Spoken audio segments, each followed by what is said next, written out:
Meet Judamak, a guy whose luck couldn't possibly get any worse.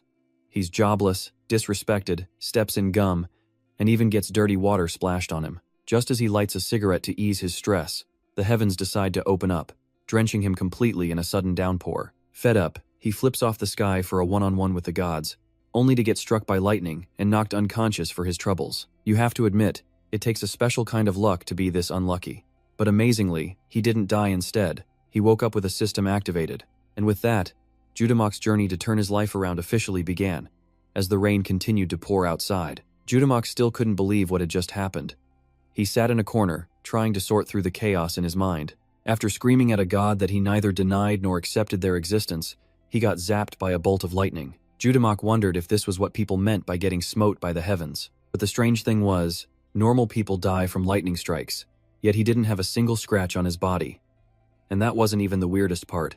The main issue was the massive message notification floating right in front of his face. Judamak looked at it and gritted his teeth, thinking it looked just like the status windows that gifted individuals always see. A shocking realization hit him. Could that lightning bolt have actually given him some kind of ability? He had to figure out how it worked. So, Judamak tried shouting a command. Status window. Instantly, the panel appeared before him, and he studied it for a moment. He quickly came to a conclusion. Yeah, this thing was definitely not a status window. So why did it look exactly like a part-time job recruitment notice? Suddenly, the status panel in front of him flashed with a blinding light, making him jump. A second later, a series of new panels appeared one after another. Before him was a miniature model of the Earth. This left Judamak stunned, so it really was a part-time job ad? He let out a small, bitter smile. Even in real life, the only work he ever got was part-time, and now this thing was also pushing a part-time gig on him. But he quickly calmed down, sighing to himself that, on the bright side, he had nothing left to lose. When an opportunity comes, you have to grab it. Right then, the status panel began loading a list of jobs. He exclaimed, "What's this now?" It's divided into detailed categories. Curious, Judamak clicked on an item on the list. But nothing's ever easy. The panel immediately turned red with a notification. You lack divine power, leaving him completely dumbfounded. Judamak asked aloud, "What is divine power?" Sensing his cluelessness, the status panel explained it's a form of energy used by gods. Seeing that, Judamak's motivation sank. Of course, he sighed, like I'd have something that ridiculously powerful. He didn't even have a single talent to his name. But giving up before even trying was not in Judamak's vocabulary. He told himself, this could be the thing that changes my life. And with that, Judamak resolved to give this a serious try. Once again, he started searching for a job on the panel. He wondered aloud if a god's recruitment post was just like any other job-finding app. Judamak kept muttering one phrase over and over, no divine power required. After a bit of searching, his luck finally turned. Judamak saw a post to construct the Megas dungeon, no divine power required. Without hesitation, he clicked on it. However, after reading the full job description, Judamak froze solid. He exclaimed in shock, "Did it just say dungeon? You mean the kind of place crawling with monsters? A dungeon created by gods.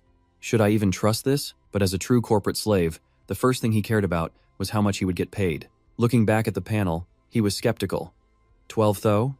Must be some divine currency. He wondered if he could exchange it for human money. But it was money from the gods, after all. It had to be extremely valuable. With that thought, he decided to accept the job. Judamak was incredibly excited for the next part of his journey. In an instant, his surroundings completely changed. In another dimension, a pillar of light shot down, terrifying the nearby animals. The beam slammed into a tree, splitting it right in half. Dust and smoke filled the air as Judamak stumbled out of the tree, coughing. The teleportation had left him looking completely worn out, and everything was a shock to his system. Before him was a vast land covered in mist. Judamak gasped, "What just happened? I've never seen a place like this before. Am I dreaming? Is this what they call a lucid dream?" He was lost in his own thoughts, completely unaware of the monster charging at him from behind. Hearing a loud noise, Judamak snapped out of it and whipped around. A second later, his face turned pale as he saw a monster with sharp fangs lunging, ready to devour him whole. Overcome with fear, Judamak could only shield his face with his hands and let out a loud scream. But in that critical, life-or-death moment, a powerful hand grabbed the monster's neck, stopping its attack dead in its tracks. Blue lightning crackled through the air. Stunned, Judamak turned his head to see who was standing before him. A towering man was crushing a monster's spilling hand like a child's toy. "Good dogs," he said, "don't bite." Suddenly, the man's ice-cold gaze snapped towards him. A deep voice rumbled, "New employee? The question made Damdok turn pale, absolutely terrified. Just a second later, his face split into a massive grin. "Pleasure to meet you," he boomed. "I'm Odin's son, Thor the god of thunder." Thor leaned down, slapping him on the shoulder with a huge laugh. "You've probably heard of me. The god of thunder's fame echoes across all 9 realms." He then started leading Damdok away, saying as they walked, "You're a bit on the light side, but I sure hope you're strong enough." At the same time, he casually tossed the monster's body aside. Damdok finally calmed himself down enough to really look at this god.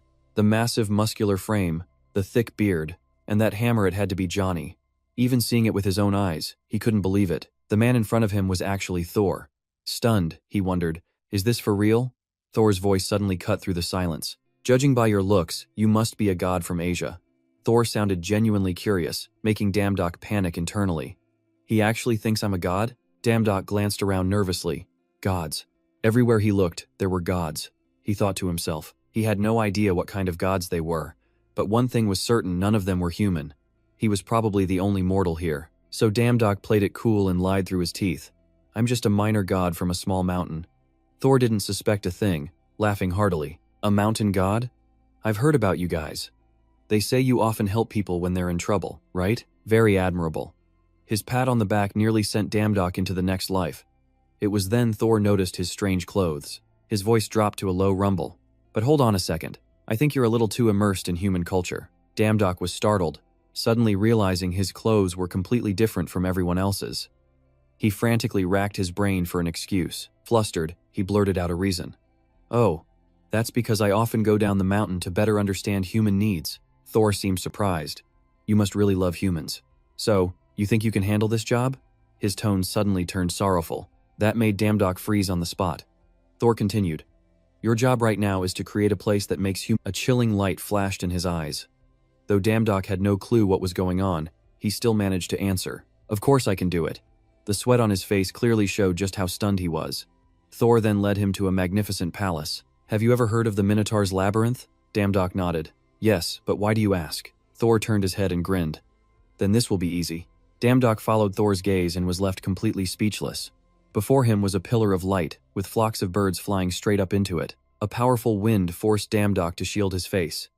In front of him was a massive dungeon, home to countless other gods. Thor pointed and declared, "Because that labyrinth was the inspiration for this dungeon, and you'll be building one with us."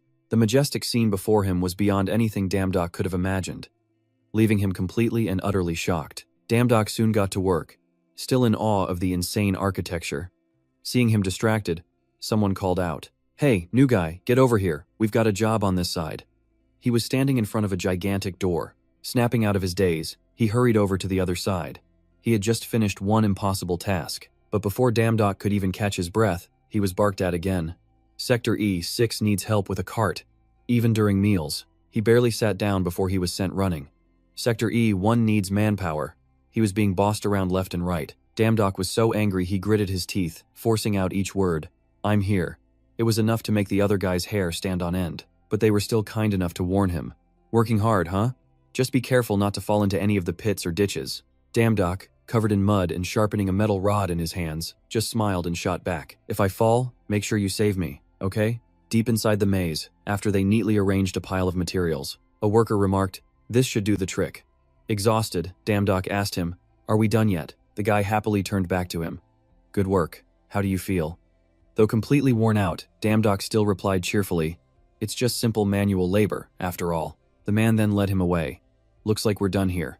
Let's head to the cart and take a quick break. We'll use it to get to the next site." As they were riding on the cart, the other worker asked him a question. "Are all the gods from Asia as enthusiastic as you?" Damdok thought for a second. Doesn't that just depend on their personality? He shyly scratched his head when he learned that so many people had praised him. He couldn't help but think to himself smugly, "See that?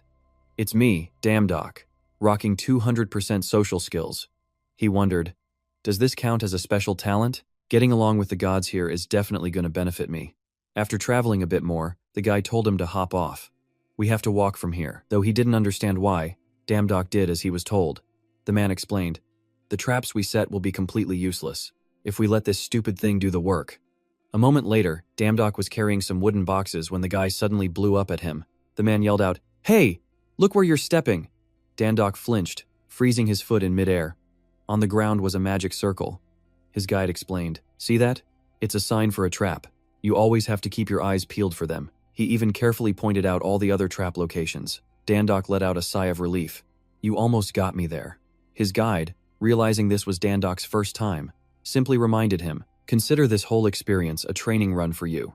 You know, the higher level gods need these trials for humans. Gods on our level don't get luxuries like that, so we have to do this stuff to make a living. The dungeons have to be built, constantly." It meant an infinite amount of work. Dandok was shocked at how big the operation was. His colleague then pointed to a group of people up ahead. "That room just started construction a few minutes ago. It should be finished by now. Let's go check it out." Stepping inside, the sight made Dandok's jaw drop. Before him was a vast chamber with a massive domed ceiling. It was like a temple. He felt incredibly small in the enormous room.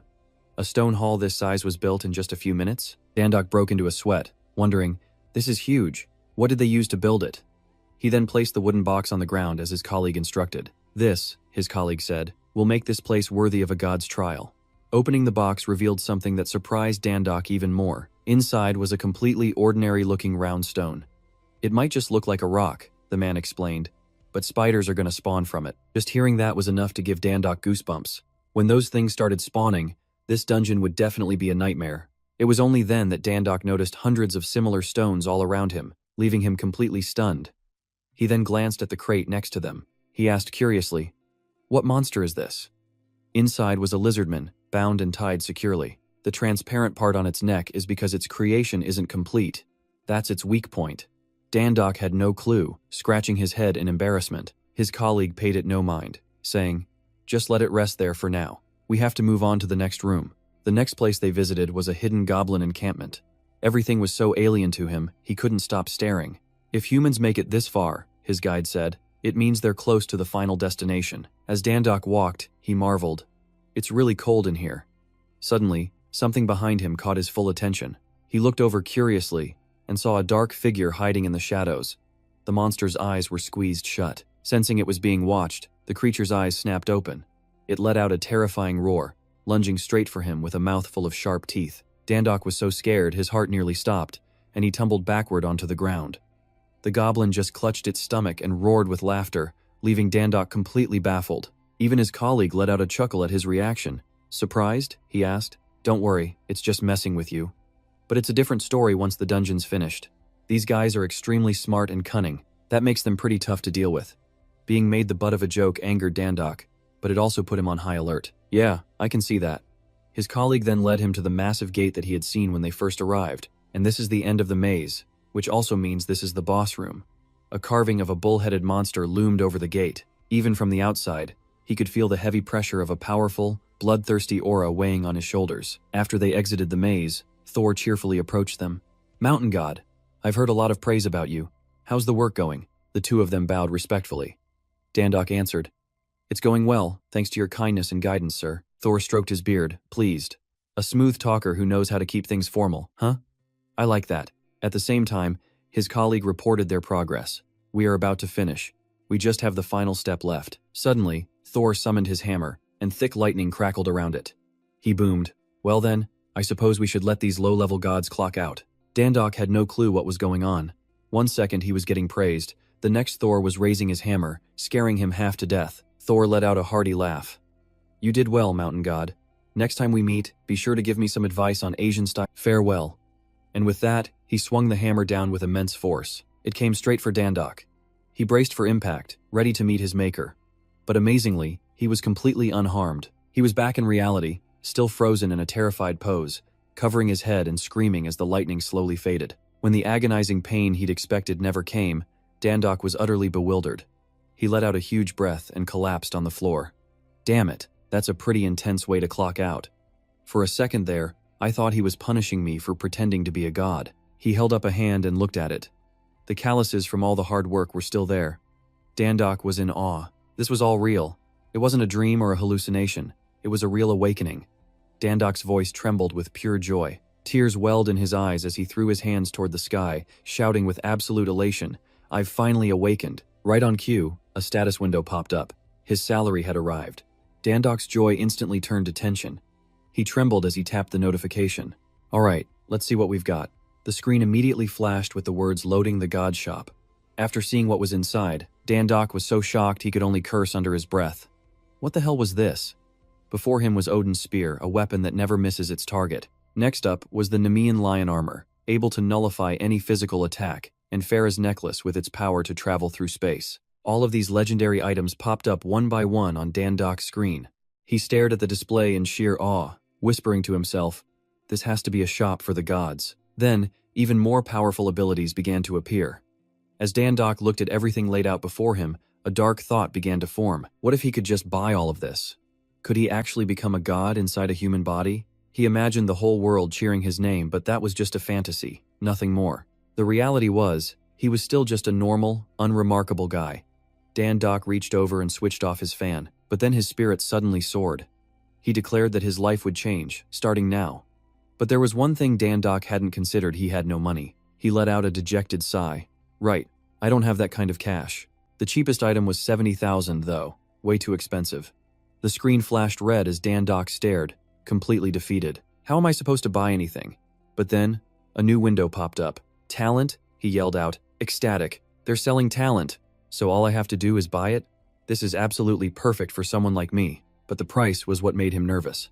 Then he saw it. It only cost 12 though. Dandok's eyes widened in total shock. He glued his eyes to the screen and shouted, "12 though? Those other things were 70,000, but a talent is just 12? He was completely floored. It made sense real gods would never need to buy talent. He immediately started freaking out. "This is SS rank, exactly what I need." Without hesitating, Dandok selected the swordsmanship talent. He proudly remembered loving swords as a kid. Without another thought, Dandok smashed the purchase button with zero hesitation. The purchase went through instantly. Suddenly, Dandok's entire body started to glow. Still, he was skeptical. Did that actually work? He looked down at the power he just received, thinking, "I was so miserable being F rank, and now I get an SS rank talent this easily?" A new message flashed on the screen. "Congratulations, you have received a gift of the same rank as the talent you just purchased." Dandok was absolutely thrilled to get a bonus gift. He immediately chose the combat-related talent on the screen. Unable to contain his joy, he jumped up to celebrate. And then suddenly, his entire world went dark. The room began to blur before his eyes. Dandok staggered and collapsed, almost losing consciousness right there. An incredible pain shot through his body. His vision fuzzed over as his entire frame began to emit a faint light. The system started upgrading his body to match the new talent, first enhancing his respiratory system, then reinforcing his muscles. Each change sent waves of agonizing pain through him. The system finished quickly, but by then, Dandok was completely unconscious. Everything faded to black. "Son, son," a faint voice called out to him in a dream. He vaguely saw his mother standing right in front of him. She spoke softly. "I'm so sorry. I'm sorry you have a sick mother, making you go through all this hardship." He barely managed to reply, "Mom, don't say that. It's okay now. I have talent now." But a strange voice cut in. "No, you can't get everything that easily." Dandok groggily started to wake up. He sat up, muttering, "Damn, my head is killing me. When did I fall asleep? I think I dreamed about my mom. Wait a second. Was it all just a dream?" He panicked, frantically searching for the status window. There it was, clear as day. His new class was lowest. Ranking God. He stared at it, baffled. Lowest? Ranking God? Is that why I can work in dungeons now? He could finally relax. He plopped down on the floor, telling himself that for a talentless guy like him, becoming a god wasn't a bad trade. Life really does have its rewards. Suddenly, his phone started ringing. It was his mom. He answered with a huge smile. He was about to share the good news, but she cut him off. "Dandok, don't come to the hospital today." He was totally confused. "What's going on, Mom?" she replied. "Just listen to me and stay away, okay? Don't worry about me." Confused, he was about to ask more when another voice suddenly came on the line. "Hello? Is this the guardian for Chojun High?" The moment he confirmed who he was, the voice issued a grave warning. "We're in a bad situation, so I can't give details. There are signs of a dungeon appearing near the hospital. We didn't inform you sooner, but we can't make any guarantees about the patients." Those words left him completely frozen. Until this situation gets better, no one is allowed to visit. But back in the room, only his phone remained on the floor. Dandok was already long gone. He was sprinting with everything he had, terrified for his mom trapped in that hospital. Right now, the city hospital is pure chaos. Defense forces have gathered in full strength, completely locking down the entire area. The press is already swarming the scene, desperate to get the latest scoop. Signs of a dungeon are appearing on every street corner. A guard yells into a loudspeaker, "This is a restricted area. Everyone please stay back." From a distance, Dandok's yellow car speeds toward the chaos. He rushes out of the car to check, only to be met by a massive, disorderly, and overwhelming crowd. There was absolutely no sense of order. He scanned the scene, unable to stop himself from wondering, what is all this? Instantly, his combat focus skill activates. The world snaps into sharp relief, so clear he can even see the distant defense guard. The soldier's image appeared in stunning detail. He was shocked by this power. Even his hearing had become unnaturally sharp. He could hear the quiet whispers of the crowd, even picking up the distant conversations of the defense forces. Every single word was easy to hear. All the conversations, loud and soft, were heard perfectly by Dandok. He clutched his head in confusion. What kind of skill was this? Was it from the new talent he just bought? No time for that, he had to get inside the hospital. Decision made, he immediately pushed toward the sealed-off zone. "My family is in there," he yelled from the crowd. "I have to get in." But the soldier quickly stopped him. "There are signs of a labyrinth inside this dungeon. Because of that, we can't let you through." Hearing this was enough to confuse him. A labyrinth? Suddenly, the sky turned dark as black clouds rolled in. Both men were startled by a disturbance behind them, just as a massive bolt of lightning struck down from the sky. A tremendous amount of energy rode the lightning bolt to the ground, creating a huge explosion that sent everyone scrambling in a panic. The shockwave from the blast was enough to knock them off their feet. Screams for help echoed everywhere. Dandok struggled to crawl up from the ground. "What just happened?" he said, looking toward the building, but his expression quickly turned to one of pure horror. The dungeon gate had been successfully activated. It flickered in and out of view through the hazy smoke. Dandok tried to stay calm, to confirm it. Wait, it was right there, a massive dungeon gate. It was wide open, sucking everything and everyone at the site into a scene of absolute chaos. Dandok spoke with worry in his voice. "It can't be. Is that the dungeon I created?" The scenery of the dungeon flashed before his eyes. It brought back memories of everything he had built. "Damn it, now this is how I like to see it. It's pretty magnificent, isn't it?" Dandok let out a long sigh. "It's just that I didn't recognize it until now." His eyes went wide with complete and utter shock. What in the world is happening now? He couldn't believe he was seeing it here. A blinding whirlwind of light flashed by. A magic portal appeared out of nowhere, blocking his line of sight.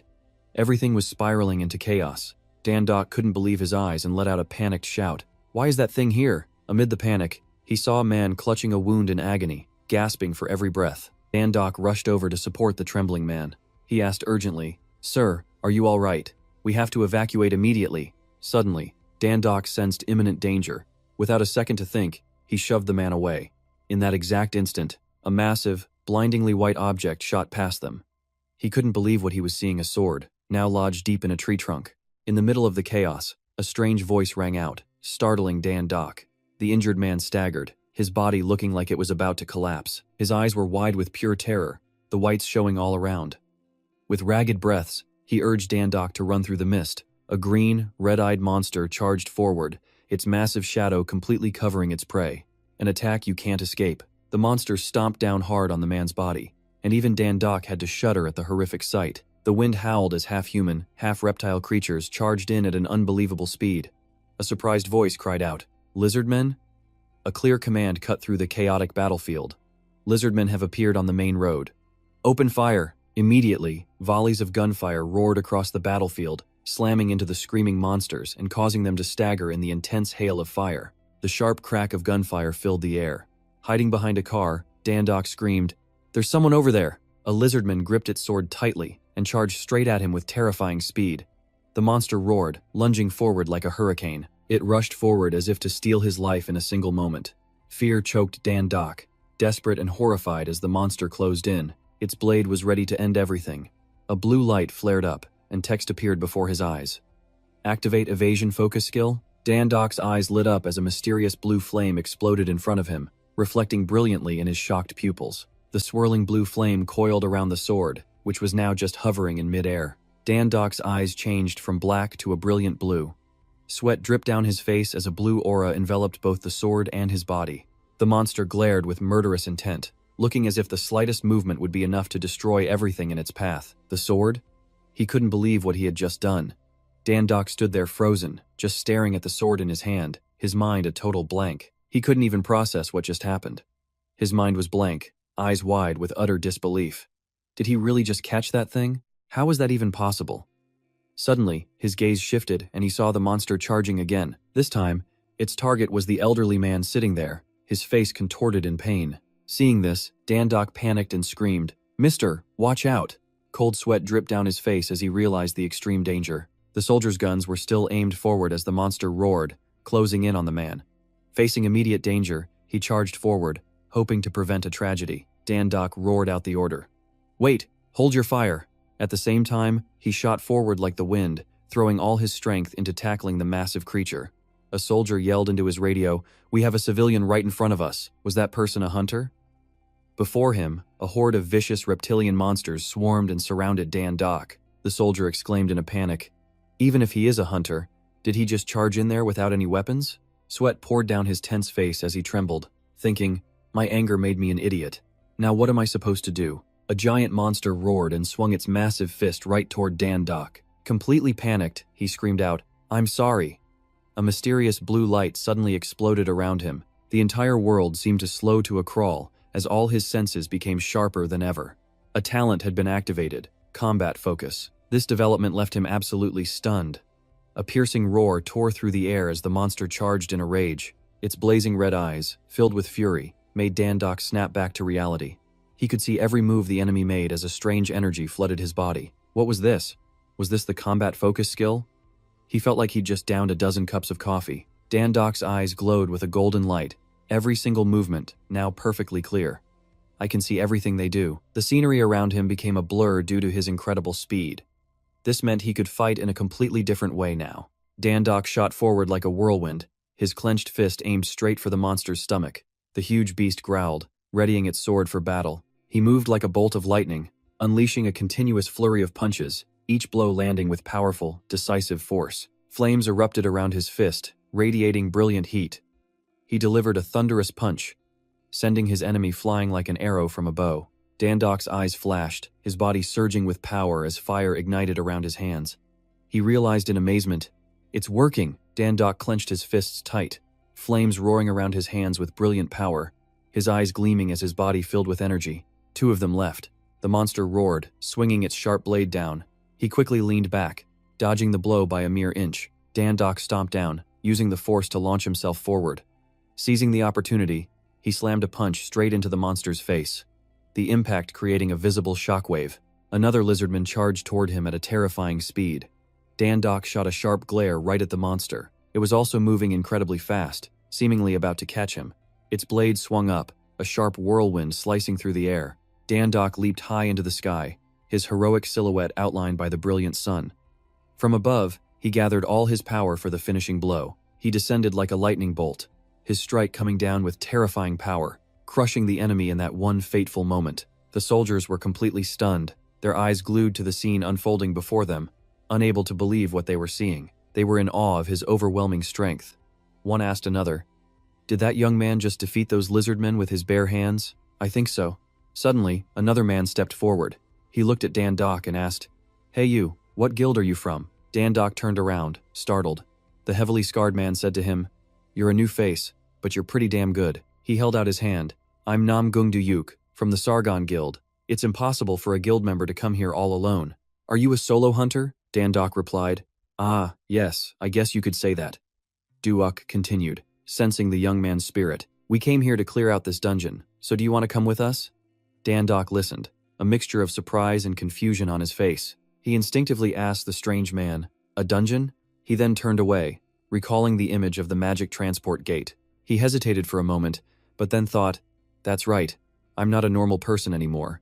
The monsters will keep coming out if we don't stop them here." Dandok's hand trembled slightly, a sign he was still afraid, but then the resolve inside him began to burn. He clenched his fist, making his decision. "All right, no problem," he muttered, "let's go." He then took the lead, heading deeper into the dungeon. His expression was still tense as he looked at Duyuk and said, "This way." Duyuk glanced back at his comrades. They gave a slight nod and followed, leaving Dandok to his thoughts. "It's a good thing I still have memories of this place. Of course I do, I've been in here thousands of times." As Dandok moved forward, the guild leader stopped him. "Hold on." Duyuk instinctively turned and asked, "What is it?" Dandok proposed, "From here on out, I'll take the lead." One of the guild members was clearly annoyed by Dandok's request. He got angry and snarled at him. How dare you get in our way? Move it! I don't know where you're from, Lone Hunter, but we have official government orders. Got it? But Dandok didn't even flinch, simply stepping forward with the confidence of someone who had memorized the path. He warned Duyuk that there were pits and traps ahead. But Duyuk was arrogant, overly confident in his elite squad. He just laughed it off. Thanks for the concern, but our team already cleared the way. Dandok sighed. Did they, now? He then bent down, grabbed a rock bigger than his fist, and casually tossed it onto the path. The stone landed with a quiet little thud. Suddenly, thousands of spears erupted from the ground, impaling the rock and shattering it into dust. Duyuk and his men froze in horror. They watched in disbelief as the solid boulder was utterly pulverized. Dandok, however, remained perfectly calm. We can be pretty certain your elite team never came this way. And with that, Dandok placed a single finger on the ground. A strange, small formation lit up. He explained, "This trap is pressure activated, and the spears are a special alloy, meaning they'll tear through armor like it's styrofoam. Simple, but deadlier than you can imagine."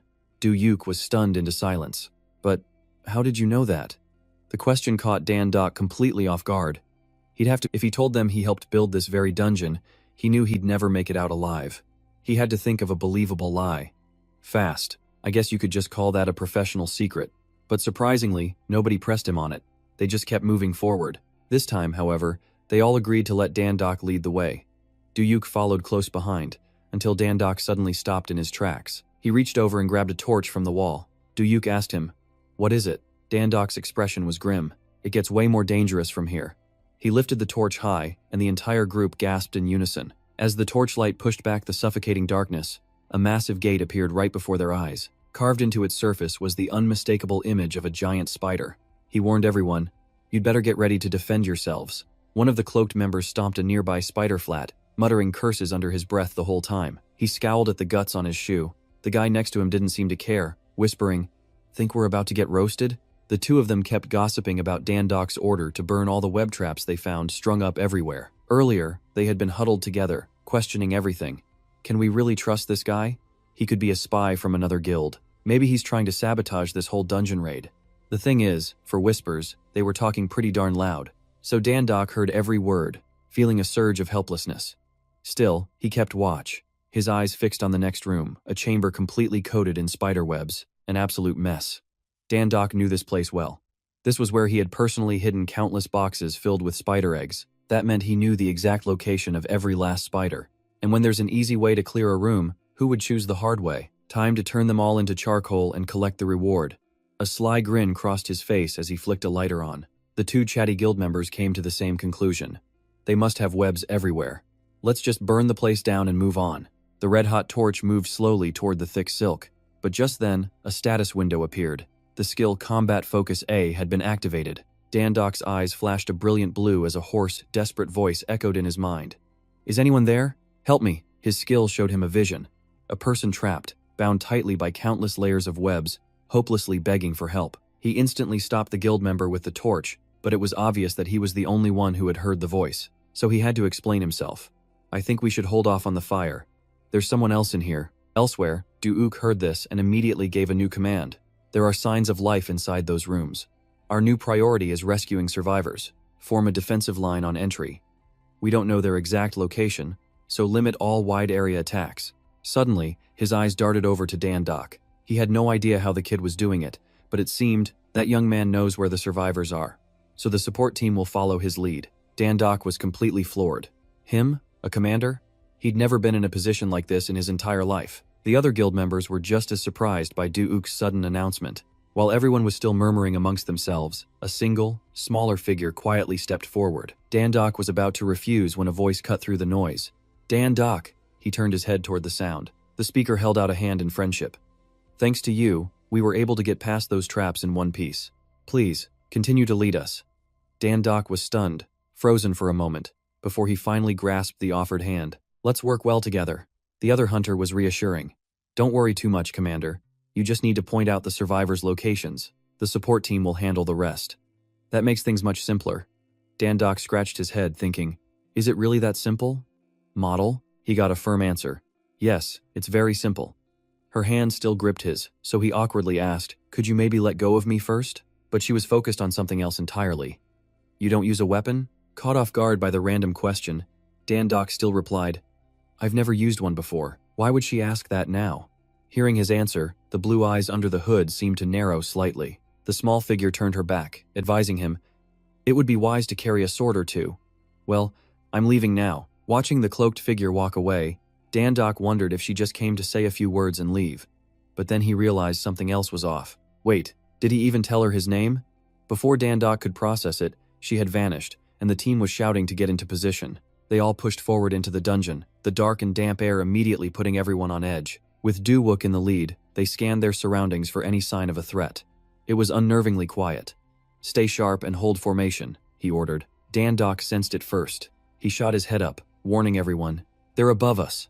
The ceiling was crawling with a massive swarm of spiders. These were way bigger than the ones before, their red bodies covered in sharp spikes that made them look absolutely terrifying. They swarmed down, attacking so fast that some of the soldiers panicked, screaming for help as they fumbled. But Du-Wook remained calm, charging forward and swinging his massive axe at the spider horde.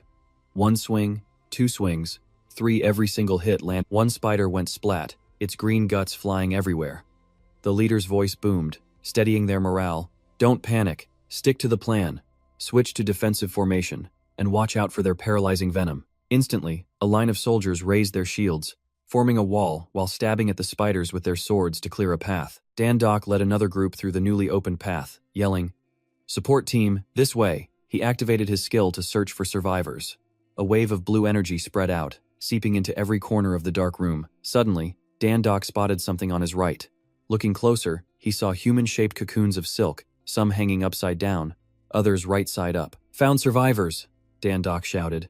Everyone immediately rushed over, using their knives to cut the people free from the webs. Each team member helped a survivor to their feet, but when they tried to go back the way they came, the path was completely blocked by spiders. It happened without anyone noticing.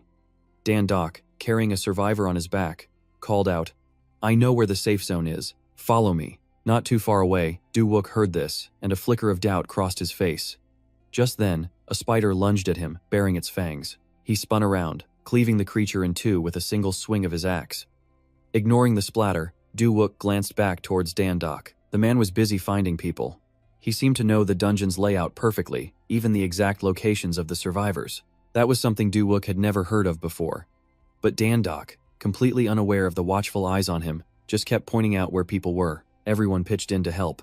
Someone called out, "We've got an injured person here. Evacuate the wounded."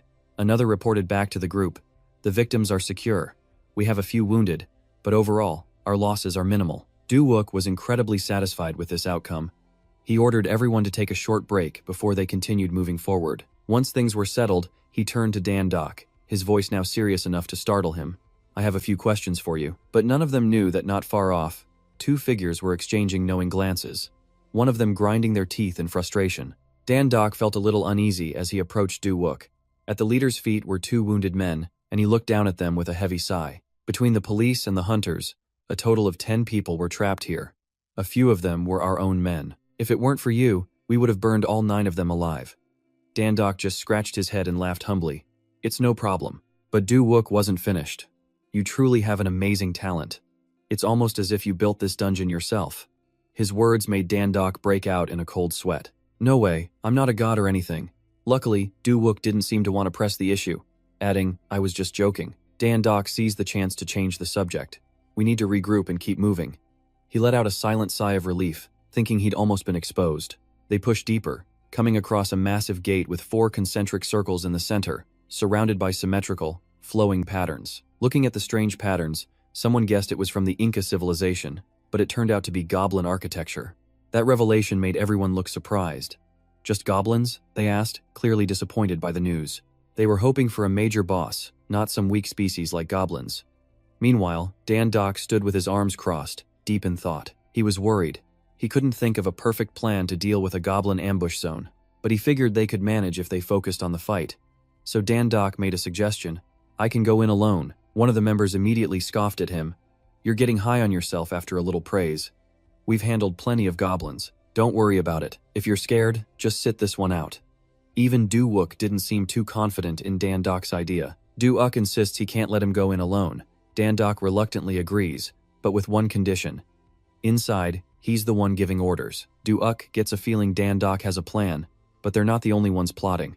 That sarcastic hunter from before gives his buddy a malicious look. He'd planned to use this raid to impress the guildmaster, but now some nobody is stealing his spotlight, and he is absolutely no way is he letting this guy take all the glory. He shoots a look at his partner, and a nasty little plan starts forming between them. The party pushes the door open and steps into a strangely empty chamber. Rows of torches line the walls, lighting the room. They check the left side. What? Absolutely nothing there. Not a single trace of anything. They turn to the right and just find another empty hallway. Dan-dok signals for silence, sensing something is wrong. The sarcastic hunter's companion just smirks with total contempt. If any goblins show up, we'll protect you. Just go hide in a corner, he taunts. See? There's nothing here. What are you scared of? A giant cockroach. And just like that, bam! Every torch extinguishes, plunging the room into total darkness. Someone yells, "Lights! Turn on the lights!"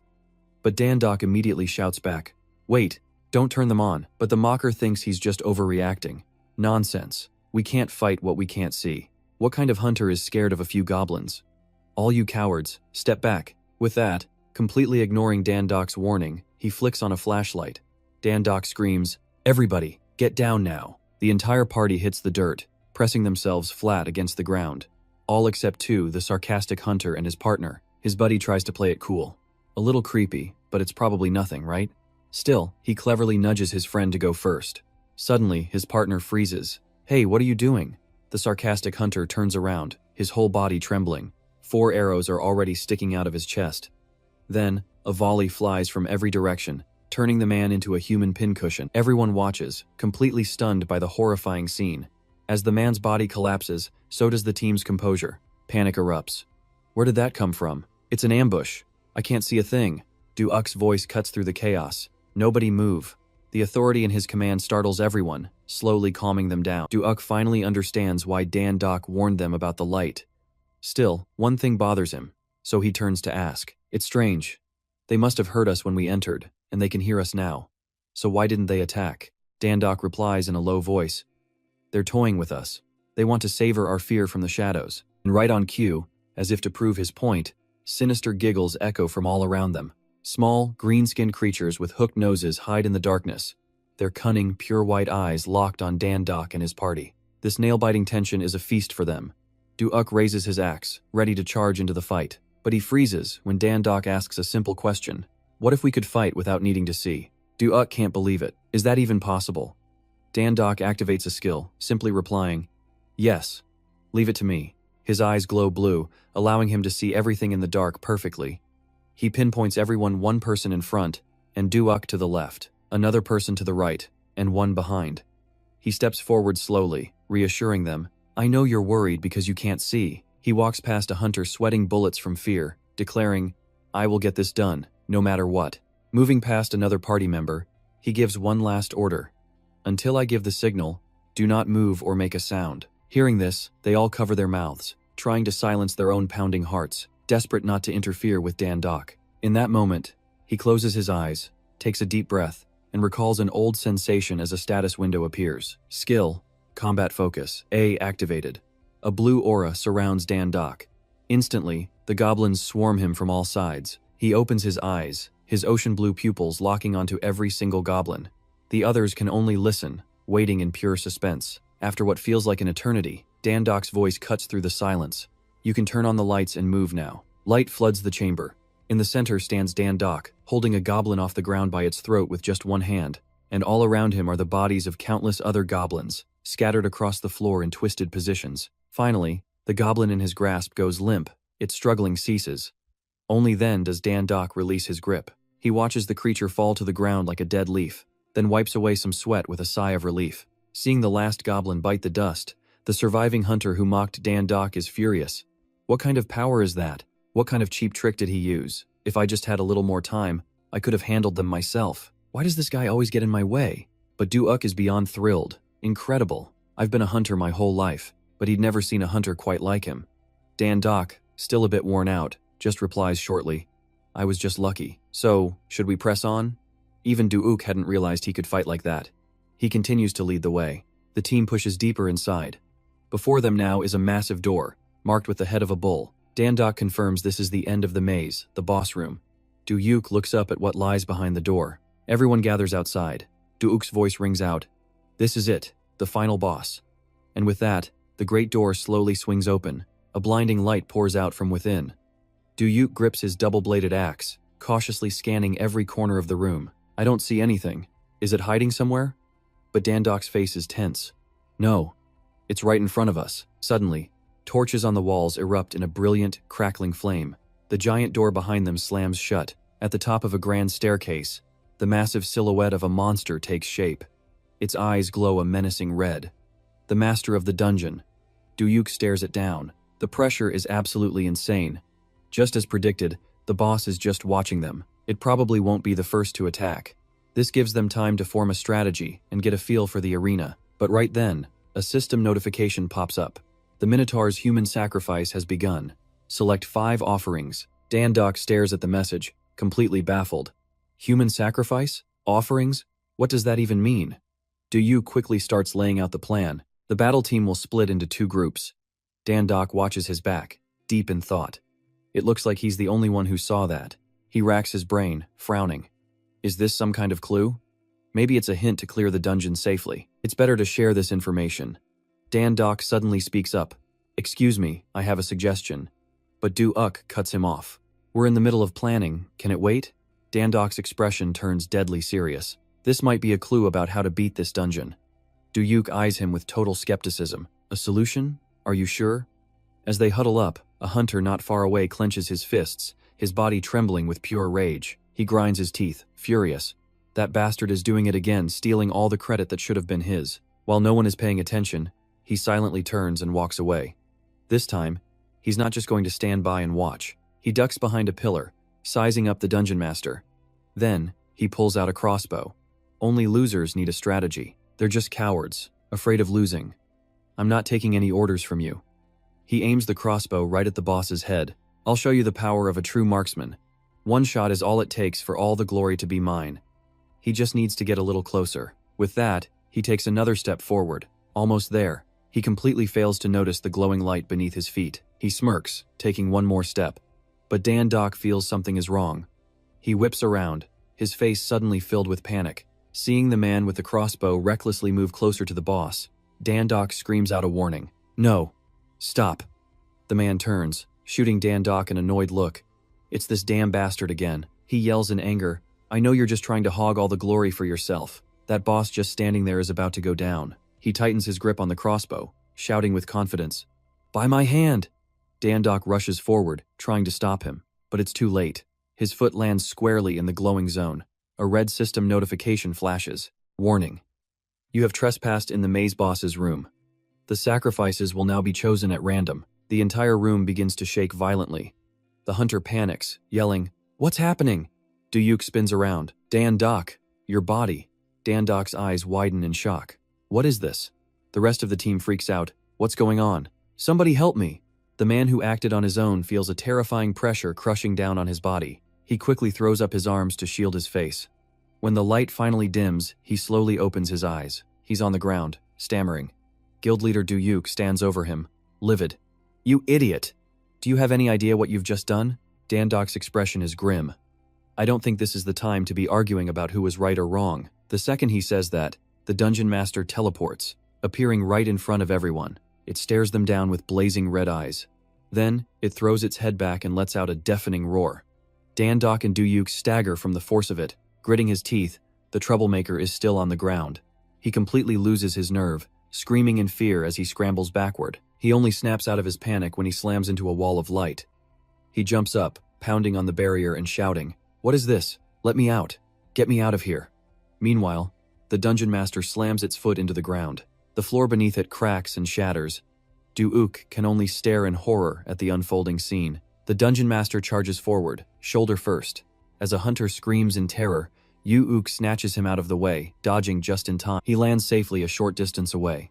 Du-Uk grips his double-bladed axe, shouting a command for everyone to widen their formation. Don't panic. Everyone stay calm. With those words, he charges forward. He's taking the fight straight to the dungeon master. They have to stick to their strategy with the numbers they currently have. Find your positions while I draw its attention. The dungeon master swings its massive axe, but Yu-uk leans aside, narrowly avoiding the blow. The monster's axe smashes into the ground. In a flash, Yu-uk launches himself high into the air, yelling, "Take this!" The Dungeon Master's body takes the full, crushing force of Yu-uk's attack from above, the pressure absolutely immense. It's enough to shatter the very ground around them. The others watching cheer the battle is going their way. That's our leader for you. With that terrifying impact, they know there's no way they could have rushed in. Dandok just stares, stunned. Amazing Guildmaster. He's on a whole other level. But then his expression darkens. At the center of it all, Yu-uk's face goes pale. Damn it! His axe struck the Dungeon Master squarely in the chest, but didn't even leave a single scratch. Are you kidding me? Yu-uk can't believe his eyes. It felt like he was striking solid steel, not flesh and bone. From a distance, Dandok screams, "Be careful!" The warning snaps Yu-uk back to reality just as a devastating attack closes in. Yu-uk scrambles back just in time. The attack only grazes his shoulder, barely missing a critical blow. Too close. He quickly backs away to maintain distance, his expression growing grim. It's not that the monster was unable to dodge him, it's that it didn't even need to. Yu-uk presses down on the bleeding wound on his shoulder, caused by just a light swing. Staring at the terrifying power of the Dungeon Master before him, Yu-uk feels a chill. One small slip-up could be his last. Alright then. Yu-uk makes a split-second decision. Everyone, deploy the encirclement formation. The command is given. The team instantly moves into formation. They spread out just like they had discussed earlier, as Yu-uk shouts out instructions. Gather data while you dodge its attacks. We have to find its weakness. Dandok watches Yu-uk's back, deep in thought. His commands are decisive and crystal clear.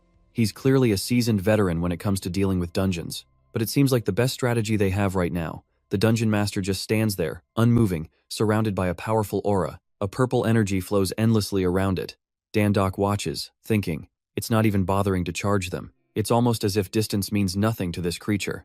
Then suddenly, a wave of blue energy explodes from its center. The energy expands outward as it raises its axe high. Dandok's eyes widen in absolute disbelief. Is that? Dandok sees an image of Thor himself in the creature's massive frame, the power of the Thunder God. Yu-uk realizes something is terribly wrong and screams, "It's preparing something. Stop it now." Seeing it standing still, he yells, "An opening! This is our chance!" With that, he and the team rush in to attack. Dandok frantically tries to stop them, shouting, "No, it's dangerous. I've seen this before." But it's too late for Yu-uk to turn back.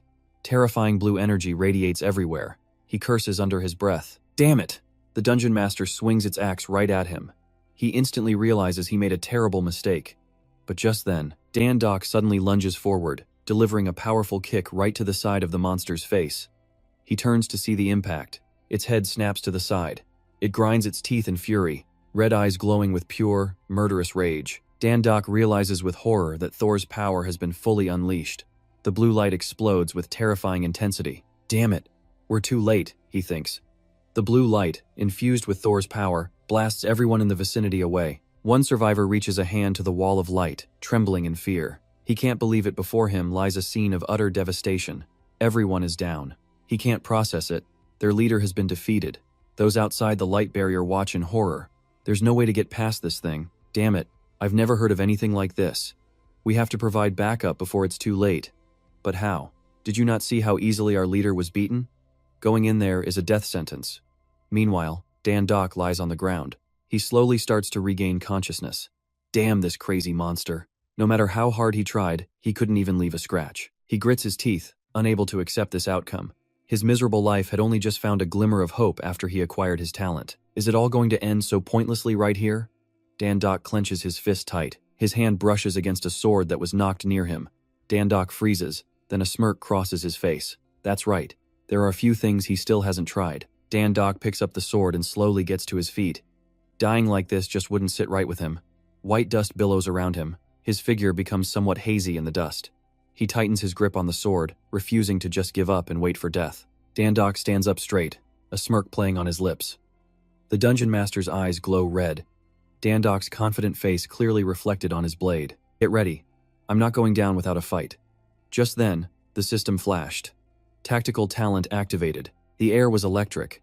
Dandok faced the monster head-on, while Yu-uk lay collapsed, writhing in pain. Yu-uk knew it was hopeless. His axe couldn't even leave a scratch on that monstrous hide. This wasn't a beast that some rookie swordsman could handle. He wanted to scream for Dandok to run, but the words wouldn't come out. As Duyuk coughed up a lungful of blood, a wave of guilt washed over him. Meanwhile, the savage beast raised a massive hand, its razor-sharp claws aimed right at Damdok, but then a blinding flash of light stunned everyone present.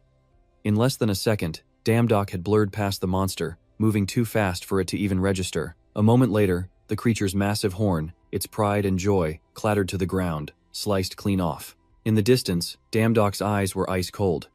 No emotion. He realized that while it felt like a gamble at first, the moment he held the sword, he knew. He knew he could take this thing down. His swing was decisive, creating a vortex of wind that tore at the monster. Damdok stared at the blade, stunned. It was his first time holding a sword, yet it felt like an extension of his own arm. He couldn't help but wonder, was he a sword genius? Overwhelming pain sent the monster into a blind rage. Its eyes glowed crimson as an oppressive aura exploded outwards. It slammed a foot down, cratering the earth, and then shot forward. A blur of motion aimed right at Damdok, but he showed no fear, meeting its charge with a razor-sharp gaze. The moment the enraged beast threw its punch, its eyes widened in shock. A dozen deep gashes suddenly appeared all over its arm. It let out a pained shriek. The monster was fast, sure, but Damdok was on another level entirely. After that flurry of blows, he was already behind it. The monster couldn't land a single hit. Duyuk watched, completely unable to process the scene. 6 perfect strikes in 1 second. No, 7. Even my eyes can't follow his movements anymore. Duyuk stared at the blade. The kid had zero natural talent, yet his technique was flawless. An overwhelming aura of light began to radiate from Damdok's body, and Duyuk could only stare in awe. The air froze. The monster stood eerily still. Damdok, exhausted, clicked his tongue in frustration, but Duyuk was worried. The attacks were still too weak, not enough to kill it. That thing's hide is just too thick, he cursed. He's just a useless kid who can't do anything but moan. There's no way he can win. We're all gonna die here. Hearing this, Duyuk shot back immediately. Nonsense. Those attacks were on par with the best swordsman in all of Korea. The talent is there, but the sword is the problem. Just as he said it, Damdok's blade trembled, and spiderweb cracks appeared. Damdok saw it too, gritting his teeth. Just a few swings and it's already toast. This thing is useless. I have to aim for its vital point, the weak spot. Without a moment's hesitation, Damdok burst forward at blinding speed. As the monster swung its furious fist, he instantly ducked under the massive blow, dodging it completely. He pivoted left, dodging another devastating punch.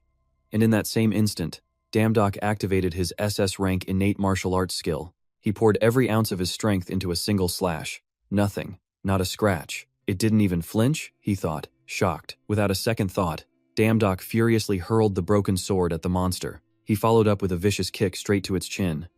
Caught off guard, the monster took the full impact, sending its massive body flying as it coughed up blood. After a flawless spinning kick, Damdok let out a sigh of relief, perfectly catching the falling sword as it came down. And he ended the fight with one beautiful, final technique. SS rank tactical talent. But this wasn't a fairy tale. The monster's eyes snapped open, blazing with pure fury. Damdok was stunned. None of his best moves had any effect on it. Enraged, the beast charged headfirst, slamming into him with enough force to crack the very ground and send him flying. He was forced to plunge his sword into the earth just to stay upright. To make matters worse, his sword finally shattered into pieces. The sword's done for, Damdok thought, and my martial arts can't even touch it. This next attack was his last shot. He just had to find some way to strike its critical weakness. Staring down the colossal beast, Damdok suddenly broke into a grin. He'd figured it out. He finally had a plan. Arcs of lightning erupted around them as immense pressure radiated outwards. Duyuk had to shield his eyes from the intensity. It's the same skill from before, he realized. But then it hit him. Damdok's entire aura had completely transformed. Its presence was terrifyingly sharp. Duyuk watched in horror, wondering if he was really going to face that thing head-on. The powerful auras of Damdok and the monster clashed, sending shockwaves through the chamber. Neither gave an inch. Even his cracked blade pulsed with a powerful, brilliant light. Duyuk forced himself to his feet, muttering that he had to help him somehow. He then recalled Damdok's words, "What if I could attack without needing to see?" Duyuk turned to the coward praying in the corner, making him jump. He coaxed the man, saying he had something useful. It was his time to shine. Want to try it? The tension around Damdok was electric as he ran a hand over his blade. He aimed the sword's tip directly at the beast. With only one target in his sights, Damdok whispered, "My only chance. I have to land a fatal blow." His ice-cold glare locked with the monster's blood-red eyes. They were both ready for the final, decisive blow. A moment later, the beast coiled its legs, and Damdok shot forward, sword grip tight. Two immense forces closed the distance between them, moving at the speed of lightning. Arcs of electricity crackled all around them. Dandok ducked low, preparing an attack from underneath. He then poured every last bit of his strength into a single, massive upward swing, leaving a brilliant arc of light. Time itself seemed to freeze. Dandok's eyes went wide as his sword shattered, leaving him trembling with only a broken hilt in his hand. And the monster hadn't even unleashed its final attack yet. Stunned, Dandok dropped the broken blade. Despair washed over him as he watched the monster's axe swing down with full force. But in that split second, just as it was all over, a new sword appeared in Dandok's hand. The so-called coward had thrown it, a last-ditch effort to help him. Dandok roared with newfound confidence. "You're finished, you maniac," as the other man yelled. "Catch it, rookie." With blinding speed, Dandok plunged the sword deep into the monster's gut. Outside the gate, a man noted, "It's been 5 hours since the monster left the dungeon." He ordered his men to report anything new, but was suddenly startled by a sight in the distance. A figure emerged from within the gate. "Someone's coming out," he yelled. Inside, Dandok supported Duyuk, saying, "There's light, we made it out." But then he had to ask, "How did you know I'd be able to catch a sword thrown from behind me?" Duyuk replied that he didn't know for sure, he just remembered Dandok saying he could strike without knowing what was coming. So he gambled, hoping that if he threw the sword, Dandok would instinctively feel it and catch it. It was a complete long shot. Hearing this, Dandok laughed. "I was almost a goner," he joked, "but still, thank you for that." But Duyuk quickly dismissed his thanks as the survivors gathered around, all of them just overjoyed to be alive. Duyuk declared that Dandok was the one who saved them all. The praise left Dandok completely frozen until Duyuk nudged him, asking, "What are you doing?" "Everyone is waiting for you," he urged. "You are the key to clearing this dungeon. You should say something to them." Snapping out of it, Dandok finally asked, "Me? The biggest contributor?" Duyuk just nodded, confirming it was true. In that moment, his past flashed before his eyes, a whole life of being looked down on, of being called talentless. But after everything he'd been through, he was different now. Overcome with emotion, Dandok pressed his lips together, clenched his fist, and raised it high. All his hard work had finally paid off. His emotions overflowed as the crowd erupted in cheers. From this day forward, his life would never be the same. Late that night at a downtown hospital, the waiting room was still filled with anxious people. Dandok pulled back a curtain, his expression filled with worry, before breathing a sigh of relief. Thank God, his mother was safe. Suddenly, a news anchor's voice cut through the quiet. "We spoke with the man who played the biggest role in clearing the downtown dungeon." On the screen was Dandok himself, being asked to share his thoughts on what had just happened. "You dealt with it so quickly," a reporter asked. "Was your life ever in mortal danger?" Dandok was then bombarded with questions from a swarm of reporters. "Where are you from? What's your name? What guild are you with? Are you really both a swordsman and a fighter?" He frantically waved his hands, telling them slow down one at a time. He finally let out a long breath once the crowd quieted down. Dandok looked up to answer, "My guild and my background don't matter. I have seen countless people rise and fall, and I fought with my life to protect someone precious to me." Seizing on his words, the reporters pressed him. "So you're saying origins and guilds don't matter at all?" At present, the Hunters Association's official response to the incident has been described as quite cautious. Was the state really calling out the Hunters Association for not handling the situation properly? Seeing this, an embarrassed Damien quickly turned off the television. But then, something else caught his eye. Damien picked up his phone with its cracked screen, a flicker of doubt crossing his face as he read the news. How did they even get this picture? They didn't even run, they just stayed and filmed. These tourists are seriously on another level of crazy. Suddenly, a blue light flared up, causing Damien's pupils to shrink as he recoiled in shock. A system window abruptly appeared, announcing that the lowest-ranking god, Damien, had gained reputation points, and his holy power now surpassed 100. This completely stunned him. Damien rested his chin on his hand and muttered, "Isn't this just the standard for the written test on the job application?" Then, the system announced again, "You have surpassed 1,000 holy power." A new option appeared. You have a chance to unlock a new profession. Do you wish to proceed? Without a moment's hesitation, he opened it. The system then delivered the news. Head of Security Management for the Forge of Hephaestus. Attention, a rather stressful job is on the horizon. Seeing this, Damien mumbled, "Well, this sounds complicated." He then leaned back in his chair, stretching his arms and legs. He sighed. He was just so tired lately. All he wanted was to go home, rest, and report his work schedule for the upcoming week. Suddenly, the system flashed a warning. 3 other gods are applying for this job. This is the final opportunity. Panic set in. Damien practically lunged for the system screen. Disbelieving what he was seeing, his hand moved faster than his brain as he smashed the apply button. At the same time, a brilliant blue light flooded the entire hospital room.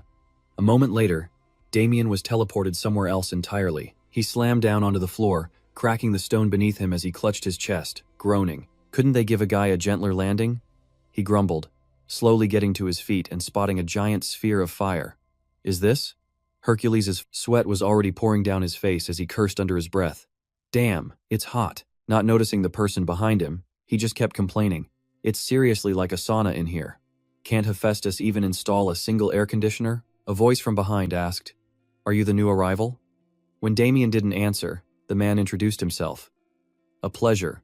I am Hephaestus, master of this forge. Like a coiled spring, Damien instantly snapped into a deep bow, yelling, It's an honor to meet you, sir. My name is Damien. I'm the candidate who applied for the security manager position. Seeing this bizarre behavior, Hephaestus let out a loud, amused laugh, while Damien's face twisted in worry. I'm so dead, he thought. Did he hear me? He probably heard me. What do I do now? He should have just bowed to the ground from the very beginning. Meanwhile, Hephaestus just stroked his chin, grinning as he observed Damien. Suddenly, a wave of golden energy radiated from the god's body. As we discussed, he began, and Damien listened with his full attention. Great God, was it your love for humanity that drove you to fight so fearlessly in Thor's dungeon? Hephaestus then chuckled again, praising him. No wonder that hothead Thor took a liking to you. You've got guts. Hearing this, Damien scratched his head and thought with relief. Thank heavens. Maybe he didn't clearly hear what I said, but then, still grinning, the god asked, And telling me to install an air conditioner in my forge? That takes some real nerve too, huh? Damien immediately bowed his head to the floor in apology. Hephaestus just turned away. All right, that's enough with the greetings. Now, let me explain your duties. He then took out a horn. It will be much simpler to show you in person. We need to meet them first. He raised the horn to his lips, warning, This is going to be a little loud. Then, he blew a long, powerful blast. The sound wave hit Damien's brain like a physical blow, forcing him to cover his ears in shock. In an instant, a dwarf in a white shirt came running. Soon after, 3 dwarves were kneeling before him, shouting, We have arrived, Lord Hephaestus. Hephaestus placed a hand on Damien's shoulder and introduced him. This is the god who will be acting as manager for the day. Let's have a round of applause. Hearing this, the 3 dwarves bowed. We will always overwhelmed by the respect. Damien scratched his head and replied, I'm not used to working in a forge, but I'll do my best to learn. At this, Hephaestus laughed heartily and said, There's no need to be so humble. Even a newcomer can handle this just fine. Then he leaned in and whispered in his ear, These guys are skilled, but they are incredibly difficult to manage. Their work ethic is also a problem, you know? There might be arguments, even fights. These words made Damien imagine a fluffy little puppy with its fur on end, growling. Is that so? He thought. Hephaestus then continued to gossip. The pendant I was making as a gift for Father Zeus last week. For some reason, when I returned from an errand, it was gone. You should keep an eye on things. Hearing this, Damien was confused. Someone would actually steal something like that? He looked over at the dwarves, judging them. They do seem a little strange. Hephaestus then picked up his hat and cloak. I'm taking a day off to climb Mount Olympus. I don't expect you to accomplish too much today, but just in case, let me give you this. He then tossed Damien a wooden club, which caught him completely by surprise. At the same time, the system displayed an alert. Hercules' club. A club made from an olive tree trunk, a replica of Hercules' magical staff. Used to defeat the Nemean lion, it possesses the ability to conceal its user's identity, with a 10% chance to inflict a stun effect. Dan Doc broke out in a cold sweat, his pupils shrinking in disbelief. Damn, he thought, this thing is way too powerful. With the handover complete, Hephaestus summoned a ring of fire that expanded into a swirling portal. Hercules raised a hand in farewell. Take good care of my forge, mountain god. Meanwhile, Dan Doc was completely blinded by the brilliant light from the portal. He quickly shouted, Wait, you haven't told me my mission. Are you just leaving me here all alone to deal with this? What am I supposed to do now? Hercules just grinned. Why are you so worried? He asked, trying to sound reassuring. Everything will be fine as long as you're stronger than them. They're just a bunch of weaklings. So be confident. But a chill ran down Dan Doc's spine. He could feel 3 disdainful glares on his back the moment Hephaestus vanished. One of them picked up a heavy hammer. Sweating, Dan Doc turned with a painfully fake smile. Well, let's get to it, everyone. A dwarf with a cigar just smirked menacingly. Faced with their hostile glares, Dan Doc couldn't help but gulp nervously. He realized with a sinking feeling, he knew this would happen, and he still gave me the staff of Hercules. But then he remembered the staff's incredible power, and his confidence surged tenfold. He pulled it out, ready for action. He was about to put the fear of God into these dwarves, but before he could even swing, a gun was pressed to his head. Turns out, even mythical power loses to an AK-47. Before he could react, the leader gave the order to fire. They opened fire without a moment's hesitation.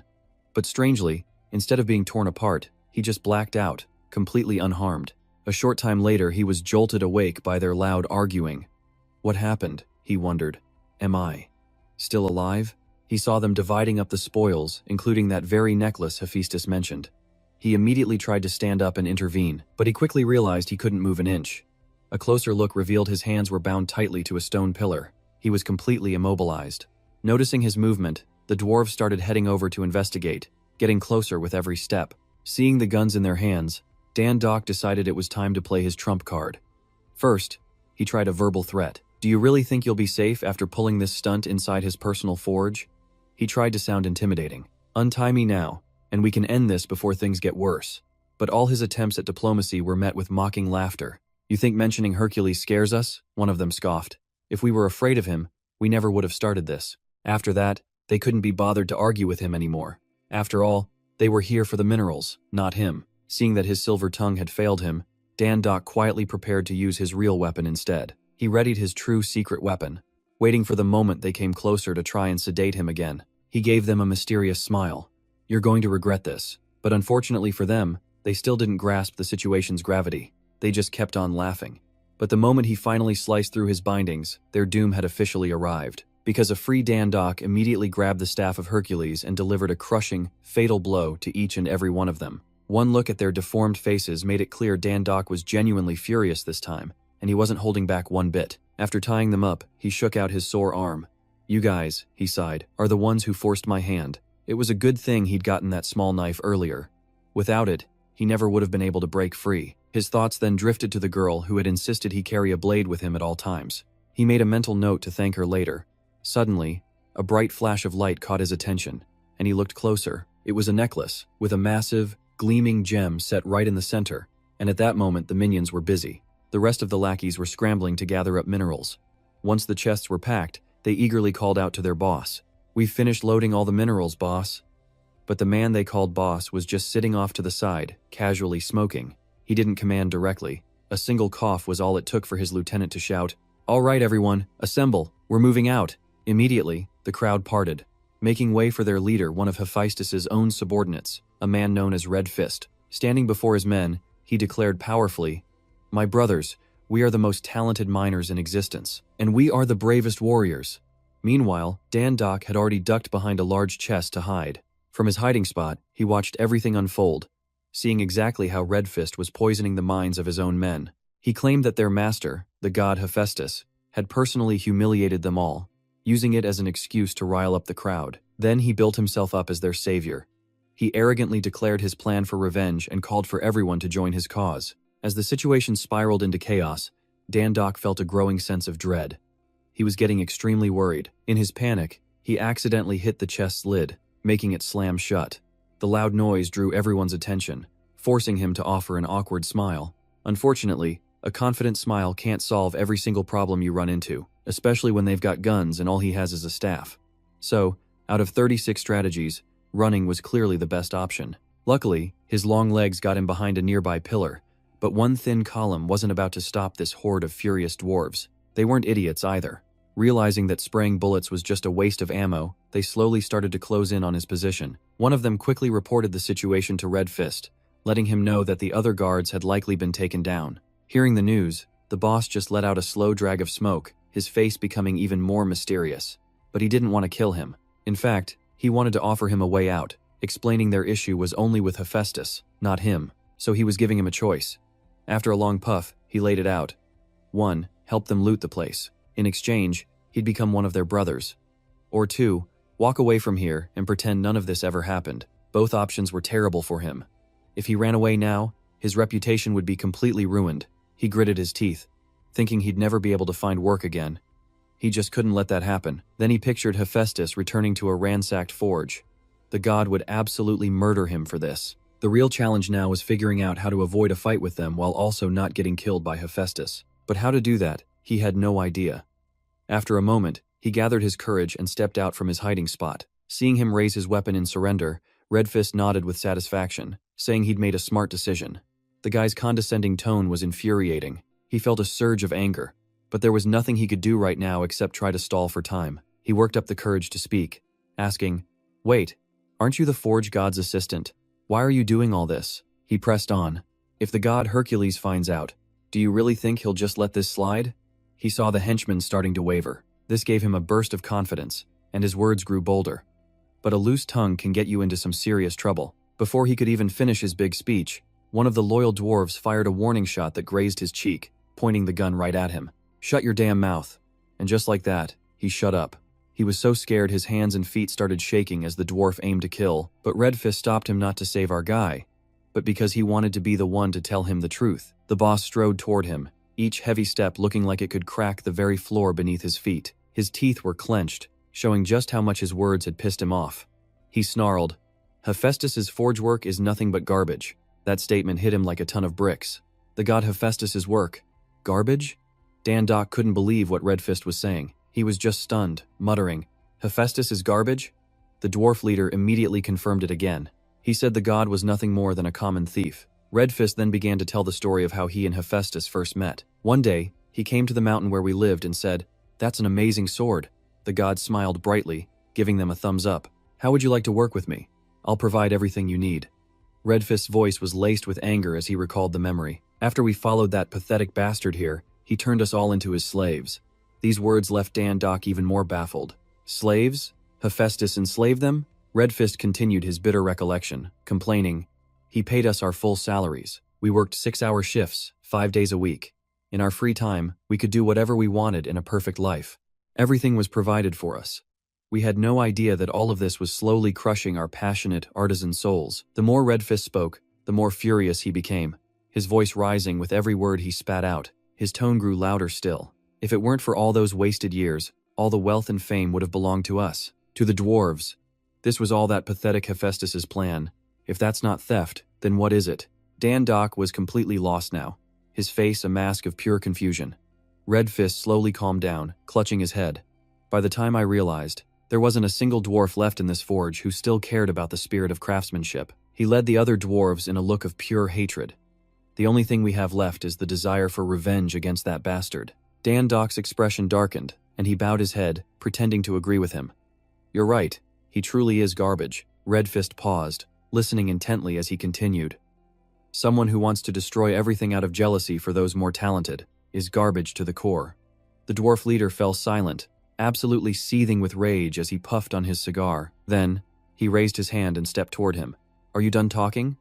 All the dwarves immediately aimed their guns. The barrels were all pointed straight at Dan Doc, who was so terrified he screamed for them to stop. He started using his quick wits to talk his way out of it again, pleading, "Just hear me out, please." Dan Doc laid it all out, explaining what everyone would think if they just left, that they would look like nothing more than common thieves. He questioned if the dwarves, a proud race of master craftsmen and legendary warriors, could really stomach that kind of reputation. Shichqian paused, completely taken aback. Dan Doc's words had struck a chord, hitting him right where his pride lived. Dan Doc casually held the mace of Hercules in his hand, coolly laying out his alternative plan. He told them there was a much better way to get revenge, pointing out that one of Hercules' own creations just so happened to be with him, and he was just a lone warrior. Seeing Shichqian hesitate, Dan Doc pressed his advantage with his silver tongue. He challenged them directly, asking if they could call themselves master craftsmen and proud warriors while using toys. Instead of fighting with weapons, they forged themselves. Dan Doc flashed a righteous smile, asking if defeating a warrior wielding Hercules' own weapon wasn't the most just way to make him pay. The other option? They could always just admit Hercules was better and run away with their tails between their legs. While Shichqian remained silent and calculating, the blonde dwarf next to him completely lost his patience. He exploded, screaming at Dan Doc, "You're about to die, and you're still playing these stupid games?" The dwarf decisively raised his gun, pointing it straight at Dan Doc while shouting to snap his leader out of it. He yelled, "Don't listen to a word he says, boss." The move terrified Dan Doc, making him tremble so hard he couldn't speak. He was screaming on the inside. How did it come to this? But Shichqian ignored the blonde dwarf, his mind stuck on Dan Doc's challenge. Run away? Him? The great Shichqian? Never. He clenched his massive fist, flexing his muscles as he strode toward Dan Doc, even offering a compliment. "You've got a clever mouth, low god." Just moments ago, Dandok thought he was a dead man. Hearing those words from Shichqian filled him with absolute, overwhelming joy. The dwarf accepted the duel, but not without a stern warning. Now you have to live up to the title of warrior you gave your. Shichqian's hand tightened on the hilt of his weapon as he continued. If you can't last long enough for me to prove our weapons are superior, then instead of your disrespectful claim that we dwarves would run, I will personally grind your bones into nothing but dust. Hearing that, Dandok froze, his brief moment of relief gone as he stared back at the dwarf in pure terror. Shichqian slung the massive hammer onto his back, his face a grim threat before he stomped the ground so hard the stone tiles shattered. With a face contorted in pure rage, Shichqian charged forward, pouring every ounce of his anger into that first attack. He roared as he closed the distance. "Let's see you block this." Dandok's expression turned dead serious as he leaped sideways, narrowly dodging the blow. Dust and debris exploded everywhere. Seeing the raw power of that strike, Dandok could hardly believe his eyes. He stared in utter shock at the crater, then glanced beside him as another massive crash echoed through the hall. A huge stone statue had been completely shattered, crumbling to the ground. Shichqian tossed his cigar, crushing it under his boot. "You seem surprised," he sneered. "What's wrong? Did you really think you'd have a chance if you just made us put down our guns? You pathetic little god." He arrogantly hoisted the giant hammer onto his shoulder, staring Dandok down. But Dandok's reply wiped the smirk right off his face. "Yeah, actually, I do have a chance." He gripped Hercules' mace, preparing to launch his own attack, his eyes burning with a confidence that matched Shichqian's. "Try not to be too shocked," he said. His speed was unreal, so fast that Shichqian was momentarily frozen in place. But the dwarf recovered instantly, snapping back to reality and leaning away just in time to dodge the strike. Shichqian's muscles bulged as he gripped his hammer, swinging it forward in a furious, powerful arc. But he was stunned to see Dandok suddenly appear behind him with a taunt. "Who are you even looking at? That was just my afterimage." Shichqian reacted instantly, whipping his hammer around to block the real attack. He immediately launched a counter of his own. Despite his incredible forward momentum, Dandok managed to swerve aside just in time. Dandok stopped right in front of him.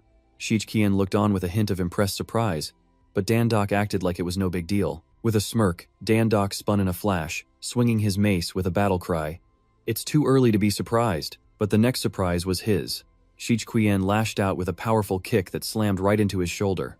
Their speed was so incredible that the other dwarves watching from outside started to get nervous, actually fearing for Shichqian. Dandok looked down, shocked to see a perfect footprint seared onto his sleeve. Shichqian just grinned, completely satisfied. He mocked him. "See? I told you this was all nonsense." Realizing the situation was turning bad, Dandok quickly leaped backward. Creating some space, he still looked incredibly confident. Raising his mace with a smirk, "First time I've been kicked by someone in shoes. Kinda hurts." "You're not so bad yourself," Shichqian admitted, planting his hammer head down on the ground and taking a deep breath. Smooth talker. But even Red Fist had to admit his stance was strange. He tells him it's best to know your own strength. Dandok seemed surprised by this. "You could tell just by looking at how I was standing?" The dwarf's eyes darkened with intensity. But then, he praises him. "I've never in my life seen someone wield a weapon so skillfully," he continues, saying Dandok's sharp sword intent is no joke, it's even giving him goosebumps. Red Fist gets so hyped he rips his shirt right off. "How long has it been since my heart pounded like this?" He never expected to meet someone on his level, maybe even stronger, all the way out here. The other dwarves are stunned by his words, almost scared. Red Fist just tosses the tattered shirt aside. "I sincerely apologize for calling you a low-grade god. As a sign of respect for your power, I'll use my full strength." A massive aura erupts from Red Fist. In response, Dandok just smirks, fearlessly challenging him. Instantly, Red Fist charges forward, his massive hammer held high. He roars, bringing the hammer down with full force. But Dandok just smiles, swinging his mace to meet the attack head-on. Dandok easily blocks the blow with the mace of Hercules, then swings it high and leaps right behind Red Fist. He brings the mace down hard, but Red Fist manages to dodge and raises his own hammer for a counterattack. Their weapons lock together. On both their faces, a massive, excited grin.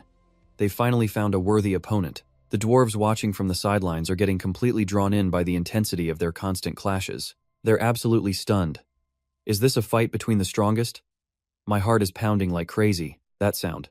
It's just a relentless storm of attacks as their weapons smash into each other again and again. The sound is overwhelming. Red Fist's eyes start to well up with tears. It's the sound of the forge. The observing dwarves are also overcome with emotion, tears streaming down their faces. The roar of steel, the sound of clashing metal has moved them to their very core, because it's the familiar, beautiful sound of a smithy. The fire from his hammer seems to ignite our very souls. A satisfied smile spreads across Red Fist's face. It was like the spirit of a blacksmith itself. Dandok's harsh words from before suddenly echo in Red Fist's mind. A realization dawns on him. He couldn't argue because it's always easier to blame someone else's talent than to accept his own flaws. His mind flashes back to the day he received the invitation from Hephaestus. The dwarves enter the new forge with their belongings. Hephaestus announces, "This is the workshop where you'll be working."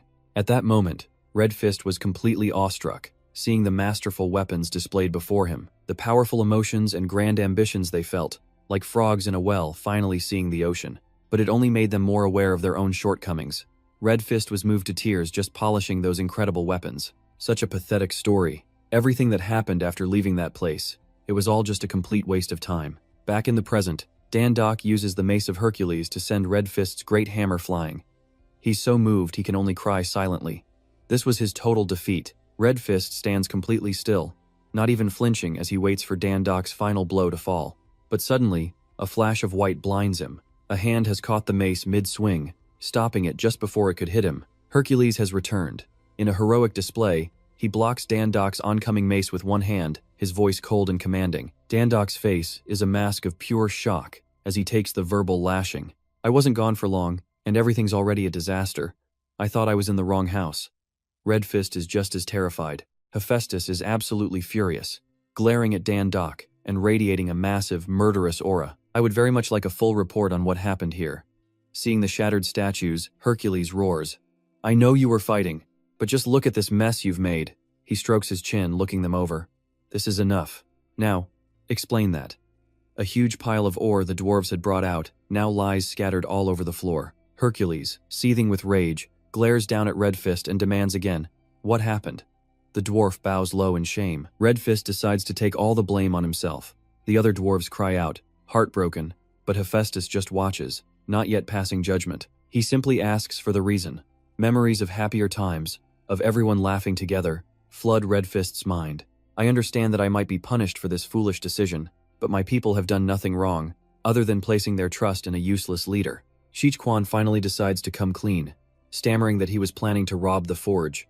But from behind, Dandok steps in, placing a hand on his shoulder and cutting him off. "About that," he begins, deciding to take all the blame on himself. "I made him do it," he declares. "Sorry for the mess." His confession leaves all the other dwarves completely stunned. Shichquan can't possibly understand why, demanding, "You low-level god, what in the world are you talking about?" But Dandok ignores him, telling Hephaestus, "The dwarf leader was just following my orders." The forge god eyes him skeptically. "I trusted you to guard this forge. Give me one good reason why you're taking the fall for someone else's mistake." Dandok is completely stumped, unable to think of a good excuse. So he does the next best thing. He changes the subject. He pulls out a gorgeous necklace. "For now, sir, please take a look at this." Hercules sees it and his whole expression shifts. Reaching out for the necklace with pure joy, Hephaestus asks, "You found it? You actually found it?" Dandok plays it cool. "I remember you saying you'd lost it." Watching from the side, Shichquan has no idea what's happening. Then it hits him, that's the same necklace he gave to the guards. A cold sweat breaks out across Shichquan's entire body. Fear floods his mind. If Dandok says he found it on them, then it's not just him going down. They're all finished. He then hears Hephaestus press Dandok, asking exactly where he managed to find the long-lost necklace. He can only whisper in despair, "It's over." But what he expected to happen simply doesn't. Dandok just scratches his head and spins a tale. "Chief Shichquan actually found it for me. Guard duty leaves a lot of downtime, you see. So I asked him to check all the items in the storeroom. His build is pretty small, after all. After searching every nook and cranny, he was the one who located it." His words stun the dwarves. They can't believe he'd lie to protect them. Hephaestus immediately turns his gaze on the dwarf leader.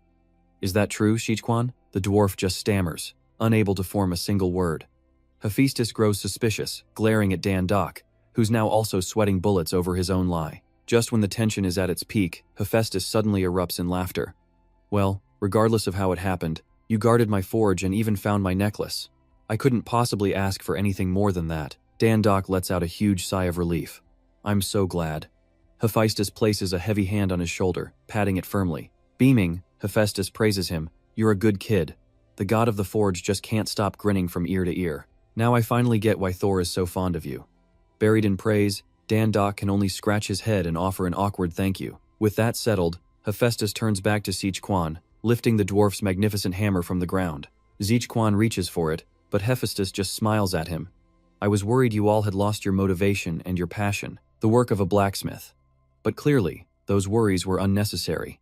He then raises the hammer high. The sound of it striking Hercules' club rings all the way to Olympus, but the hammer is left without a single scratch. Hephaestus then grips the head of the hammer, offering the handle back to its rightful owner, Sichuan. The dwarf leader can only look up, bracing himself for whatever words are coming next. But no scolding comes. Instead, Hephaestus praises his craft. A weapon even greater than before. I look forward to hearing your work. At this, Sichuan is moved to tears. Looking at his emotional dwarves, Hephaestus roars with encouragement. Let's continue to work hard together. They all cheer in agreement. He then turns and calls to Dan-Dok, opening a portal in space with a wave of his hand. Grinning at him, Hephaestus says, I was right to trust you. Not only did you do an excellent job guarding this place, but you also helped me find my necklace. From the portal, he pulls a box and presents it to Dan-Dok. Here, take this. He pulls Dan-Dok into a friendly side hug, placing the mysterious box right in front of him. You performed better than I ever expected, so please accept this as a token of my gratitude. Dan-Dok practically starts to drool. His eyes go wide as he thinks, this is insane. Is this a special reward, like from completing an SS rank quest? I thought the mace was the only payment. What is this? Still, he tries his best to play it cool on the outside. He reaches out, saying it would be rude to refuse, before bursting with joy and shouting, so I'll gladly accept it. Thank you so much. But as soon as he sees the contents of the box, his happy expression morphs into confusion. Inside is a creature covered in long, pure white fur. Isn't this a monster? He asks, still in Hephaestus's baffled embrace. Pointing into the box, Hephaestus just scoffs. You idiot, look closer.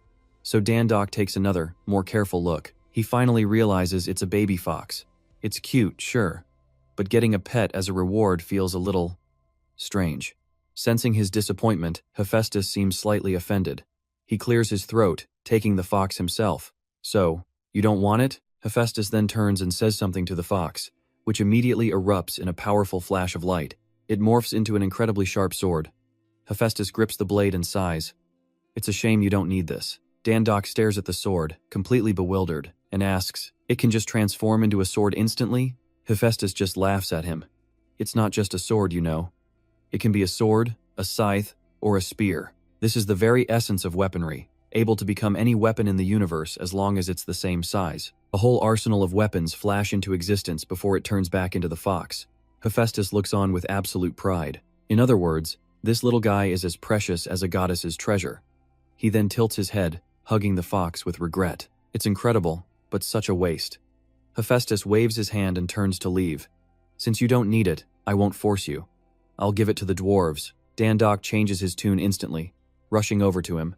How could I possibly refuse a gift from the great Hephaestus? The god digs in his ear, clearly unimpressed. Didn't you just say you didn't need it? Changing your mind? Dan-Dok scrambles for an excuse. No. I was just refusing once out of politeness, sir. Dan-Dok moves to pet the fox's fur, adding, I'll take great care of it. He then scoops the creature into his arms, grinning happily. It's beautiful. After a moment, he holds it up to get a better look. Because you're so white and soft. Alright, from now on, your name is Bai Shui. The fox immediately licks his face, overjoyed. This makes Dan-Dok burst out laughing. You like that, do you? Hephaestus extends a hand toward Bai Shui and begins some sort of ritual. The treasure of the moon goddess, Selene. I hereby transfer ownership of the moon fox to you.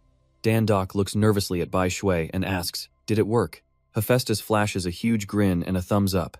Of course it did. It's all yours now, and I'll give you an item I have in storage. He opens another portal and says his goodbyes with a smile. I've got work to do, so I'll see you around. Be careful on your way back. Dan-Dok is absolutely thrilled, hoisting a huge bag onto his back. Thank you for your concern. Bai Shui settles calmly on his shoulder. From behind, a voice calls out to him. Good, you haven't left. Sichuan's eyes darken as he confronts Dan-Dok with a hostile glare. Why did you help us? You knew we planned to get rid of you if you stood in our way. You're completely disposable, a means to an end, so why? Before he can finish, Dan-Dok cuts in with an all-knowing smile. I know, right? Flashes of his own tragic past, and the suffering of the dwarves, race through his mind. A sense of understanding hits him. I see a lot of my old self in you guys. Shichquian's eyes widen in absolute shock. You see yourself in us? Is that the only reason? If there's something you want. Again, Dan-Dok cuts him off. Relax, I'm not asking for anything. His face is radiant as he looks back at the dwarf. After all, don't we all get by helping each other out? Then his gaze sharpens as he explains. And besides, if it's Lord Hephaestus we're talking about, he probably knew from the very beginning. He just chose to ignore it. Hearing this, Shichquian is left completely stunned. Dan-Dok quickly steps through the portal and leaves. So, I'll be on my way.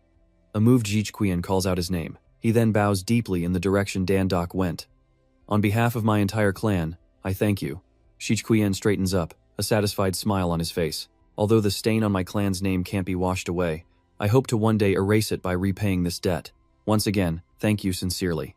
He then turns to the other dwarves, his face beaming with a bright smile. He rallies them. All right, we're working all night. Don't stop hammering, and turn up the heat. Dan-Dok has returned to the loud, bustling city at night.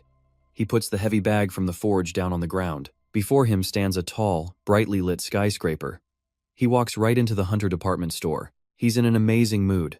Time to make some money. Elsewhere, we see a very dapper gentleman. Holding a glass of red wine is Chiba. 37 years old. Ever since he was a young man, he worked in this field as a hunter manager. And just last week, his career took a massive leap forward. He became the general manager of the biggest hunter store in the entire country. Chiba calmly raises the glass to his lips. He thinks to himself, now that I've secured the best position in the nation, I should probably leave my past behind me and start living elegantly like the other nobles. Chiba fiddles with his necktie, an almost obsessive gesture. My tie is crooked. He can't stand it. I cannot allow myself to appear so improper in front of others. There we go. He flashes what he believes to be his most elegant smile. They say that a person's station in life is what truly defines them. So, excuse me, but a man in my position should be treated with elegance. But let's be real. He's just an employee gritting his teeth behind a slick, almost sleazy smile. He couldn't understand how he'd ended up like this, annoyed by the sight of Dan-Dok and the filthy-looking bag slung over his shoulder, and he'd come to his shop of all places to sell something. Chiba was seriously doubting Dan-Dok's background. Was this guy even a real hunter? His pet was tiny. He scanned him from head to toe with pure, undisguised contempt.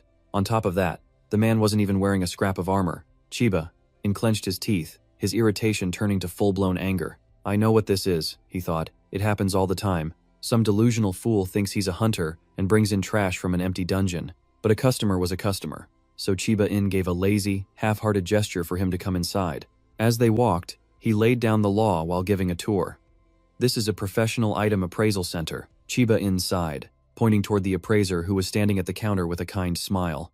Dan-Dok's bag was opened. The items inside shone with a blinding light. The appraiser announced he would begin, picking up the club of Hercules to examine it. He started sweating bullets, asking nervously, where did you possibly find items like these?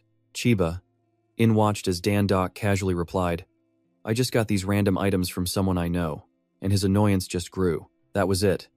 Chiba immediately exploded with rage. I knew it. What do you mean random items? How dare you set foot in a hunter's shop with such cheap, pathetic junk? He whirled around and yelled at the appraiser. Sir, this is all just strange junk, isn't it? Tell me. But his face was a mask of panic. I have been in this business for 45 years, and you are the first person to ever call items like these random. Every single one of these pieces is high quality, 4-star equipment. In an instant, those words sent Chiba into a state of absolute shock. He couldn't believe it, staring blankly at Dan-Dok. How could someone like him get his hands on such high-level items? Was he secretly some big shot? Where did he even come from? He'd heard stories of powerful people who acted humble, despite being filthy rich. And in that moment, Chiba attitude did a complete 180. Sir, let me show you to the VIP room. After the three of them were settled, the appraiser began the negotiations. First, I'll give you a starting price, he told him gravely. If you sell all of this, you'll receive about 3 billion won, which is $2.5 million US. Dan-Dok, still thinking the items weren't that valuable, just chuckled. Is that so? 3 billion? But as the number actually registered in his brain, his smile vanished, and his face went completely blank. He bit his hand, trying to snap himself back to reality. 3 billion? This junk pile that Hephaestus called his failed products was worth 3 billion won? While Dan-Dok was still shaking, unable to believe the number, the appraiser kept talking. And that's just considering the item's base quality. Depending on the demand from buyers and sellers, you could potentially get up to double that amount. Sitting beside them, Chiba-in couldn't stop the calculations running through his head.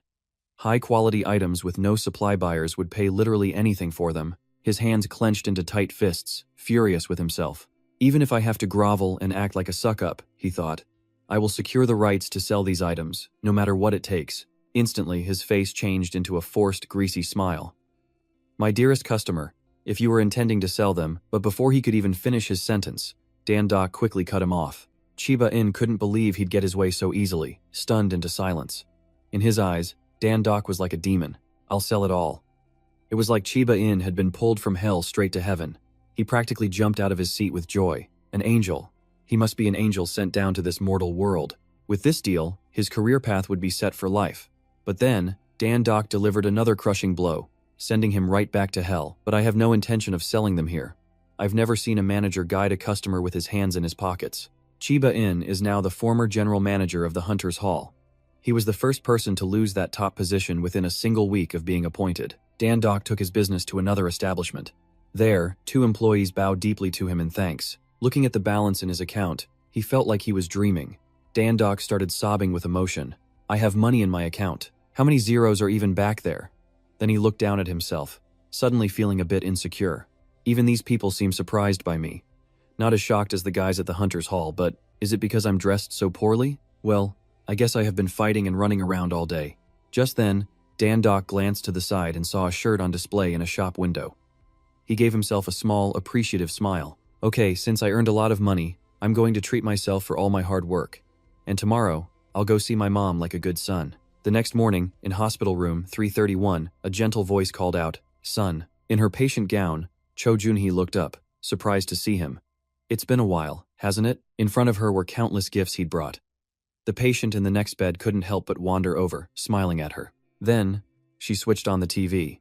Immediately, a voice rang out. A reporter's booming voice filled the room. Dan-dok, the man who completely cleared the labyrinth dungeon, has been judged by the experts as a top-tier talent in this nation.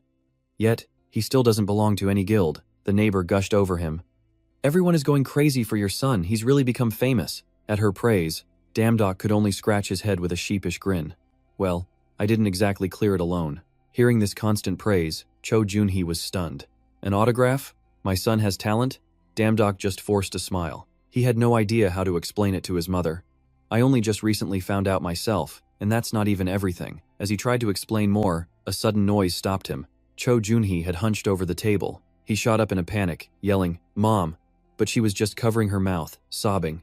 Moved by Dan-dok's accomplishments, Cho Junhee's cries only grew louder, which just made Dan-dok even more panicked and confused. He looked at her with a hint of sadness, knowing his mother had always blamed herself for his supposed lack of talent. That's why this was all so overwhelming for her. Back on the TV, the reporter continued. We return now with new dungeon-related news. Reporters shove their microphones toward a man. Hunter Nam Gung Duyuk. People are curious about the rumors surrounding this new hunter. Who is he? With a radiant and satisfied smile, Duyuk began his introduction to the world. I can't give you all the details, but he is the best hunter I know. Of course, as a swordsman, he is incredibly strong, but his instincts are unbelievably sharp. If it weren't for him, right now, we probably would not have cleared that dungeon. Dan-dok's face went bright red as his mother stood beside him. She couldn't hide her absolute joy. He suddenly realized this was his chance he needed to get famous. That way, he would gain even more divine power, and then he could take on a wider range of part-time jobs. The system stated that divine power increased with one's reputation. He had already found some decent jobs, but the one Dan-dok was targeting was to exterminate the lost soul on Eden Hill. Divine power needed, 100,000. Recruiter, Michael. Reward, 1 golden apple. A golden apple, the fruit representing the immortality of the gods. It could do so many things. It could even cure his mother's cancer. For that reason, Dan-dok had to get that mission. After Duyuk's interview segment, the program continued. The reporter returned, her face incredibly serious. We have breaking news at this hour. A gate has opened in Yongin City, in Gyeonggi Province. All residents have been ordered to evacuate immediately. At that exact moment, Snowy seemed to sense something was wrong, and immediately curled up into a ball. It then burrowed right into his shirt, causing Cho Junhee to stare in amazement. Isn't that just your scarf? Dan-dok was just as baffled by its reaction. What's wrong, Snowy? An aura of power began to emanate from it. Dan-dok was completely lost. His mind shot through space and time, and he clutched his head in a state of panic. A moment later, he looked around, dazed, as the TV report echoed in his ears. The association has requested several guilds approach this gate. Unlike other dungeons, it prevents anyone from entering and only lets the monsters come out. He contemplated the vision he had just witnessed, then said goodbye to his mother to leave. She looked a bit disappointed. She tried to hold him back a little. The neighbor remarked that he must be incredibly busy now that he was famous. In the dungeon space, monsters were already crawling out from the gate. They poured out in a massive horde, gnashing their teeth. The hunters outside stood ready, their expressions grim.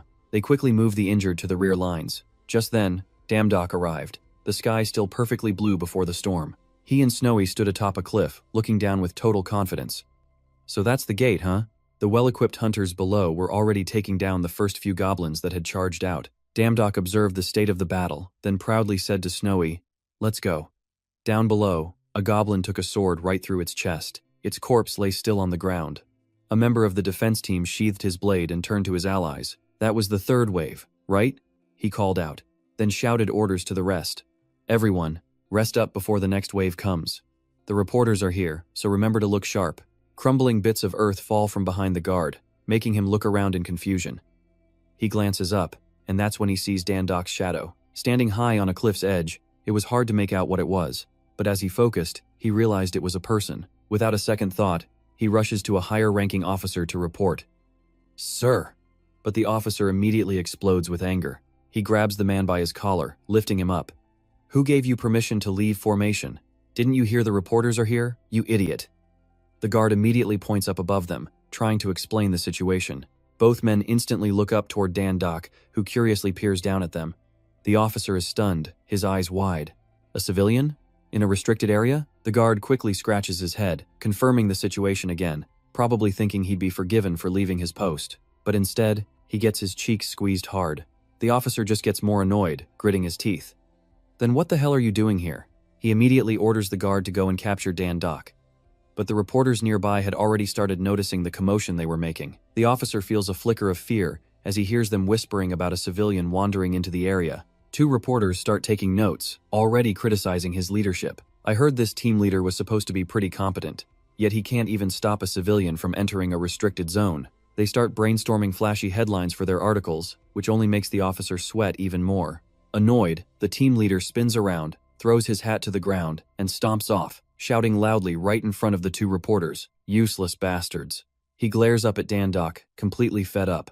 His teammates get to go into a dungeon while he's stuck here. It was infuriating. He then activates his C-rank skill, Wind Speed, launching upwards while muttering to himself, "They had better promote me for this." The power sends him blasting off the ground, shooting up at incredible speed. He kicks off the cliff face a few times to gain momentum before leaping right up next to Damdok, startling him. Looking over, Damdok observes him carefully. Just what is going on? In a flash, the officer lands right in front of him. He grabs his own head and starts complaining. "Why do I always have to be the one to handle everything?" He then strides toward Damdok with a dismissive look, waving his hand to shoo him away. "That's enough. Don't you know this is a restricted area? Get out of here now." Damdok just tilts his head. Listening to the man's taunts, Damdok couldn't help but feel annoyed as he continued to spout absolute nonsense. The team leader arrogantly assumes Damdok is just starstruck after seeing a 3-star hunter in person. But Damdok just calmly replies, "I have something to do here, so please give me some time." Getting annoyed himself, Damdok throws a little taunt back. "An autograph and an interview? Is he famous or something?" Hearing this, the officer becomes furious, grabbing Damdok's arm with a nasty glare. His face turns vicious as he grinds his teeth. "Did you just ignore me?" Bai Shui, resting on Damdok's shoulder, also starts to get agitated. Deep down, Damdok was boiling with anger, but he kept a calm expression as he asked a simple question. "What's wrong?" The officer grabs his head and lets out a self-mocking laugh. "Now even nobody dares to look down on me. All because of his weak little pet. You must be some nameless hunter trying to get famous, but you should really know your place." Those words were enough to make Bai Shui glare daggers at the man. As if that wasn't enough, he raises a fist threateningly. "I don't mind teaching you a lesson with my fists." But the moment he throws the punch, Damdok smoothly tilts his head aside to dodge, then counters with a swift leg sweep. The man never expected a counterattack, and he completely loses his balance, stumbling forward right towards the edge of a very deep cliff. Just before he falls, Damdok quickly reaches out and grabs his hand tight. The hunter is left dangling in midair. Damdok holds him there, not pulling him up right away, and teases, "Are you all right? I'm sorry, I didn't mean to do that." But still, should a 3-star hunter be throwing punches so carelessly? The officer understood the hidden meaning in his words and turned bright red with embarrassment. He then tries to pull Dan Doc down with him, cursing. "You bastard! That was just a lucky shot. Do you have any idea who I am, you punk?" Dan Doc yanks his arm, pulling the man right over him. He takes a few small steps forward to steady himself. After hauling him back onto solid ground, Dan Doc raises a hand, showing he means no harm. "Look, it's fine if you want to keep fighting me, but are you sure about that?"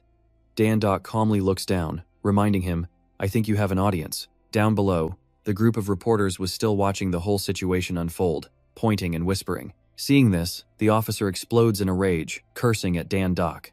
But when the reporters zoomed in, they were absolutely stunned. They were completely shocked to realize the man standing up there was actually Dan Doc. One of them even shouted his name to confirm it. The guard's jaw dropped as he overheard the reporters' whispers, completely stunned by what they were saying. But Dan Doc just smiled coolly, soaking in the attention from the swarm of reporters below. He even waved, telling them to get their cameras ready. They were about to get a major scoop. Then he turned back to the guard with a smirk. "What was that you said? Some nobody is looking down on me? Gonna teach me a lesson with your fists?" The hunter was practically shaking, stammering uncontrollably. His eyes were wide, his mouth hung open, but the guard couldn't say a word. "Keep those eyes open," Dan Doc continued, "and see what a nobody can really do." With a powerful stomp, he shot forward like a bullet. Below, the reporters stared up in absolute awe. Before the hunter could even blink, Dan Doc had vanished. He was already in the air, diving down with a confident grin. He and Snow White plummeted from the sky.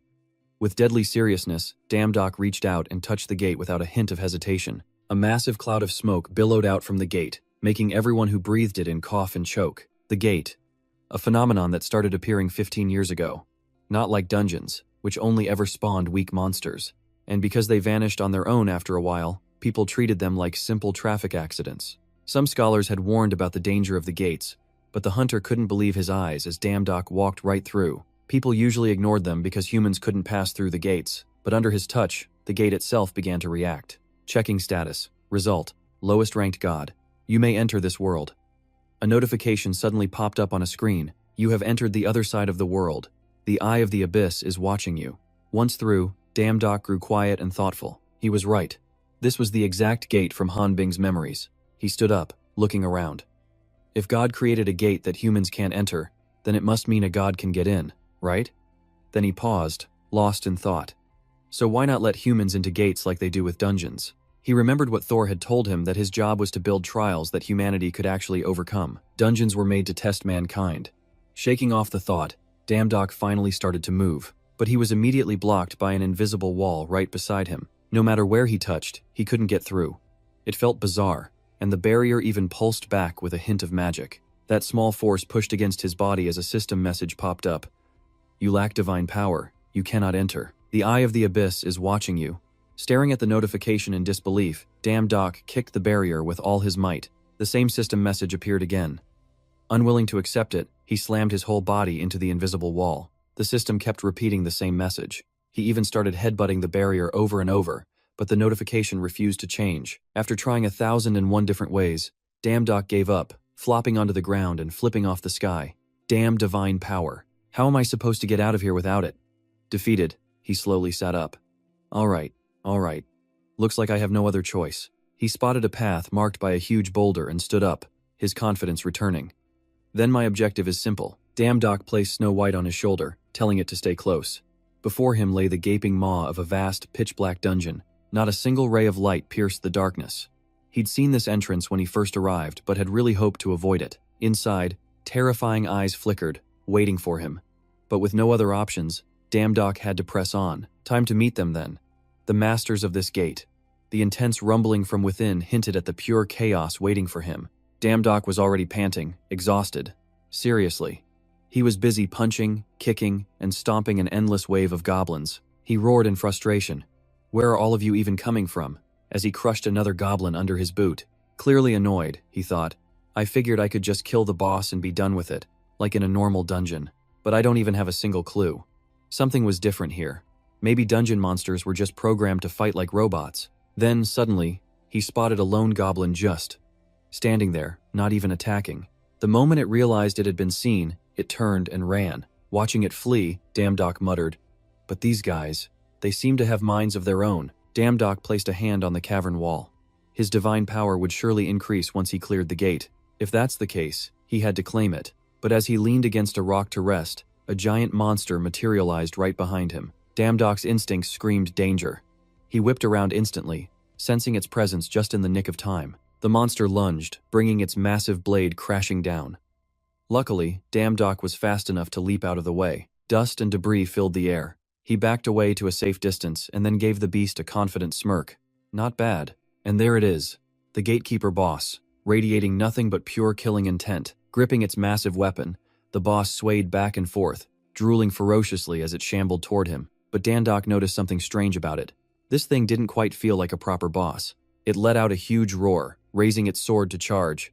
Damdok braced himself, thinking, here it comes. But then 1, 2, 3 seconds passed and nothing happened. Absolutely nothing changed. It just stood there in the distance, swinging its sword around and roaring its head off. Damdok shouted, annoyed, you're so slow. His eyes filled with impatience as the sword finally came at him. He dodged it with a simple sidestep, then casually leaped into the air. Landing right on the monster's weapon, he looked down and mocked it. How disappointing. Are you sure you're the boss? You have the title of boss, but you're not careful at all, he yelled, stomping down with all his might. In an instant, the monster's weapon snapped clean in half. It stared at the broken pieces, totally baffled by what just happened. From the other side, Damdok called out, Baxiol, become my weapon, and charged forward with incredible force. He sliced a clean line right across the monster's body. In a flash, the creature collapsed, flying backward. But after defeating the boss, Damdok himself was confused. He looked down at its unconscious body, completely bewildered. He couldn't believe it was that easy.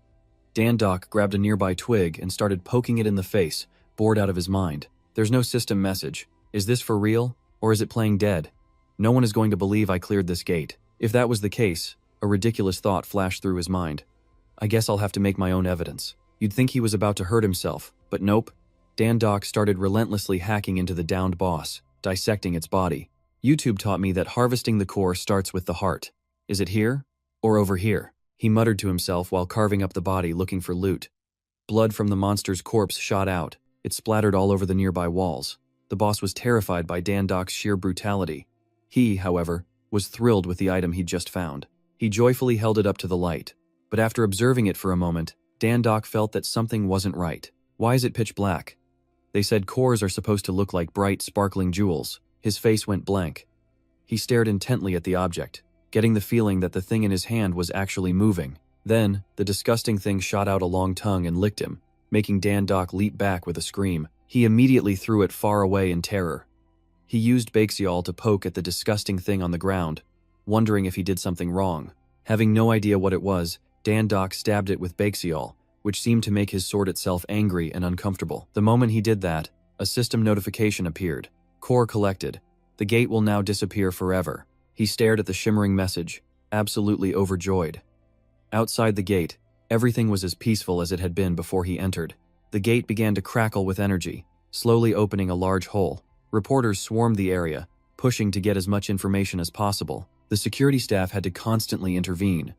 A woman with a scholarly air approached the professor, quietly calling out to him. She sounded irritated with him.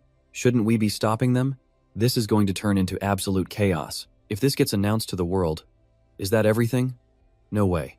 There will be massive backlash against the academic community for spreading false information. The professor was getting increasingly annoyed by her constant yelling. On the sidelines, other groups began to observe the situation, calculating their next moves. On top of that, people from the Hunters Association arrived to watch. The woman, meanwhile, kept rambling on in front of the gate. As Damdok began to emerge, he poked his head out first to tease the crowd. So many people. Just as I expected. Everyone was buzzing with curiosity and excitement at his arrival, forcing Damdok to plead with them just to move. Let me out first, the crowd whispered in absolute shock. He's walking through the gate like he's stepping through a hula hoop. After stepping out of the gate, Damdok took a deep breath, savoring the fresh, clean air. Reporters instantly shoved cameras and lights in his face, firing off questions without even waiting for a response. Damdok calmly waved his hand. No. He cleared his throat and continued, that's not the important part. What's important is that from now on, people can block these gates themselves. Damdok's expression became incredibly arrogant and confident. Pointing at the gate, he deliberately spoke in riddles, just to stir up the reporters' curiosity even more. It worked. They bombarded him with questions, much to his satisfaction. Then, Damdock gripped the sword that Baxiol had transformed into. Raising it high, he pulled out the object that Baxiol had pierced earlier, holding it up for all the cameras to see. This is it, the core he pulled from the gate's guardian boss. He tells them all to get a good look. Damdock flicks his wrist, sending the core flying high into the air as everyone watches in complete awe. With a few masterful strokes of his sword, Damdock instantly shatters the core in midair. Immediately, the gate cracks apart before exploding in a blinding flash of light, silhouetting Damdock perfectly. The reporters watching from the sidelines are completely stunned, their jaws wide open. Damdock just closes his eyes, so this magnificent aura feels incredible. Nearby, a researcher reaches out, trying to catch the gate's fading fragments. A few remnants still in the air, she whispers.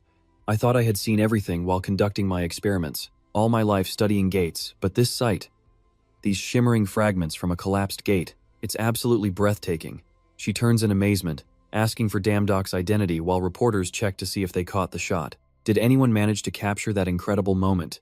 Damdock just cracks a satisfied smile, feeling incredibly pleased with himself. He was waiting for this exact question. Bathed in the glow of the sun, he finally introduces himself. My name is Damdock. He confidently slams his sword into the ground, looking over the crowd. My name is Damdock. The news goes wild. A mysterious hunter from the live broadcast has single-handedly cleared the gate, capturing everyone's attention. The name Damdock explodes across the country. Comments and theories about who he is and what he did are everywhere. It's all over social media. And the system? It's busy converting all that fame directly into power for Damdock. The notifications flood in.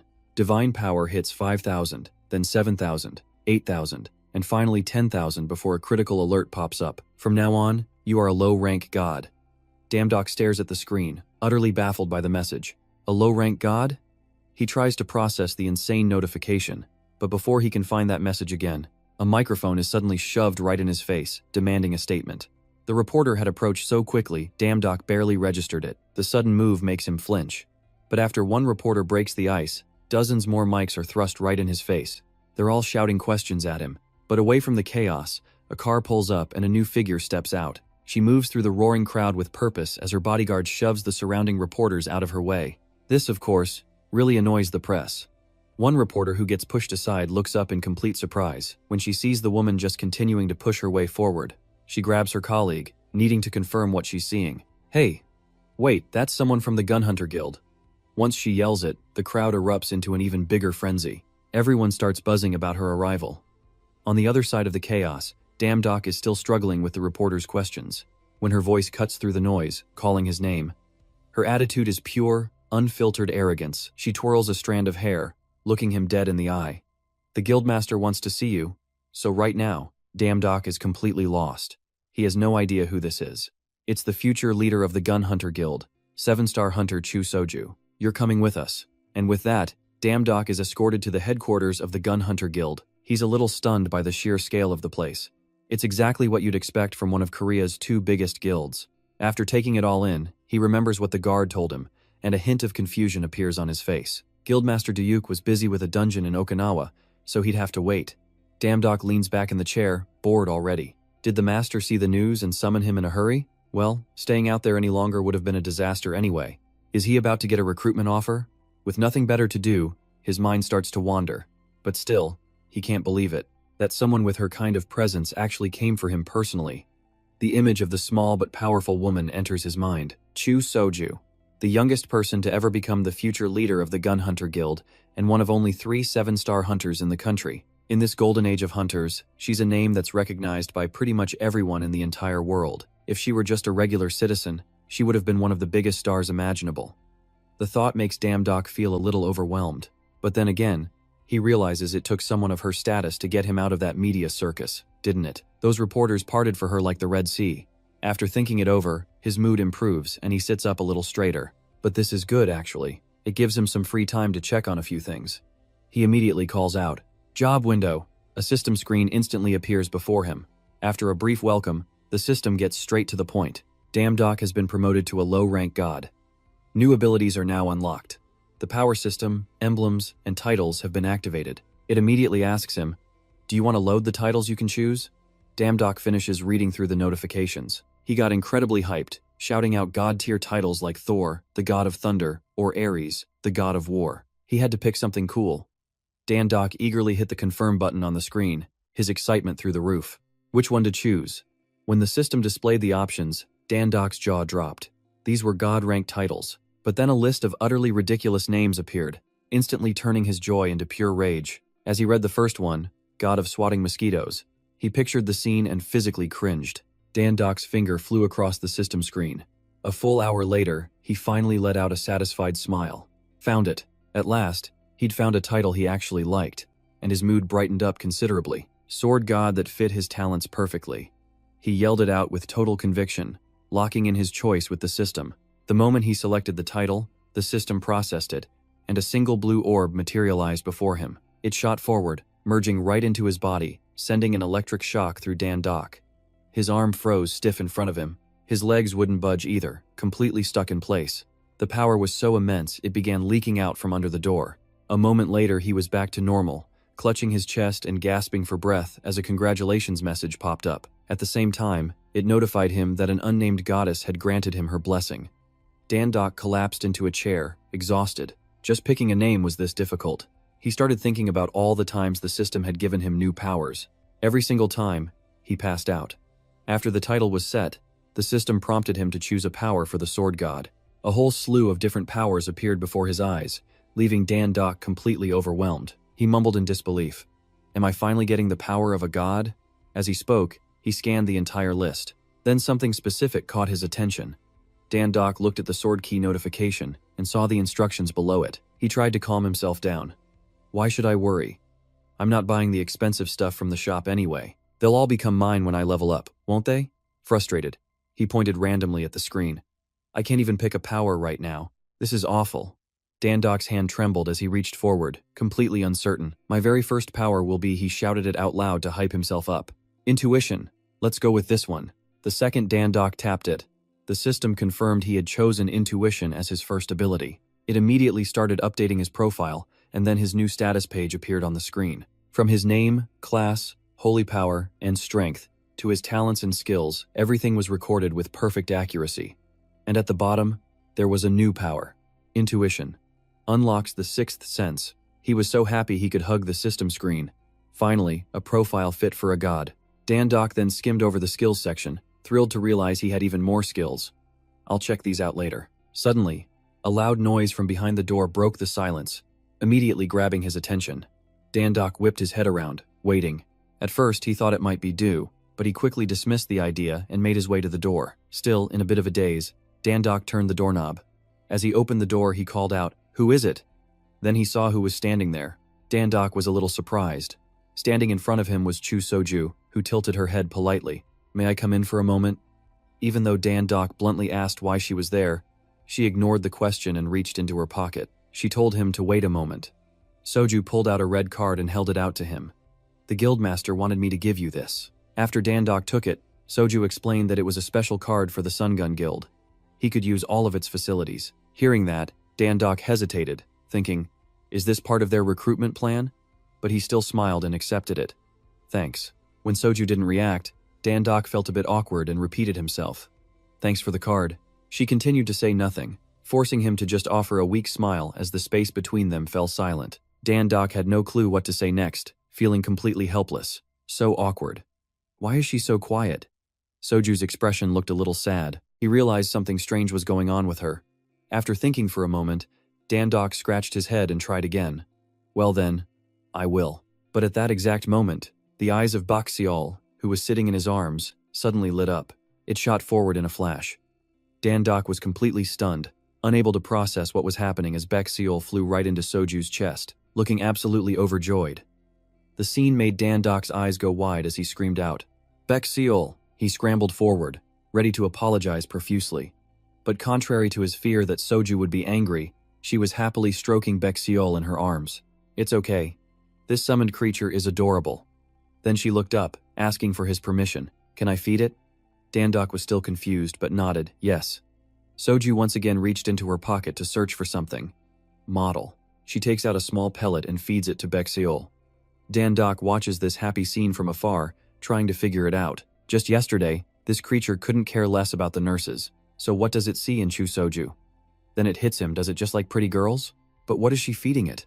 A little worried, Dan-dok asks Soju what the pellet is. Glancing at Baek Seol happily clutching the treat, Soju explains it's like a nutrition pellet, very good for it. A moment later, Baek Seol is back on his shoulder as Soju quickly says her goodbyes. It was really nice meeting you today. She even turns to Baek Seol to say she'll see it again. After Soju leaves, Dan-dok lets out a huge sigh of relief. He slumps into a chair, finally letting himself relax. But thinking about that encounter, Dan-dok just sighs again in frustration. Talking to her is so difficult. He then looks over at Baek Seol, who's also lounging on a chair, and teases, "You seem to like her, huh? She gives you one snack and you're already smitten?" But then, something clicks. Dan-dok quickly flashes back to a moment ago. Soju had said, "See you next time, Baek Seol." Dan-dok is stunned. He now realizes he never actually told her the creature's name. By now, Soju is a good distance away. A strange, knowing smile plays on her lips, her suspicions seemingly confirmed. Dan-dok decides to search online for a solution. With his chin in his hand, he thinks about Chu Soju. What am I supposed to do about her? Sure, she's good looking, but everyone knows she's a stalker, right? While he's lost deep in thought, something happens. The system suddenly displays a notification. He ignores it, but the alert keeps flashing over and over, driving him crazy. He finally snaps. What is it? You think I'm not busy enough? Dan-dok gives in and opens the notification. The system announces that a popular part-time job has been updated. Dan-dok is completely confused after reading the message. The moment he taps it, the system displays the mission for him. Feed Cerberus. Recruiter. Hades. Power level over 10,000. Experience taming divine beasts is a plus. Job description. I have to go to Olympus on business, leaving Cerberus home for 3 days. All you have to do is the super easy job of taking good care of him. Full accident insurance is included. The pay is 200 stater plus another 200. P.S. Why hasn't anyone applied? I'll double the wage. A word from the boss. My dog doesn't bite. After reading the offer, Dan-dok is immediately hooked by the incredible pay. Huh? Double the salary? Suddenly, that stalker girl isn't so important, is she? He immediately accepts the mission. I'll do it even if I starve to death. After confirming, a strange, dark, and hazy space opens up. A flash of light pulls him through to this new location. Dan-dok tumbles onto a boat, holding his head in defeat. I'm getting way too used to falling like this. Suddenly, a blinding light flares up. It forces him to throw a hand up to shield his eyes. Someone is standing right in front of him, shining a lantern in his face. Annoyed, Dan-dok shouts, "Who shoves a light in someone's face like that?" When he gets a clear look at the person before him, he recoils in fear. Dan-dok scrambles to his feet, trying to regain his balance. Once he's steady, he realizes he's standing on a boat, face to face with this ominous figure. Dan-dok begins to look around. The person in front of him keeps swinging the lantern back and forth, his voice a horrifying, trembling whisper. "You are dead." Charon continues to intimidate him. This is the River Styx, where the dead are brought to the underworld. It is a place where the living cannot cross. Dan-dok stares at him, piecing it together.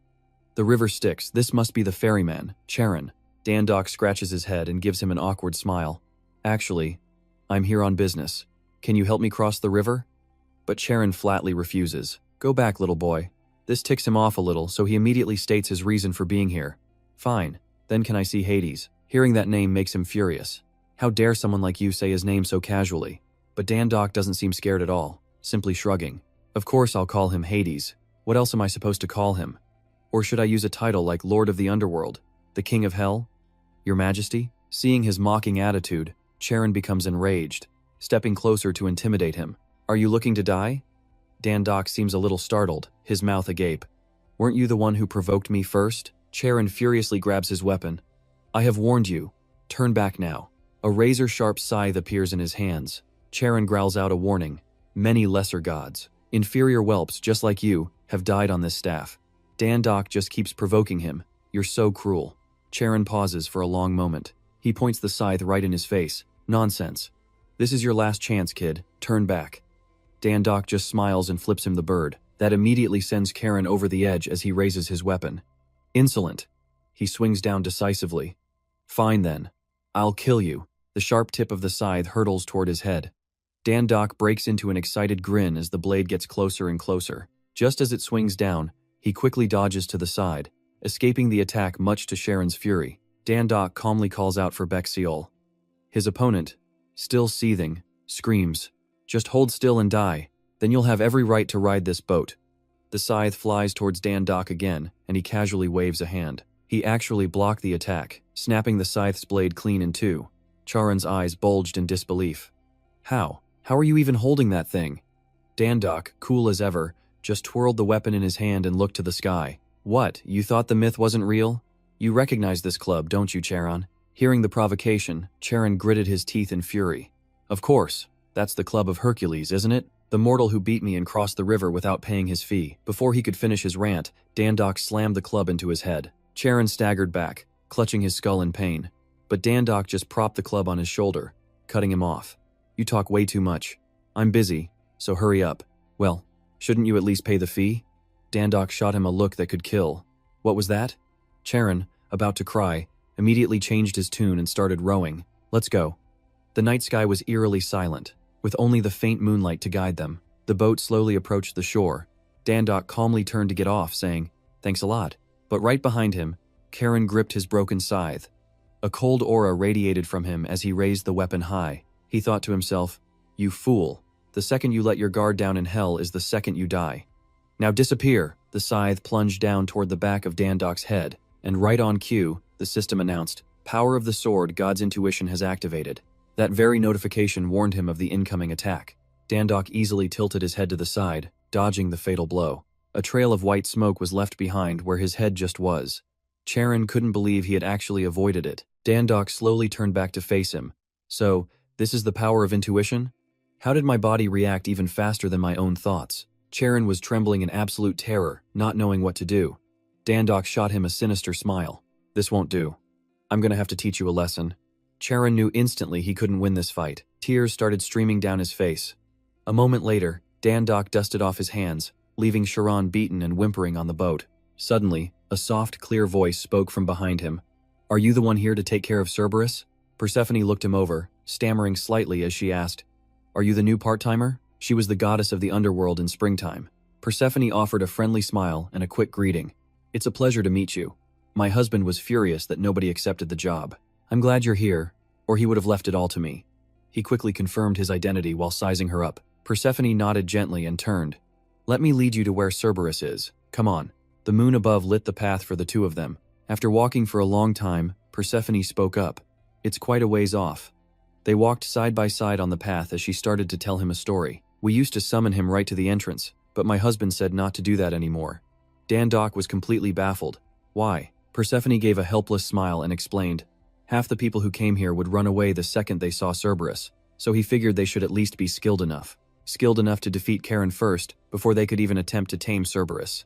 Dandok calmly replied, "So that must have been the first test." Dandok started to feel a knot in his stomach. It made sense in mythology. Cerberus is a terrifying monster. He was known as the Warden of Hell itself, but he quickly steeled his nerves, his fighting spirit blazing. "Don't worry, I'm the great sword god. Even if it's Cerberus, it's just a dog." A moment later, Persephone looked back at him. "We're here. It's just ahead." The forest before them was mysterious and dark, without a single speck of light. The entire area was shrouded in the murderous aura of the chained beast, Cerberus. It stomped 1 foot forward, creating a massive shockwave. It had 3 heads, and all 3 were bearing rows of sharp teeth. Drool dripped down to the ground. Dandok's courage instantly vanished. "I'm screwed." He began to tremble as he remembered the quest details. At the very end of the notice, Hades had left a small, endearing little note. "My dog doesn't bite." Seeing him standing frozen, Persephone asked with concern, "Mr. Dandok, are you okay?" It wasn't until she called out that he snapped out of it. Dandok came back to his senses and shot her a pained smile. Persephone then took out a scroll, smiling brightly at him. "Here are some instructions on dog sitting that my husband wrote himself. Please read this before you start working." Dandok never expected this quest to have so many steps, asking blankly, "Instructions?" He reached out and took the scroll. He silently thought to himself, there was no way Hades would just throw him into this mess without any preparation at all. Dandok unrolled the scroll, stunned. "Hades, you really had this all planned out, didn't you?" On it were notes detailing Hades's instructions, a list of what to do and what not to do with Cerberus.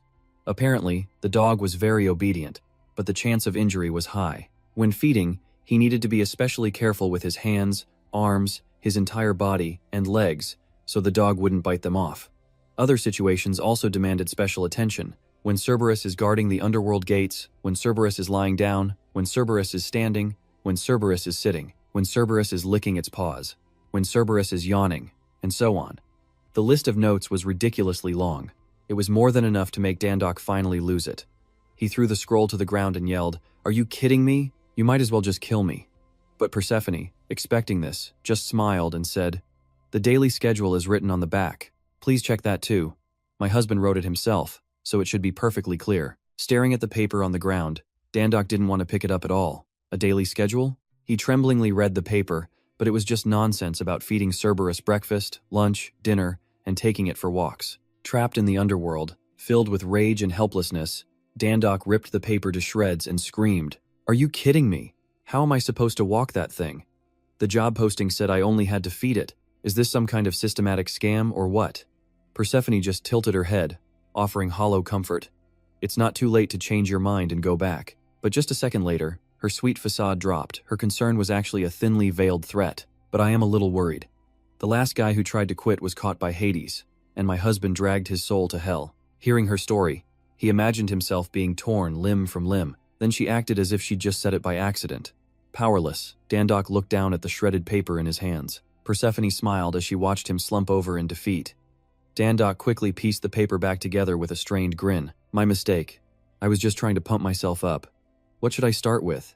She just smiled, having gotten exactly what she wanted. "In that case, please start by feeding Cerberus.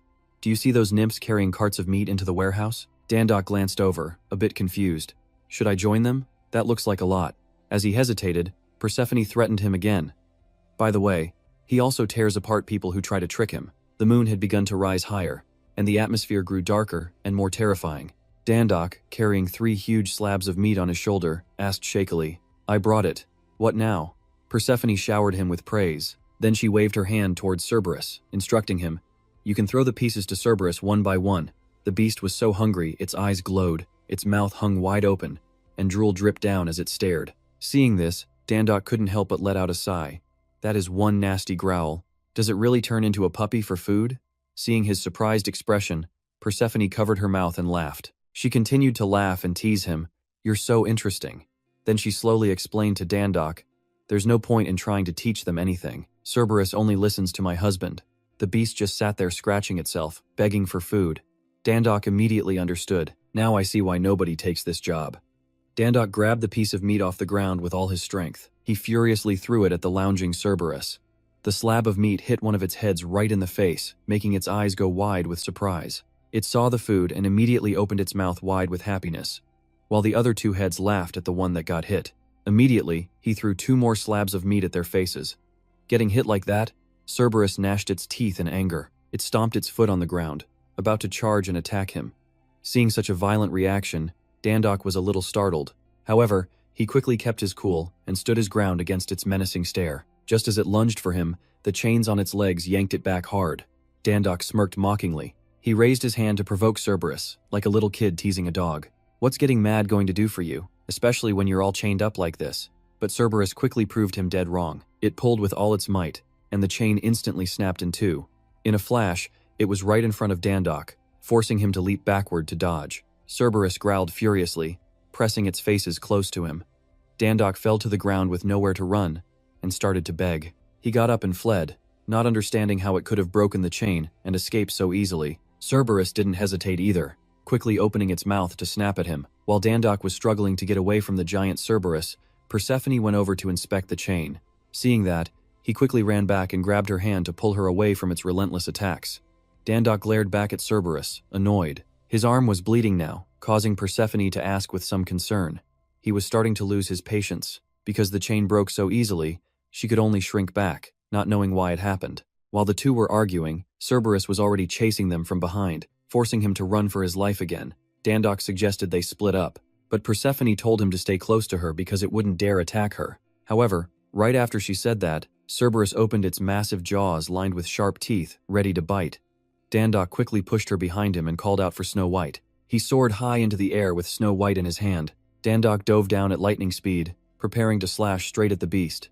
His eyes flashed with rare anger as he attacked and taunted Cerberus. Dandok flipped through the air, slashing straight down at the beast, expecting to cause some serious damage. However, it was completely unharmed. Instead, Cerberus swung a massive fist right back at him. The blow sent him flying.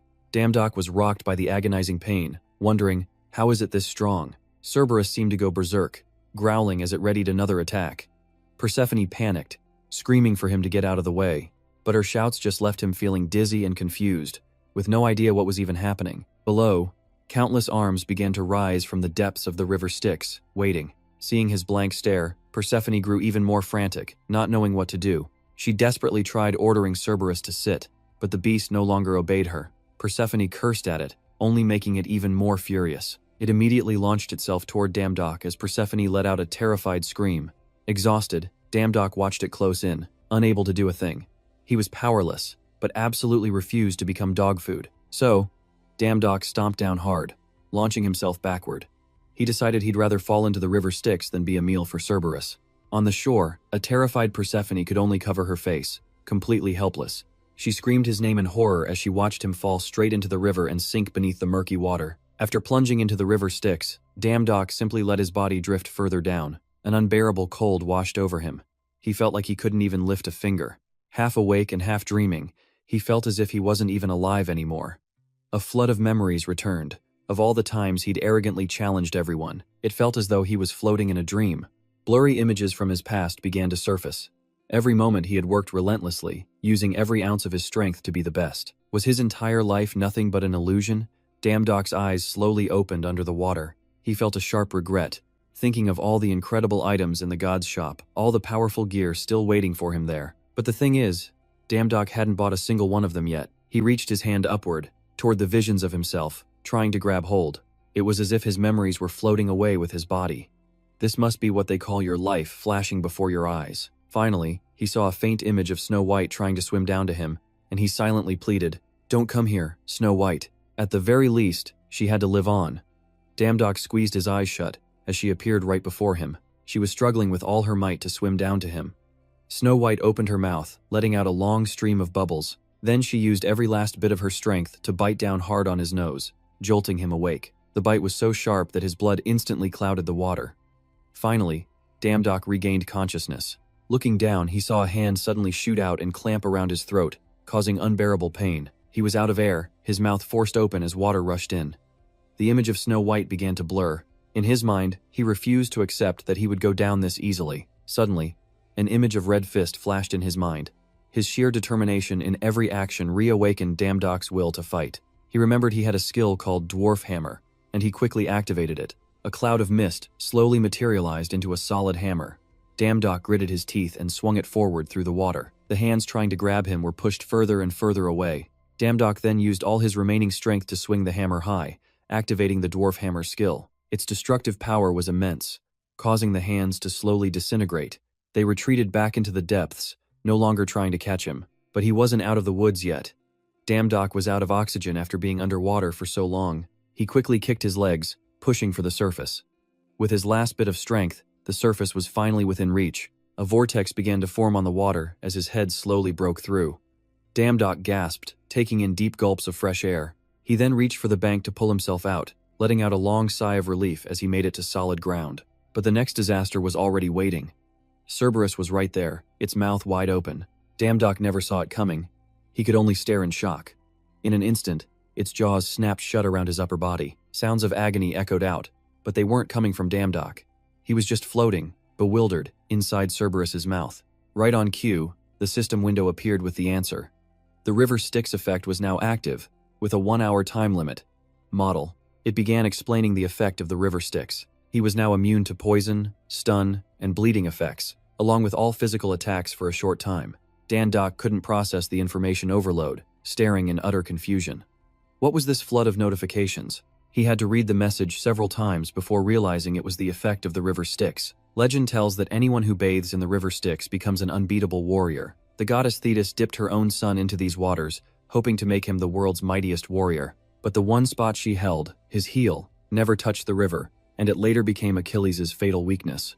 Damdock slowly realized he had just been submerged in that very river from head to toe. This also meant he had become immortal.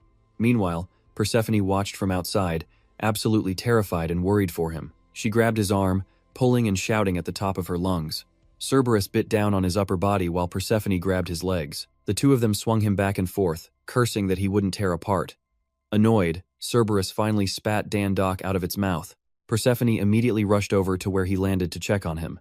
Dandok was covered in the creature's disgusting saliva. He shot her a tired glare and said, "How can you say that to someone who just came back from the dead? So cruel." Persephone quickly burst into laughter before feeling a wave of guilt for her reaction. Persephone kept asking over and over if Dandok was actually okay. She was baffled. How could someone fall into the river Styx and still be alive and well? Annoyed, he shook off the filth and answered her, "I got out by myself." Persephone couldn't believe what he was saying and staggered back in shock. He casually explained everything he did to escape, but she still didn't seem to believe him. While the two were talking, Cerberus slowly crept up from behind and clamped its jaws around his arm. Dandok was bitten repeatedly as the beast tried to tear him apart, making Persephone scream his name in terror. And yet, Cerberus suddenly looked surprised.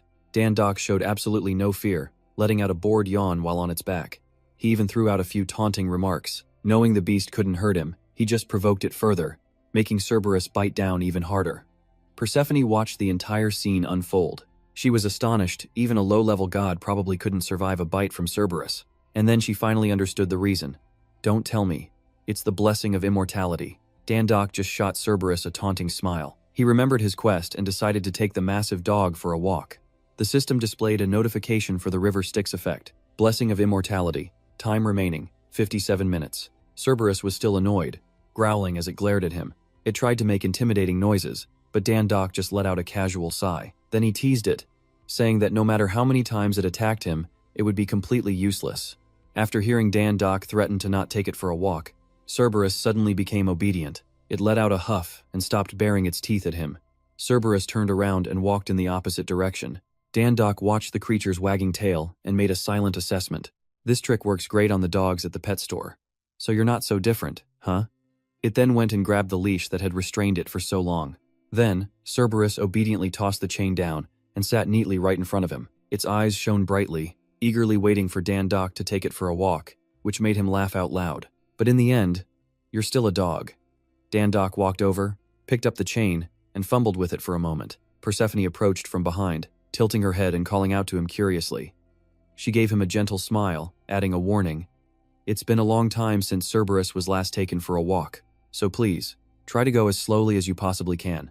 Dandok paid no attention to her warning, completely confident he could handle it easily. Before he could finish bragging to Persephone, a massive force suddenly yanked him off his feet, cutting their conversation short. All Dandok could do was cling to the chain, screaming for Cerberus to stop.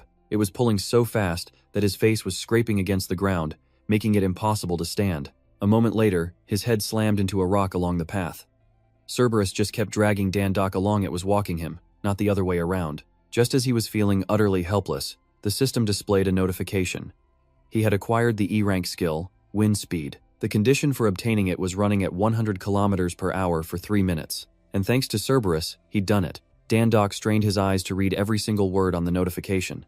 From a distance, Persephone quickly used her divine power to chase after them. Seeing him get dragged along, she called out, shouting, "What are you doing?"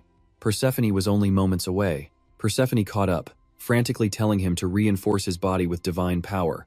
But Dandok was completely lost. He didn't even get how she could match this insane speed.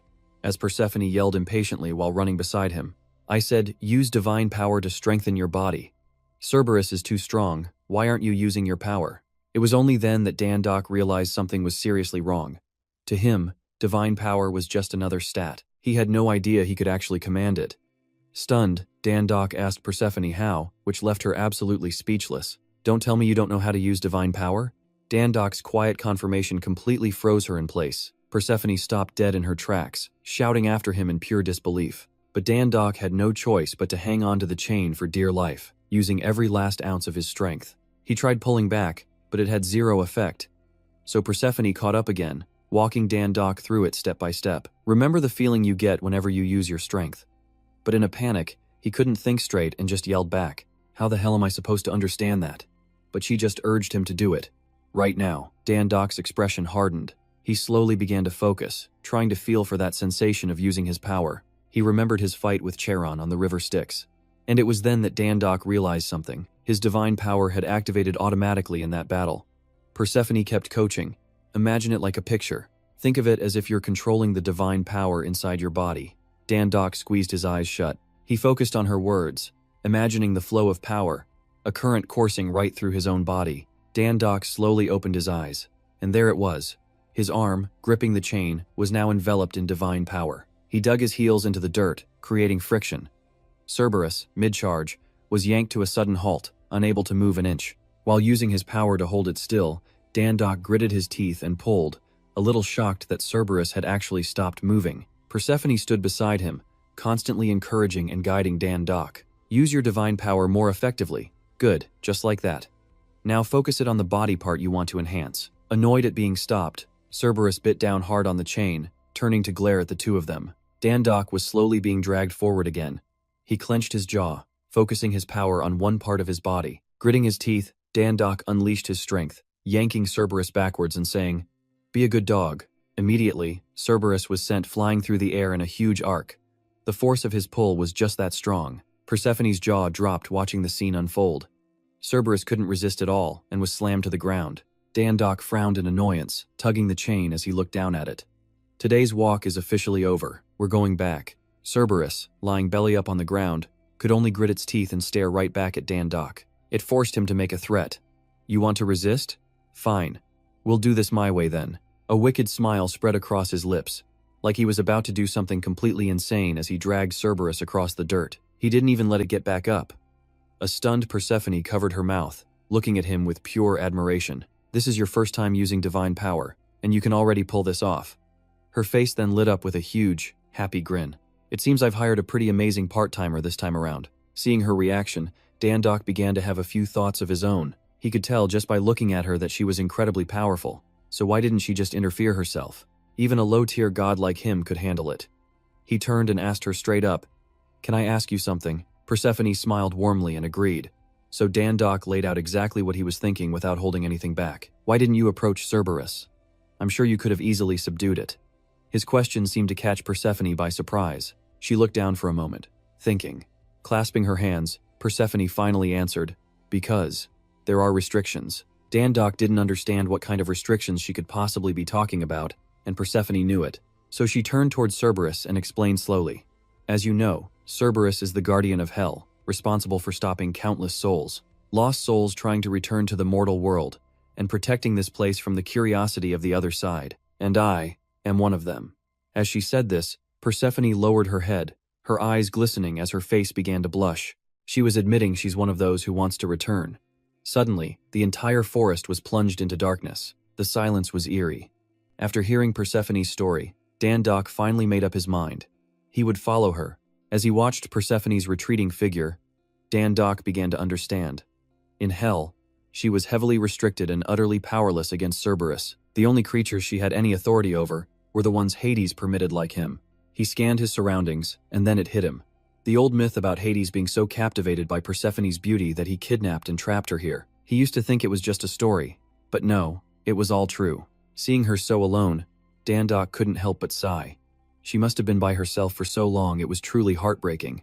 His fist suddenly clenched. He just couldn't shake this damn need to do the right thing. But Persephone's husband was Hades, brother of the supreme god Zeus. What could he do? Lost in thought, a familiar sound suddenly snapped him out of it. Snowy appeared out of nowhere with a sharp cry. It was then that our hero remembered, "That's right, Snowy." The furious creature jumped onto Dan-dok's shoulder, chittering away as if scolding him, and he could only try his best to calm it down. "I completely forgot about you. I'm sorry." A short while later, a defeated Cerberus was being dragged across the ground by its chains. Dan-dok held the leash up front, leading the beast deeper into hell with Persephone. But then Cerberus stopped dead, startled by something. It shot to its feet with a low growl, surprising him. He turned to her with a curious look. What's wrong with him all of a sudden?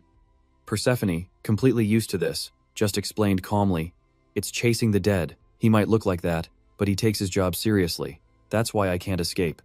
Then she turned, offering a friendly smile and a reminder. "Just tie him to that pillar, and our morning's work is done."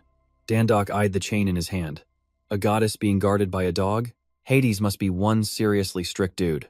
Still, he obediently wrapped the chain around the pillar, muttering under his breath. Why would he keep a dog that only listens to him? Just then, a system notification rang out. His intuition skill had activated. A blue aura flared from his eyes, rapidly scanning everything. Dandok immediately sensed something strange coming from inside the pillar. An immense power was concentrated within it. Something's in the pillar, but what? He cautiously channeled energy into his hand. It didn't feel like a living thing, maybe some kind of object. Should he check it out? But Persephone hadn't noticed a thing. She gently informed him, "We've finished our morning duties, now it's time to prepare for the afternoon." Before Persephone could even figure out what was happening, she turned to see him shatter the pillar with a single punch. It was an insane uppercut that nearly hit the ceiling, causing her to scream out in shock, "Dandok!" Dandok ignored her shouts, casually pulling a collar from the wreckage. "What are you doing?" she asked, completely stunned and too afraid to speak. But this human, Dandok, just scratched his head and sheepishly laughed it all off. "My apologies," he said. It looked like there was something inside. At the same time, the system quickly identified the item in his hand. Hades' collar, used for training Cerberus. With this, Cerberus would obey his commands. Persephone stared blankly at the collar she'd been searching for, unable to believe he'd hidden it there. She rushed over to him. "I looked everywhere and couldn't find it." "How did you?" Dandok tried his best to avoid her gaze. "Maybe it was a hunch?" he deflected. He was still wondering about its power when Persephone excitedly confirmed it for him. "Of course. Cerberus is the very symbol of hell. To control Cerberus is to control hell itself." After staring at it for a moment, Dandok just thought it looked like any other dog collar. And just like that, a grand plan was forming in his mind only for him to immediately shut it down. "I probably can't use it, right? It belongs to Hades after all. If I could, this job would be a piece of cake." Standing beside him, Persephone fell silent, thinking hard about his words. And then she had a realization. Dandok's interest was immediately piqued by Persephone's response. "It's okay. It's not like it's forbidden or anything," she replied casually. "My husband actually told me to try and find this collar." Persephone let out a heavy sigh, sounding a bit hopeless. "He said if I found it, he would let me train Cerberus." Looking at her expression, he thought to himself that she really needed to have a talk with her husband. But still, Dandok beamed at the treasure in his hand. No way was he passing up a chance to make this job easier. His face lit up with excitement as he gave his first command. "Come here, let me put this collar on you." Cerberus shot him a disdainful look and turned away, refusing to react. "You still don't get it, do you? You're no match for me," Dandok taunted. That single sentence was enough to shatter Cerberus's pride. It bared its fangs and raised its claws, ready to send him to his grave. But before it could even make a move, Dandok gave the beast such a beating that it obediently bowed its head. He took the opportunity to snap the collar on it, praising the hound with satisfaction. "See? Looks good. Should have just behaved from the start." Then, a wicked grin spread across his face, instantly channeling his inner Pokemon trainer. "Cerberus, I choose you." What followed was a series of bizarre commands, forcing the beast to helplessly obey. "Sit. Lie down. Roll over." Watching the whole ridiculous display, Dandok couldn't help but burst out laughing. "It actually worked. You're kinda cute, aren't you?" But his voice suddenly changed, becoming ice cold and threatening. "This is your punishment for biting and dragging me. Go face the wall and think about what you did. And don't move until I say so." The more Dandok savored this, the more he thought this mission would be a total cakewalk. But while he was lost in the sweet victory of his revenge, he failed to notice the sudden, chilling shift in Persephone's expression. She lightly tapped his shoulder to get his attention. Dandok turned around, beaming, ready to show off to Persephone. "Lady Persephone, did you see that? That dog couldn't do a single thing to me." Before the words even left his mouth, she seized the moment to cast a spell on him. Dandok didn't have time to react, staring at her in absolute, questioning shock. In a flash, all his strength was gone, and he collapsed to his knees. Dandok dazedly heard Persephone reveal a secret. "My husband gave Cerberus 2 orders. Her eyes were terrifyingly emotionless. One is to manage the dead who try to escape from hell, and the other," at this, Persephone paused for a moment, then finished, "is to manage Persephone." By this point, however, he had almost completely lost consciousness. He swayed on his feet, thinking, "What's happening? I'm so dizzy." Persephone's face began to blur as her voice became a distant echo in his mind. "Sleep well now, Dandok." Her figure slowly faded into the distance. "I'll be back before my husband returns, so don't worry." He had reached his limit and finally collapsed to the ground. "So you just sleep soundly until then, all right?" Dandok's last shred of consciousness struggled to remind him. "That's right, to Hades. The most important thing isn't hell." But his body refused to obey. "Damn it, I can't let this happen." With that, his eyes shut and he passed out. A while later, he heard a voice calling his name. Dandok slowly regained consciousness, mumbling, "Snow White?" Then realization hit him, and he shot up in a panic. He thought to himself, "Crap, did I fall asleep?" Dandok frantically scanned the area, asking Snow White, Where is Lady Persephone? But they were completely alone, and had been for some time. Dandok broke out in a cold sweat, pure crisis mode setting in. I'm so dead. He wondered how long he'd been out. The system suddenly popped up with a notification. Somnus effect. Remaining duration, 5 minutes and 20 seconds. Dandok felt a tiny sliver of hope. He sighed in relief. Thank God, it hasn't been that long. He immediately started running to find her. You guard the gate, Cerberus. I'm heading out. Dandok ran with every ounce of strength he had. Normally, Lady Persephone could never leave hell because of Cerberus. He couldn't stop worrying. If Hades ever found out that Persephone escaped on his watch, the god of the underworld would absolutely destroy him. Dandok scanned the forest around him. Where could she have gone? He had to find her and bring her back as fast as possible. To save time, he quickly used a skill he had learned from the system, the Gale skill. It allowed him to run at 100 kilometers per hour for 3 minutes. A notification confirmed, Gale skill activated. Depending on the user's physical condition, the move could be significantly upgraded. Instantly, Dandok started moving like a hurricane. He glanced back at the road he'd just covered, completely stunned. Whoa, that is insanely fast. A golden energy then erupted from his entire body as he came to a decision. Let's see what happens when I activate a skill while using divine power. He soared into the sky, searching the forest. And then Dandok suddenly spotted something. In the distance, he saw Persephone crossing a river by boat. Dandok was ecstatic. Found her. At that moment, Persephone was slowly making her way across. Suddenly, she felt the river ripple, and immediately went on high alert. What was that sound? But just as quickly, the river went silent, so she assumed, did we hit a rock? And then Dandok burst from the water, scaring her half to death. His face was dark with fury. Dandok's voice was dangerously low as he asked, going somewhere? The world fell silent. Only the sound of his questioning voice broke the tension. You yourself said that no one is allowed to cross the river Styx. He was so furious he couldn't control his emotions. So why are you doing it? Persephone quickly started to explain. I'm sorry. I just wanted to see my mother. Hearing that made Dandok think of his own mom, and his anger quickly began to fade. You should have thought of that before. Persephone gave him a mischievous wink, trying to reassure him. Don't worry, my husband won't be back for another 2 days. This is my little secret, and I have never been caught before. Hearing that, Dandok's jaw dropped in disbelief. What, this isn't the first time? While they were talking, the boat suddenly crashed straight into a sharp rock. A huge hole was torn in the side of the boat. They both watched in horror as it slowly began to sink. What the hell? Dandok looked toward the far shore, making a quick calculation. At this rate, the boat would never make it. A system notification appeared. River Styx effect, duration 15 seconds. Seeing the shore so close, Dandok made a decision. Looks like there's no other way. He quickly jumped into the river and used all his strength to push the boat ashore. Hold on tight. A moment later, they were both safely out of the cave. Persephone was basking in the sun, sighing in pure bliss. This is amazing. But Dandok suddenly appeared behind her. Can you promise me something? She turned. Promise what? But his entire posture screamed anxiety. After you visit your mother, we have to return immediately. No arguments, no delays. Hearing this, Persephone just offered a sweet, reassuring smile. I told you, I've never been caught. You worry way too much. But Dandok was still on edge. If we get caught now, it's my funeral. In response, she simply grabbed his hand with an idea. It's fine. If you're that worried, why not just come with me? With that, Persephone led him straight into a cave, making Dandok wonder. Why do all the Greek gods live in caves? He thought.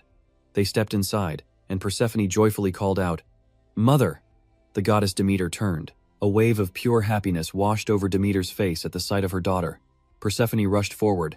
It's me, causing her mother to gasp in shock. Oh, my child. Are you really my Persephone? Who else would I be? And with that, the two embraced in a long-awaited, emotional hug. Watching from a distance, Dandok awkwardly scratched his nose. Look at them, he thought. Guess I'm the third wheel here. Just then, he noticed a single flower blooming at his feet. It made Dandok recall the old Greek myth he'd heard. During Persephone's absence, all of nature withered from Demeter's sorrow, a period that coincided with winter in the mortal world. Dandok turned to them. I have something to take care of, so I'll be going. Persephone was surprised. You're not going to watch me? He just waved and started to walk off. See you at the riverbank at 8. But just as he was about to leave, Persephone suddenly called out to him. Dandok. She offered a truly genuine smile. Thank you.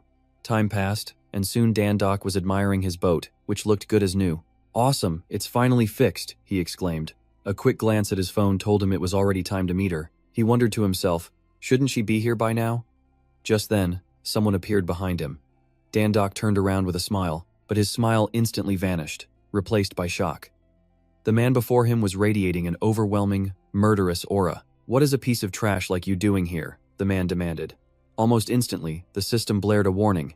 "Danger intuition skill has been activated." Hades' voice was grim. "Persephone, where is my wife?" An icy chill shot through Dan-Doc, and he trembled, completely speechless. His mind raced. "Just his words are making me shake. Is that? Hades, why is he back so early?" Getting no answer, Hades took a slow, menacing step forward. "Have you lost your senses?" he asked. The murderous aura radiating from him only intensified. "I still don't understand," Hades mused, his voice dangerously calm. "How could someone like you find the collar of Cerberus, let alone help Persephone escape?" Dan-Doc was simply frozen in terror. Hades' patience had clearly run out. He slowly raised a hand. "Then again, the reason doesn't really matter." As the hand closed in, he whispered, "Time for you to die." But suddenly, a sharp voice cut through the air, stopping Hades in his tracks. "What do you think you're doing?" Persephone appeared just in time, demanding, "Why are you attacking an innocent god?" Stunned, Hades turned to face his wife. "Persephone, where have you been?" She strode towards them without hesitation. "You were the one who ordered him to find the collar of Cerberus in the first place, weren't you?" Her presence was so powerful it completely overpowered her husband's. "We found it. Are you still not satisfied?" At this, Hades' tone softened immediately. "All right, fine, but still," he grumbled, "you shouldn't have left without saying a word." Persephone's anger flared as she explained herself. "I only left for a little while to visit my mother." But hearing this just made Hades feel more wronged. "But you still should have told me." Persephone turned away from him sharply. "Do I have to report my every move to you? Do you think I'm a child?" Dan-Doc watched the underworld's power couple bickering in front of him, utterly speechless. "Even Hades gets shut down?" he thought. A moment later, Hades said sadly, "I was just worried about you." Dan-Doc couldn't help but judge. "Wow, he's surprisingly corny." Persephone immediately cut her husband off. "We are not done with this conversation. We'll continue it back in the underworld." She then materialized a gift box out of thin air, shoving it into Dan-Doc's hands. "Take this," she said. "It's a bonus." Dan-Doc awkwardly took the box. Seeing this, Hades frowned. "You're letting him live? And what is that you gave him?" Persephone shot back, a hint of anger in her voice. "He completed the mission he was assigned. He deserves a reward for it. You're being so petty." Then, completely ignoring her husband's sulking face, she turned back to Dan-Doc with a warm smile. "I'll pay you directly, so there's no need to report to the system. Also, don't hang around this area again." Back in the safety of his own home, Dan-Doc was still pale with fright. "How many times have I almost died since starting this part-time job?" He felt like the job was actively shortening his lifespan. Deciding to distract himself, he took out the gift Persephone had given him, curious about the bonus. Not hesitating for a second, he wondered what it could be. He opened the box to find two strange fruits inside. "What are these?" The system immediately identified the items. The forbidden fruit allows the user to distinguish between good and evil, and a golden apple, the fruit of the gods, a symbol of immortality. Whoever ate it would live forever. Dan-Doc was absolutely stunned. The golden apple. With this, he thought, his mother could be saved. But then a doubt crept in. Could a mortal even eat the fruit of a god? Dan-Doc gently lifted the purple apple, inspecting it for a moment. Was this the forbidden fruit? Should he really eat this? The next day at the hospital, a voice rang out. "It's a miracle." The doctor stared at the medical chart in utter disbelief, exclaiming, "Your cancer cells have completely vanished. How is that even possible?" Junhai couldn't believe what she was hearing. "Is that true, doctor?" she asked again. The doctor confirmed it firmly. "Yes, though modern medicine has absolutely no explanation for this phenomenon." Hearing this, she was so moved she couldn't hold back her tears. "Oh my goodness, how can this be?" Dan-Doc quickly moved to comfort her. "See? I told you everything would be all right." After the checkup, they headed home. The golden apple had worked perfectly. He recalled giving his mom the apple juice, admiring his own cleverness. Good thing he didn't peel it and compromise its power. Dan-Doc turned to his mom. The doctor said, "You can be discharged now. Let's go home." And with that, the two of them hailed a taxi. In the car, Dan-Doc told the driver, "Hua Sen Bango, please." The driver immediately replied, "We'll have to take a detour to get there." Dan-Doc was confused. "Why? Taking the road along Geodu Park should be much faster." "You haven't heard the news?" the driver explained. "There's a disaster near that area." He switched on the radio. "It's all over the news." The report was coming live from Geodu Park. near a dungeon. Dandok listened intently as the news described a new cylindrical dungeon that had appeared. Residents in the area were still being evacuated. Guilds and solo hunters were already gathering in front of the dungeon gate, but due to a massive traffic jam, getting close was proving difficult. As he focused on the news, a hand gently landed on his shoulder. Junhai understood the worry in his eyes. "I can get home by myself," she said. "You need to go there," she urged with a kind smile. "They need you, right? I'd love to see my son on TV." As the taxi drove off, she turned back one last time. "Dandok, don't push yourself too hard, okay?" He waved back, reassuring her. "Don't worry, Mom." A short while later, Dandok arrived in front of the dungeon. "Whoa, this dungeon looks intense," he remarked. "Full of energy," he said. "Looks like it's going to be another all-nighter." He turned to his companion. "Ready, Bexiol?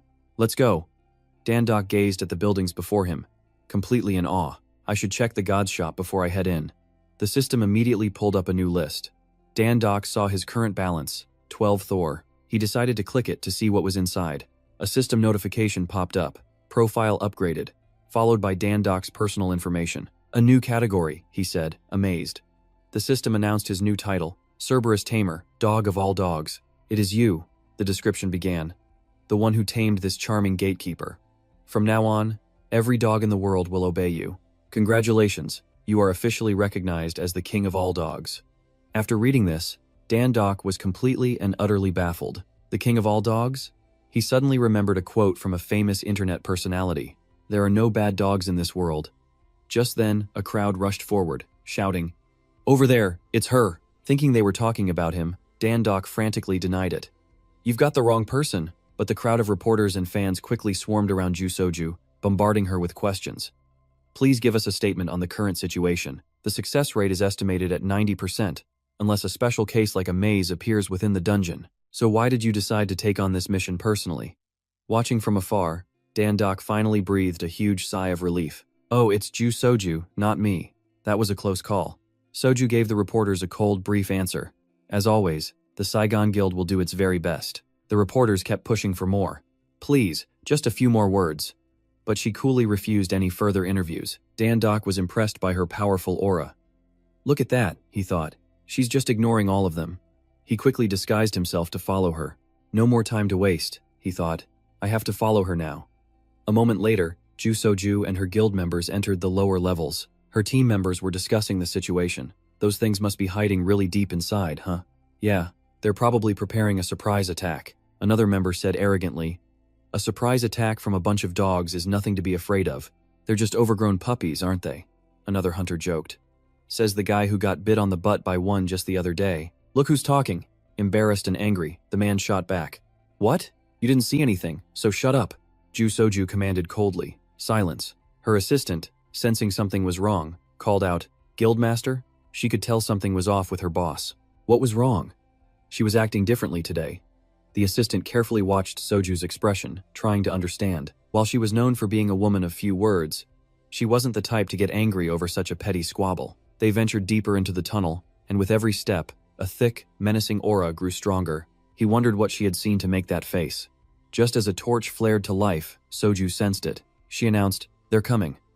Out of nowhere, a pack of dogs with vicious faces lunged into view. Seeing this, all the subordinates were terrified, and one of them screamed out in pure panic. "We weren't told they'd be here," the man gritted his teeth. These were hellhounds, and a single scratch from those poison-laced fangs was fatal. It was enough to kill a man in just 10 minutes. Even she had to be wary of their power monsters with terrifying venom. Soju, silent until now, finally spoke up, admitting, "These will be tough enemies to face." She quickly commanded the subordinates behind her, "Anyone not skilled in close combat, fall back." Soju immediately leaped into action. "The rest of you, with me." Suddenly, a bark echoed from behind them, and he spun around to scold his men. "What was that? You have time for jokes right now?" The man denied it, terrified. "This time, it wasn't us." He pointed toward a dark corner of the tunnel. "I think that sound came from where the dogs are." From a distance, Dandok called out, "Woof, woof, woof. Over here." He appeared, looking impossibly cool with a dog on either side of him. The man couldn't believe his eyes. Did that guy actually tame them? The hellhounds? She watched as the vicious dogs calmly let Dandok pat their heads, and her guard immediately shot up. Was he a monster in human form, or some kind of demon? In a situation like this, not knowing the enemy put them at a major disadvantage. Without a second thought, The man drew his sword, stepping forward to protect his master. "Guildmaster, get behind me." He then shouted into the darkness. "You bastard, show yourself." He pointed his sword at Dandok, demanding, "Are you a monster in human skin? Or some kind of demon?" Dandok calmly approached him, offering a reassuring smile. "Relax. Can you lower your sword? My puppies will get scared." Seeing his face, the man was shocked, speechless. A human? But then, another dog appeared from the shadows behind him. "Soju." Dandok saw it instantly, activating his whirlwind power. He blitzed past the swordsman and appeared right in front of Soju. The man couldn't react in time and swore, "Damn it." Soju, caught completely off guard, was dragged away. Dandok angrily gave his own puppy a light punch. He warned it, "You naughty boy, you can't bite them." The dog immediately became obedient. A system window popped up. Title: Cerberus Tamer. Your title has been activated. Current number of dogs following you is 32. The activation requirement was direct contact. After seeing Dandok's move, the swordsman asked in amazement, "He's not going to attack?" Soju was also a little curious about his actions. Dandok turned back around and took her by the arm. He then stared intently at the bracelet on her wrist. "This bracelet," he murmured, before smiling. "We meet again, Miss Ju Soju." Dandok finally confirmed it. The bracelet on Soju's wrist there was no doubt it was identical to the one Persephone had. He immediately frowned and questioned her. "Miss Ju Soju, how do you have this?" But before he could finish, Soju cut him off. "This is so annoying, Mr. Dandok. And besides, a lot of people are watching." Right then, the scene looked exactly like Dandok was proposing to her. Soju commented, "I think you're being quite bold." Hearing this, Dandok finally realized what was happening. His actions looked completely wrong. He hastily explained, "No, wait. This is just a misunderstanding. It is not like that. Stop taking pictures." The man and the other subordinates couldn't help but cover their mouths and laugh. They just kept snapping photos of the once-in-a-lifetime scene. "Oh my god, a dungeon proposal?" Dandok shouted. "This is just a misunderstanding." After clearing things up, Dandok gave an order to his new pets. "All right, all my darlings, sit." He then instructed them. "Number 110 will dig in that area. The rest of you will support." The dogs began to furiously dig up the dungeon floor. After digging for a bit, one found a red crystal and barked to get everyone's attention. Dandok went over, patting the dog's head in praise. "Oh, what a good boy. You can leave that here." The man's jaw dropped. "No way." She couldn't believe her eyes, wondering, "Am I dreaming right now?" Soju then cautiously stepped closer. Looking at the massive pile of crystals on the ground, she praised him. "That's a truly amazing ability." Then she asked, "Where did you get a power like that?" Hearing her question, Dandok was startled. He thought to himself, doesn't everyone just assume this kind of ability is a natural gift? He was a bit surprised by Soju's sharpness. How could she possibly know that he had to learn this power? Dandok quickly came up with an answer. "I didn't learn it. I was born with it. Besides, I have a few questions for you." His gaze was still fixed on the bracelet Soju wore. "Is that yours?" She had no idea why he was asking, but she answered honestly anyway. "Of course it's mine. Are you asking why I'm wearing it?" Dandok stepped closer, his voice urgent. "Where did you buy it? I mean, which shop did you get it from?" He frowned. Unbelievable. Seeing that unique design, he recalled Persephone's bracelet. It was just like the friendship bracelet, the one she had told him about. Dandok stared at it, his mind racing with questions. Why does Guildmaster Soju have it? He thought she was some dangerous stalker. He coldly looked up to confront her. "Why aren't you answering me?" Soju glanced at him, bewildered, before honestly replying, "The internet." Dandok quickly activated his Forbidden Fruit's truth-detecting effect. The system began scanning Soju's answer. "I bought it online." Instantly, the system announced, "Target's intent is similar. Truthful." Soju then added enthusiastically, "If you really like this bracelet, I can send you the link." The system confirmed it again. Truthful. Hearing this, Dandok was thrown into utter confusion. He tried to change the subject, awkwardly complimenting the bracelet. "Great, I'd love to wear this." Behind him, whispers erupted. Dandok's face turned beet red. "Did you hear that? He wants to wear that girly bracelet. He ran up and did all that to our guild leader just for a bracelet? So creepy." To prevent his image from hitting rock bottom, he thought to himself, "Since it's come to this, I'll just change the topic. Come with me, you dangerous stalker. I'm going to expose you." Then he asked playfully, "Oh, how did you know the name Snow White earlier? Were you investigating me?" Soju replied immediately, "That was after. I just heard people talking about it. I pay attention to details. At the gate, I heard someone say, 'Let's go, Snow White.'" This left Dandok completely stunned. The system appeared, hitting him with another reality check. Target's intent is similar, truthful. It was only now that Dandok realized everything he'd done was meaningless.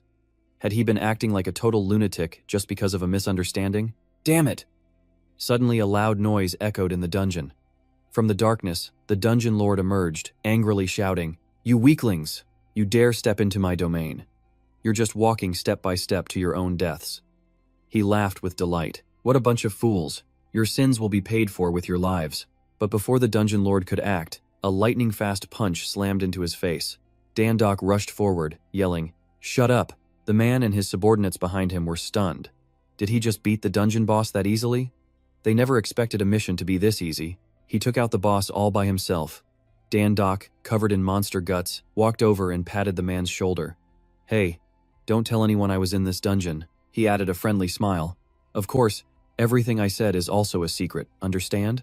The man, trembling, quickly agreed. "Yes, I'll pass the message to the others." Dandok then went to each person to remind them. "Forget everything you heard before."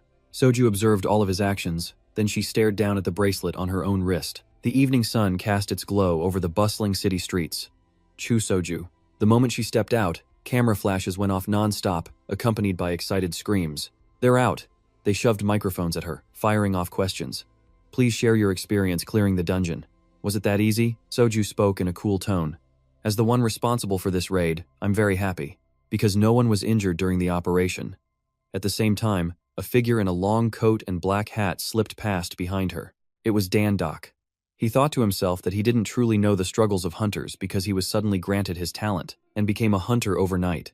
But to become a hunter in this country, everyone has to pass a test. Because hunters have incredible power, the guilds need to be able to manage them, so any hunter's information can be found through the internet. He recalled his last memory in the dungeon, reminding himself, "Since I'm not an official hunter, my information is also unknown to anyone." Online comments exploded after the incident. Many questioned whether Dandok was even a real hunter. If public opinion gets worse, he thought, his reputation would be in trouble. Dandok pulled his hat down low and decided, "I'll just leave Guildmaster Soju here and get out of here quickly." Suddenly, he bumped into a guy on the street. Dandok quickly apologized. The person turned around, looked at him suspiciously and asked, "Dandok? Are you Dandok?" Hearing this, Dandok froze in astonishment. Seeing his reaction, the man gave a contemptuous smirk. "Oh, it really is you." The guy took off his sunglasses, raising an eyebrow with a mocking tone. "Why is a talentless bug like you crawling around here?" People nearby overheard and started whispering. "Did you hear that? That guy is Dandok." A buzz went through the crowd. "But what does he mean by talentless?" After seeing the news, "I really don't believe he's talentless." Dandok glared at the man, annoyed, wondering who this person calling his name was. The guy stepped closer, clapped him on the shoulder, and said in a low voice, "Not even a hello after all this time?" Young-ah sneered. "Gotten a little bolder, have we?" Damdok's anger flared at the sight of him. Young-ah, Damdok seethed. Of all people, why him? This guy was a total stain on his school days, proof that this world wasn't controlled by any god. No, it was controlled by those with money. He remembered getting his face beaten swollen while Jung-ah just smoked and laughed at him, full of contempt. But that was then. Things were different now. Without hesitation, Damdok grabbed the bully's wrist. He spoke with a mocking tone. "Looks like you haven't changed a bit. Does that filthy mouth of yours come from your rich family?" Damdok knew he had a plan to overcome these scumbags. A surprised Jung-ah asked, "What did you just say?" He wrenched his arm free and sneered. "A punk like you gets a little famous and suddenly thinks he's hot stuff?" Jung-ah taunted, pushing up Damdok's cap with a smirk. "I saw on the news you supposedly cleared some dungeons, even destroyed a few gates." He smirked, adding quietly, "But it's all useless, you know. You're just..." Jung-ah's voice rose in ridicule. "You're just a talentless hack, got it? At least come up with a more believable lie." He kept hammering away. "Clearing dungeons, destroying gates. Say something I can actually believe. How could a talentless worm like you ever pull that off?" The people around them started murmuring. "Did you hear that? He lied about clearing dungeons? Didn't you say you saw his info? On the Hunter website? Is he really talentless?" Damdok saw how things were turning and thought to himself, "This is getting complicated." Just then, Soju approached from across the street. She walked right up and snatched the cap out of Jung-ah's hand. Then, she calmly dusted it off. Soju handed the cap to Damdok, saying, "Here." A confused Jung-ah demanded, "What's your business with him? Why are you protecting a talentless piece of garbage like him?" Soju shot him a sharp glance before speaking. Being talentless doesn't make someone garbage, she stated coolly.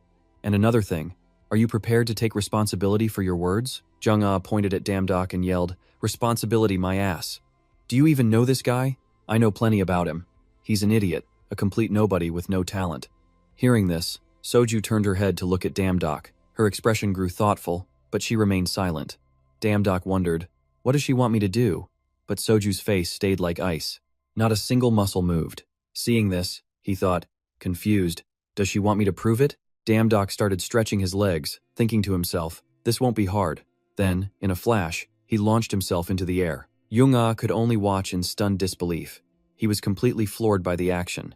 In denial, Jung-ah screamed, you can't possibly be that talented. You bastard, you're just a talentless piece of trash. He just kept on shouting from down below. Damdok, on the other hand, couldn't care less. He sighed, thinking, I don't need to deal with him. It's just a waste of time. He calmly walked across the rooftops of the cars, giving a casual wave. I'm out of here. Jung-ah watched him go, furious. Where do you think you're going? After that run-in, Damdok knew he needed his hunter certification, and he needed it as soon as possible. Damdok reached over to shut off his alarm, then tied his shoes, ready to head out. Damdok thought to himself, good thing I heard about the hunter exam being held in Dokdo. Just as he stepped outside his house, he saw a black car already parked there. The tinted window slowly rolled down. Soju sat in the driver's seat. You're on your way to the hunter exam, right? She asked casually. Get in. A while later, they were in Dokdo, bright sunlight washing over the massive city buildings. Damdok got out of the car, a bit sheepishly. That was a smooth ride, thank you. They were at the hunter exam area, located on a large island. The place was bustling with people coming and going, but Damdok glanced over at Soju, who was petting Snow White right beside her. He couldn't help but wonder, why did Chu Soju follow me here? He looked at her casual outfit and asked, the future heir of a major guild can dress down like this? Soju said quietly, I'm not busy today. A surprised Damdok asked, wait, why are you saying that? She replied calmly, you're the same age as Jung-ah, right? That means we're the same age too, so why can't we be friends? Suddenly, a system notification popped up. Target's intent is favorable. Damdok looked at her and said softly, cool. What else can I say? Just then, an announcement crackled over a nearby speaker. Number 1117. Please proceed to the next area for your physical examination. Damdok turned to her. That's my turn. I'll be back soon. Watch Snow White for me, okay? He was still suspicious, knowing she had her reasons. Damdok watched Soju's every move carefully, thinking, other than feeding Snow White some seeds, she hasn't done anything suspicious. And all her intentions are showing up as favorable, so it's probably fine. The announcer's voice came over the speaker again. Number 1117, we will now begin your examination, the operator reminded him. Please note that only the provided equipment may be used for this test. The announcement continued to drone on. We will now begin testing your lower body strength. At this point, Damdok was already in position, preparing for the leg press. Number 1117, increased difficulty to maximum. Damdok's machine immediately became heavier. He let out an angry roar. What the hell? It's just the beginning. He uses every ounce of his strength to lift the weight, thinking, is this a basic physical test? Suddenly, a familiar voice cuts through the air. That's why you should know your place. The system immediately flashes a warning. Malicious intent, approaching target. The man continues, that's a ton. No normal human being could ever lift that. Damdok thinks to himself, that disgusting voice has to be Dung-A. He taunts him, if you know what's good for you, hurry up my friend. Don't you know you'll be automatically eliminated if you fail to lift it? Damdok grinds his teeth in fury. Dung-A. He lets out a slow breath, then says, you know, at first, I was just planning to get my license and leave quietly. But Damdok stops mid-sentence and gets into position. Seeing this, the other man squints his eyes and lets out a contemptuous smile. He sneers, garbage like you belongs in a trash can, got it? The moment the words are spoken, Damdok immediately lifts the bar. Get stronger. The action is like a direct slap across his rival's face. Lower body strength, 6 stars. Upper body strength, 6 stars. Next, he lifts the entire weight with just one hand, making it look easy.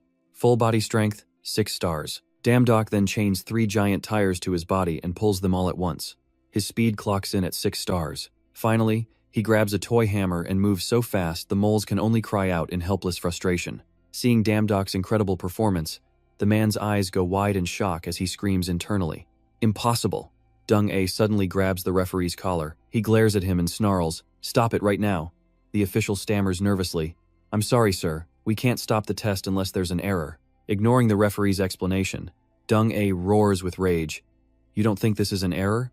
Does any of this look normal to you? Nearby, Damdok just casually rubs his wrist. His test results are in. The basic physical test for number 1117 is complete. Final score summary. Upper strength, 6 stars. Lower body strength, 6 stars. Full body coordination, 6 stars. Flexibility, 4 stars. He glances up and lets out a soft sigh. Overall strength, 5 stars. Agility, 5 stars. Reflexes, 6 stars. That's all. Number 1117. Please proceed to the next examination room. In a greenhouse surrounded by clear blue water, the referee announces from above. I'd like to extend a warm welcome to all potential hunters who successfully completed the first test.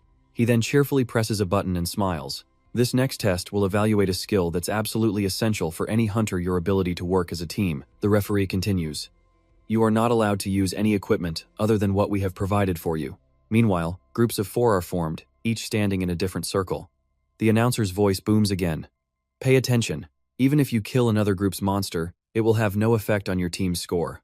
Damdok glances down below him. Underneath his platform are countless monsters, their glowing eyes filled with murderous intent. One of them, holding a massive knife, lets out a roar before it quickly rushes upwards toward the platforms. It gets into an attack stance, causing the hunters above to panic as the monster swings its blade down hard. Fortunately, the hunter manages to block the blow. But it's not enough. The monster's raw strength presses him hard against the ground. He cries out in agony. The beast raises its giant blade, preparing for the finishing blow. The hunter shuts his eyes and screams. At that very moment, Damdok flashes forward, standing protectively in front of the man. Damdok's sword easily blocks the monster's attack, shielding his teammate. While holding it back, he yells over his shoulder. Can you get up? Damdok, holding his sword with one hand, knocks the monster's weapon aside. I'll handle this side. He then glares at the creature, and with his other hand, thrusts his weapon forward with immense force. The powerful blow lands dead on, sending the monster flying backward. With the threat handled, Damdok lowers his sword. Before him lies the creature's pathetic form. But suddenly, a scream rings out. Get away! Startled, Damdok whips his head toward the sound. Another monster. This one is fighting 2 other members of his team, and it seems to have the upper hand, taking them both down with a single, devastating blow. Seeing this, he crouches to build momentum, launching himself over to rescue his 2 teammates before unleashing a powerful sword strike. He decisively finishes off all the remaining monsters. A girl on his team sees his terrifying power, her eyes wide with disbelief. What in the world was that? She thinks to herself. Number 1117 killed them all by himself. Wait a second. Thanks to him, we passed the test smoothly. From above, Dong-A tilts his head, observing the entire scene. He clicks his tongue in annoyance, then pulls a strange red potion out from his pocket, and without a moment of hesitation, Dong-A pours the red liquid straight into the mouth of a monster lying nearby. Suddenly its pupils contract into a demonic glare as blood vessels pop across its skin. An intense thirst for murder is detected. After being forced to drink the strange liquid, the monster ferociously charges straight for Damdok. He whips around, already sensing the attack. That monster bared its massive mouth, rows of razor-sharp teeth ready to swallow Damdok whole. At the same time, he had only managed to turn his head halfway around. Luckily, Damdok was quick enough to raise his sword and block the monster's attack. The impact sent him flying backwards, but he quickly stabbed his sword into the ground to stop his fall. The girl watched in shock, screaming, "Damn it! One of them is still alive!" The monster's eyes were now glowing crimson, filled with pure killing intent. It shot them a quick glance before suddenly lunging forward at incredible speed. In an instant, its massive hand grabbed the girl's face and slammed her head straight into the ground. The person next to her didn't escape either, getting swatted by its enormous tail. Another hunter falls, this time to a swipe from those lethally sharp claws. After clearing the obstacles, the monster sat back and let out a roar, as if the massacre wasn't enough to satisfy it. Damdok's face went pale as he screamed in horror. No! Suddenly, a voice rang out, startling him. All participants except for number 1117 have failed the test. At the same time, Dong-A looked down from above with a mocking smile. You can't earn any points without teammates. You still want to continue? Hearing this, Damdok looked up, cursing Dong-A in his head. That bastard. The guy didn't let up, continuing to look down on him. I told you, you should play at your own level. Damdok clenched his fists in anger, thinking to himself that he knew this was wrong. To think that scum would pull a stunt like this just to make him fail. He silently stood up. Dong-A, resting his chin on his hand, just smirked. Hey, where are you going? You're not giving up, are you? Dong-A was met with nothing but Damdok's silence. Seeing he wasn't getting a response, he pushed even harder, taunting him. It's useless without a team. Suddenly, Damdok spoke. Shut up! Then, he slowly began to unleash his power, and Damdok crouched down, getting into a stance. At the same time, he declared, I will definitely. Then finish the thought. Pass this and become a great hunter, no problem. In that very moment, Damdok's blade sliced through the air in a beautiful arc, sending the monster's head flying before it could even react. After taking down the beast that had wiped out his team, he didn't stop, continuing to slaughter every monster nearby, stunning all the other teams. Damdok then let out a breath and growled, I'll kill every last one of them. He stood there, unmoving, with a pile of freshly defeated monsters behind him. Damdok lowered his head slightly but kept going. Even without team points, he could still get individual points, right? He thought he'd already earned the 200 points needed when this stage only required 100. He immediately shot a challenging glare up at Dong-A and asked again. Right? Both the referee and Dong-A were stunned by his actions, their mouths hanging open, speechless. The referee then turned to Dong-A and stammered the results of the second test. Before he could finish, a loud voice from the announcer speaker cut him off. Emergency announcement. All personnel in the testing room, please evacuate to the nearest shelter. A massive tsunami has been detected near Dokdo Island, and it is heading this way. Just then, a powerful tremor shook the entire facility, causing everyone present to panic. The voice from the loudspeaker continued to urge them on. Everyone in the arena, get out of here now. Only Damdok remained, looking up. He frowned, thinking he needed to know what was going on. He suddenly leaped onto Dong-A's platform, startling him into shouting, What the? Next, he gathered his strength and jumped even higher. Dong-A sat there in shock, yelling, What the hell do you think you're doing? That's dangerous. Damdok paid him no mind, simply leaping up through the hole in the ceiling. He turned back, and to his horror, the massive wave had already smashed through the wall. Damdok stammered in fear, thinking, Is that the tsunami? He continued, If I don't stop it, everyone here is going to die. Suddenly, a reward notification popped up in front of Damdok's eyes. The sender Persephone, sorry to have kept you waiting. He just sat there, stunned, thinking to himself, a reward? Damdok then began frantically scrolling with his finger, muttering, Give me something useful, anything, even something small would work. All of a sudden, he flinched, then a wide grin spread across his face as if he just found something amazing. Then Damdok laughed and shouted, Perfect Wave Splitter, a legendary sword skill, rumored to be so sharp it could split a tsunami in two. It cost 200 Hades points. Just then, Snow White ran towards him from a distance, carrying a piece of clothing in her mouth.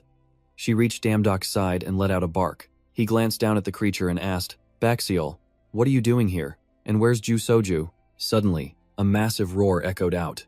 Damdok whipped his head around to see the wave shatter yet another wall. He quickly cut to the chase. Forget it. That's not important now. Baxiol, get ready to move. Hearing this, the creature instantly fused with Damdok's weapon as he tightened his grip on the sword. Then, Damdok gave it a light, deliberate swing. The wave splitter technique had been activated. He then slowly opened his eyes, revealing golden pupils as he stared straight ahead. A massive surge of power erupted from Damdok, successfully splitting the tsunami in two. Seeing it work, he laughed out loud. I actually did it! Damdok held his head high with pride. I really managed to do it. At the same time, the seawater came crashing down on him. Just then, a broadcast speaker crackled to life. All contestants, please move to the nearest shelter immediately. Down below, Damdok was gasping for air and coughing up water. But the voice from the speaker only got louder. There is a high probability of a second tsunami. I repeat, all contestants, please move to the nearest shelter. Hearing that, his eyes widened in disbelief. What the hell? It just keeps coming? Damdok then asked himself a serious question. Can I even stop it a second time? Suddenly, a notification popped up right beside him, making him jump. The alert was for an urgent recruitment. Employer: Poseidon. Seeking repair crew for the Aqua Palace. Barrier has cracked, resulting in continuous tsunamis in the human world. Please apply immediately. After reading, a million questions flooded Damdok's mind. Tsunamis in the human world. Could all of this really have started in the realm of the gods? The text suddenly changed. Recruitment notice edited. Why has no one applied yet? This is extremely urgent. He continued his train of thought. An urgent notice meant that unless the barrier was fixed, the tsunamis would never end. Damdok muttered under his breath. I've already recovered the gear the dwarves stole from me. At that moment, he bent down and picked up his coat. Damdok thought with a frustrated look on his face. This is getting annoying. Persephone always tries to escape whenever she gets a chance. He then ripped off the shirt he was wearing and continued to complain. These gods are such a damn hassle. After that, Damdok slipped on the coat that Baxiol had just brought for him. At the same time, he pressed the accept button on the notification screen, unable to stop himself from sighing. Damn it. If I want to live, I have to go. Far below the surface of the water was a place of incredibly intricate and gorgeous architecture, where Damdok now stood with Baxiol. He approached a massive stone statue. A voice suddenly called out from behind him. Hey, who's there? Startled, he whipped his head around. Damdok's eyes widened and he shouted, Lord Hephaestus? The god heard him and broke into a wide grin, giving him a thumbs up. Hephaestus let out a booming laugh as he ruffled Damdok's hair, his voice full of joy. I knew I'd run into you again. Damdok could only offer a forced smile in return. Hephaestus then looked over at Baxiol and exclaimed, Has the moon fox gotten this big already? When Hephaestus reached out to touch it, the fox sharply turned its head away. Seeing this, the god sulked off to a corner in disappointment. It still doesn't like me. Damdok quickly tried to console him. It's just shy, that's all. He then glanced down at the fox, thinking to himself, That's weird. It loves Ju Soju. He then turned and asked, By the way, what are you doing down here? Hephaestus, who had been comically weeping, immediately stopped. He pointed to himself with a grin and said, What a ridiculous question. How can you have repairs without a blacksmith? You came at the right time. We're seriously short-staffed. Hephaestus then turned to lead the way. I'll fill you in on the situation before we get to work. Then, his brow furrowed as he glanced to the side and spoke. Look over here. Damdok's head snapped in that direction. Hephaestus stood with his arms crossed as he began to speak. This crack is what's letting water flood the human realm. To us, it's nothing more than a leak, but for the humans, it's a catastrophic flood.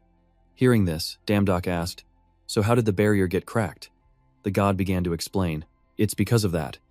See that thing up there? Hephaestus said. He looked up, pointing his finger at a purple vortex swirling on the water's surface. And he didn't stop there. That annoying gate.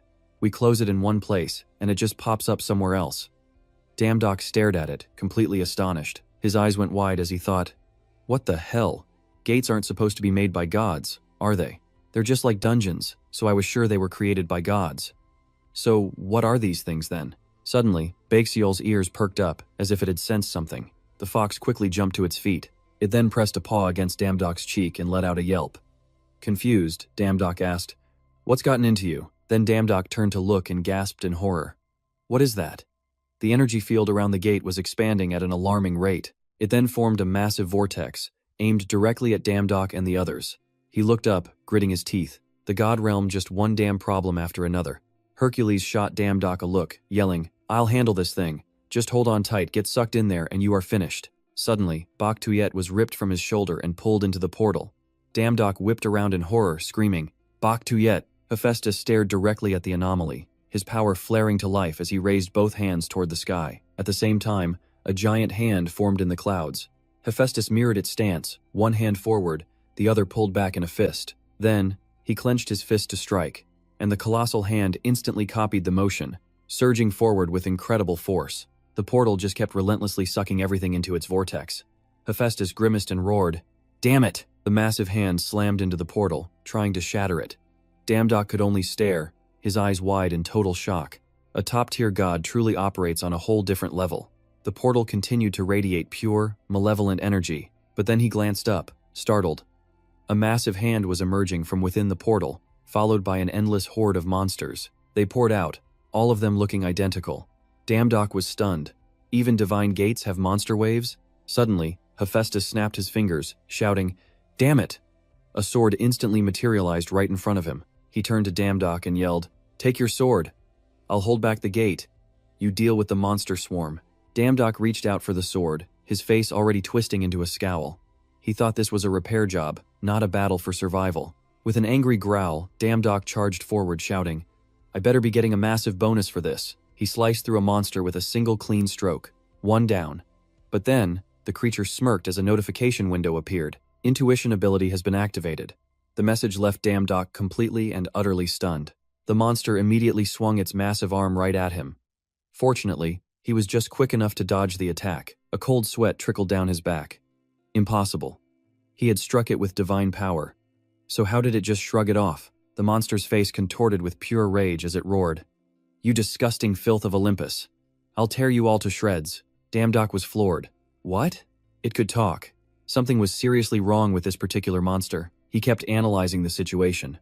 Aren't monsters from gates supposed to be the weak ones? As he processed this, Damdock subtly shifted his grip. He hesitated for a second. This felt far too dangerous. Suddenly, his head snapped to the side, noticing a new development. The monsters were now holding a banner, all of them marching in a perfectly straight, solemn formation. And then the creatures charged straight for Damdock, faces twisted in fury, but they ran right past him to attack the other monsters instead. He watched the chaotic scene, totally bewildered. They were the same kind, but they were fighting each other. Damdock then spotted a symbol on one of their shoulders. They were Poseidon's reinforcements.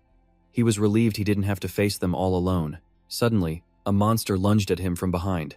Damdock stood his ground, calmly observing that they all seemed incredibly strong. It was almost on him when Damdock calmly swung his blade backward, deflecting the monster's attack without effort. He spoke aloud, a new confidence in his voice. But if it's one-on-one against each of them, I can handle this. At the same time, he tightened his grip on his weapon, preparing his attack a horizontal slash, followed by a vertical one. Another vertical slash.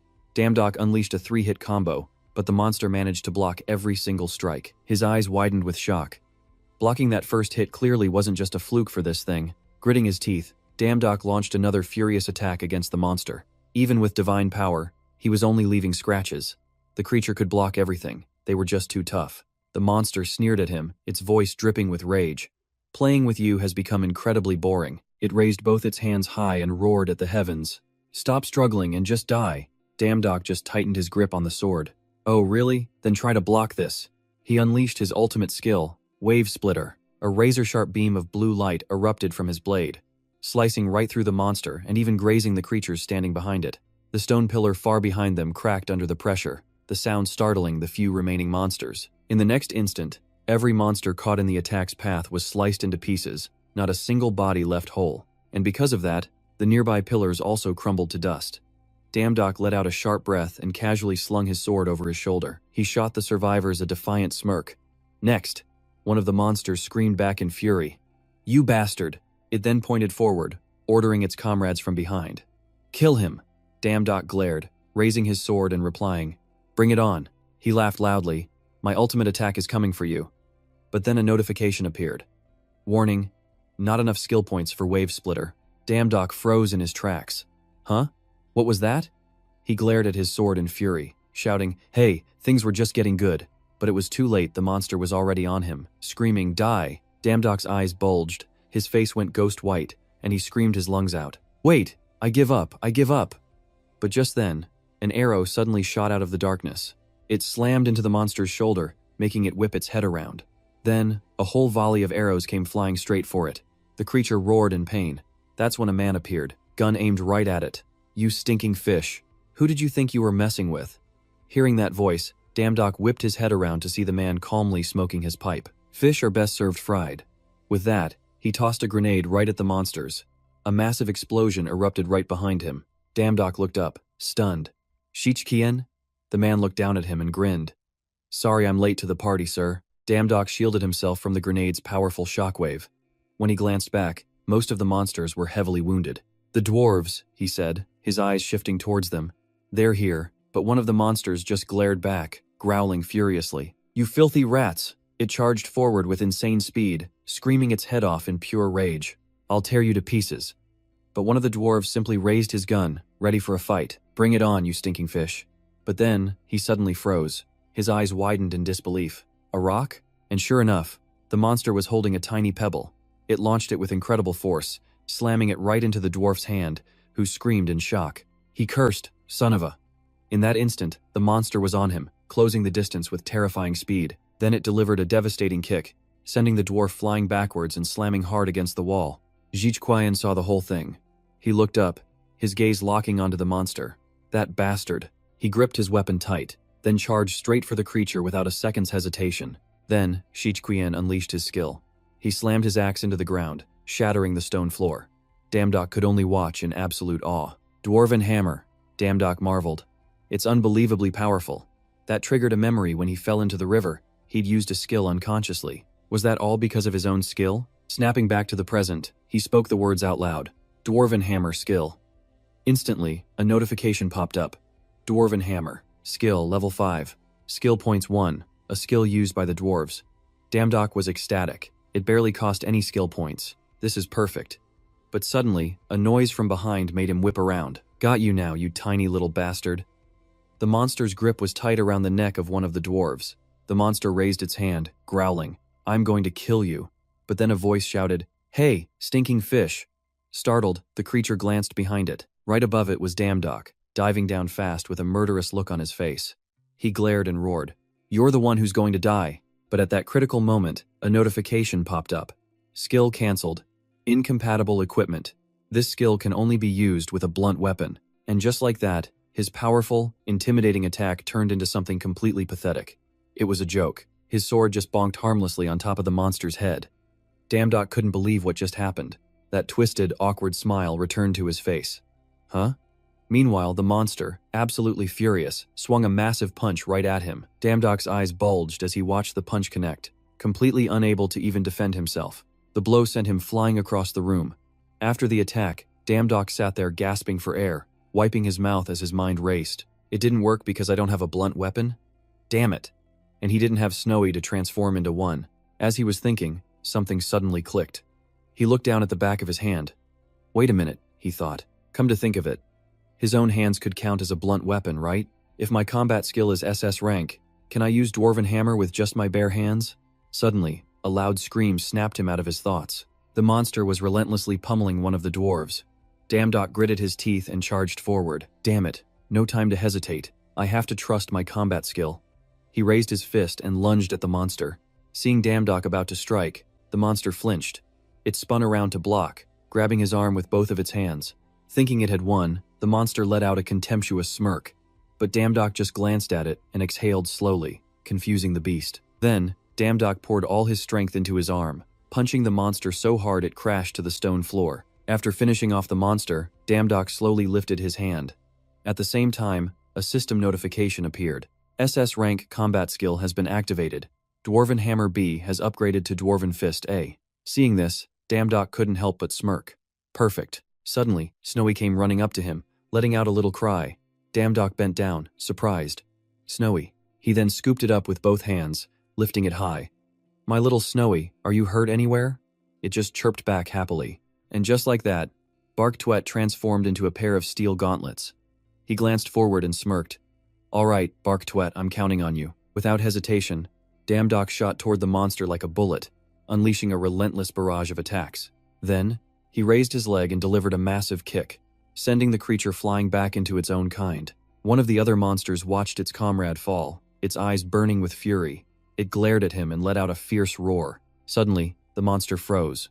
Right in front of it was Damdok, charging toward them with pure murderous intent in his eyes. He threw a light punch, but the impact sent all the monsters in the area flying backward.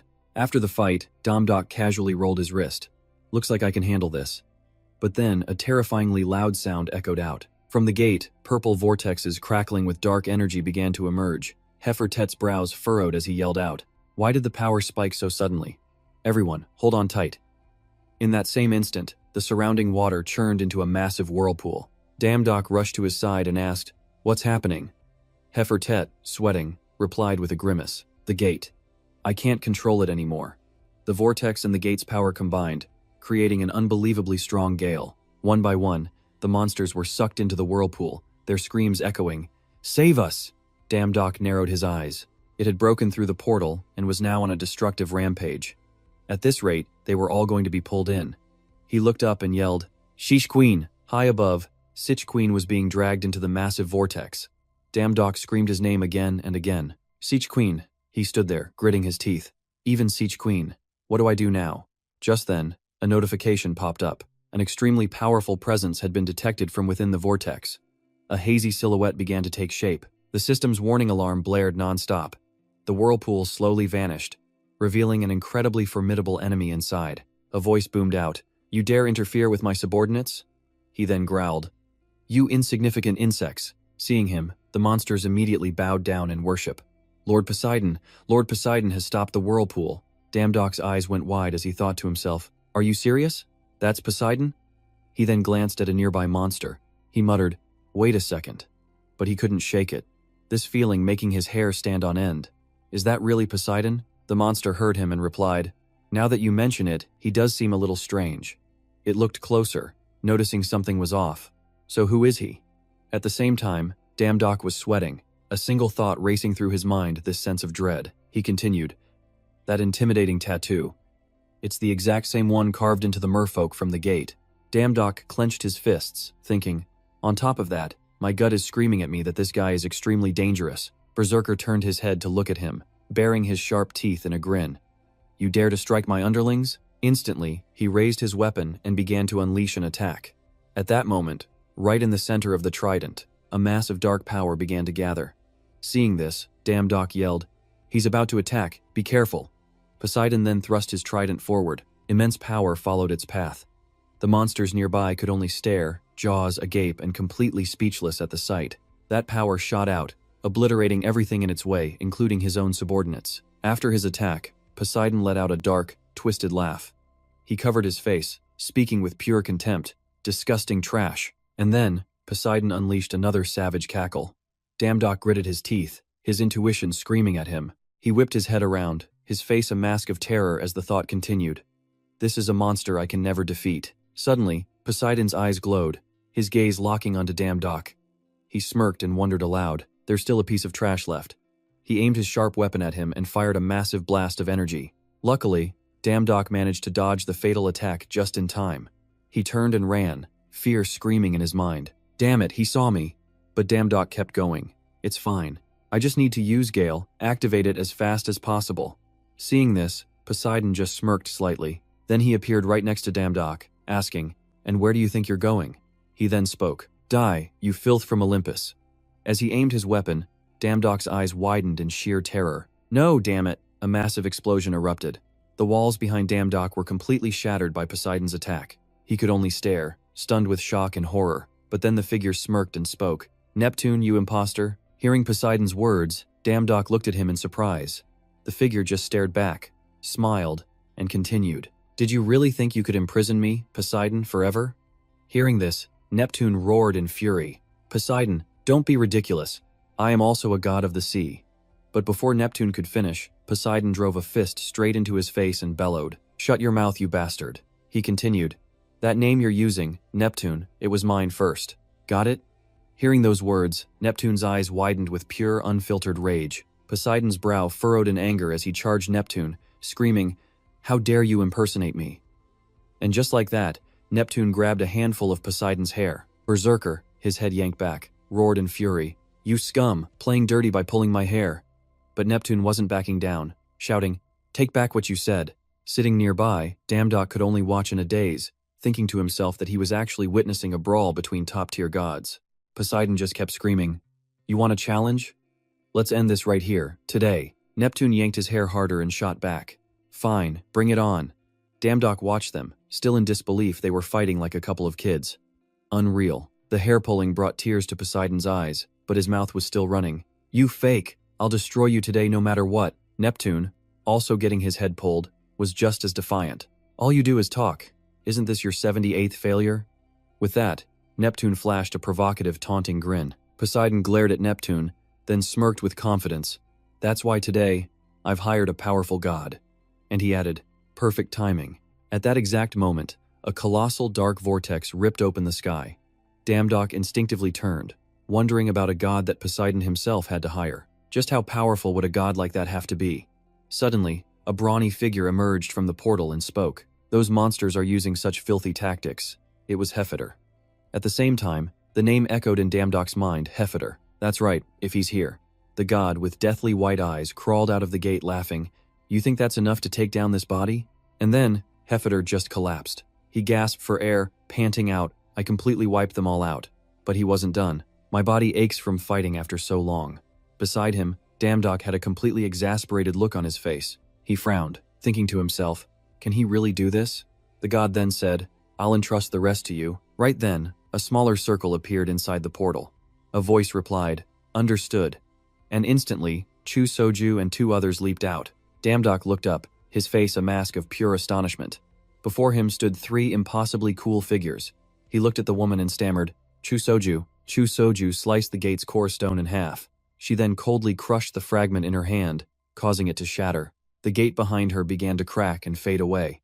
Neptune, still fighting Poseidon, witnessed the whole thing in utter shock. His eyes bulged as he screamed, "No, my gate! But that's not enough to stop my subordinates. How dare you do that to my precious gate?" Neptune went berserk, roaring as he summoned his power for an attack. Seeing the technique from behind, Damdok yelled out her name in alarm. But the god just sneered. "You little insect, how dare you?" Instantly, a powerful stream of energy blasted from both his hands. Damdok frantically shouted a warning, "Run, it's dangerous." But she didn't seem scared at all, calmly facing the attack. Soju simply tilted her head, effortlessly dodging the blast. She then drew her own weapon, a razor-sharp curved blade. Soju leaped into the air, aiming straight down at Neptune. Her eyes were sharp as she delivered several masterful slashes in a blur. She landed perfectly after carving a series of decisive cuts all around him. Neptune's eyes flashed as he looked at her. He reached out, trying to grab Soju by the head, but she already sensed it. She glanced back without a trace of fear. Just as he was about to make contact, Damdok appeared from nowhere, blocking Neptune's hand with his hand couldn't reach Soju. Damdok gave a strained laugh at himself, thinking, "My body just moved on its own. My instincts must be totally broken." Neptune gritted his teeth and cursed. "Are all you insects trying to get in my way? Then just die." With a savage look, he thrust his trident straight down at Damdok. Suddenly, a slender hand appeared, yanking him by the collar. Soju threw him clear, saving Damdok from the fatal blow. The spot where the trident hit exploded with massive force. A muscular god was now charging toward Neptune from behind. Just as his fist was about to connect, Neptune leaped away to dodge the attack, all while cursing him out. But then another god appeared right above his head. This one immediately used a scepter to unleash a powerful spell. He centered the attack on Neptune, causing a massive explosion at his location that kicked up a huge cloud of dust and debris. Soju took this moment to scold Damdok. "Why do you keep jumping in without thinking?" Damdok asked, confused. "Are you annoyed that I helped you?" Her divine power flared as she coldly replied, "You think something like that could actually hurt me?" He thought to himself that she was incredibly arrogant, but he couldn't say a word back because, well, she was right. That truly is the power of a god. Suddenly, Soju said something strange. "You came back faster than before. Neptune is about to lose it." No sooner had the warning left her lips than the figure in the distance began to slowly rise. Neptune was now on his feet, screaming with absolute fury. Damdok was taken aback by her warning faster than before. Chu Soju knew he was burning with questions, but now was not the time to get distracted. She promised to explain later, tossing a potion over to Damdok, who caught it instantly. The system window flared to life, but with missing info, the description was incomplete. Unknown potion. User power unknown. The potion would boost his spiritual power. Soju's command was simple. "Drink it. It's time to fight. You have to be the one to finish Neptune." Her words landed with absolute certainty. Damdok could only stutter, "What?" And just like that, Soju entrusted him with the mission, ignoring his pleas for an explanation as she charged forward. "Wait, at least explain it to me." Damdok clutched his head, feeling like he was about to lose his mind.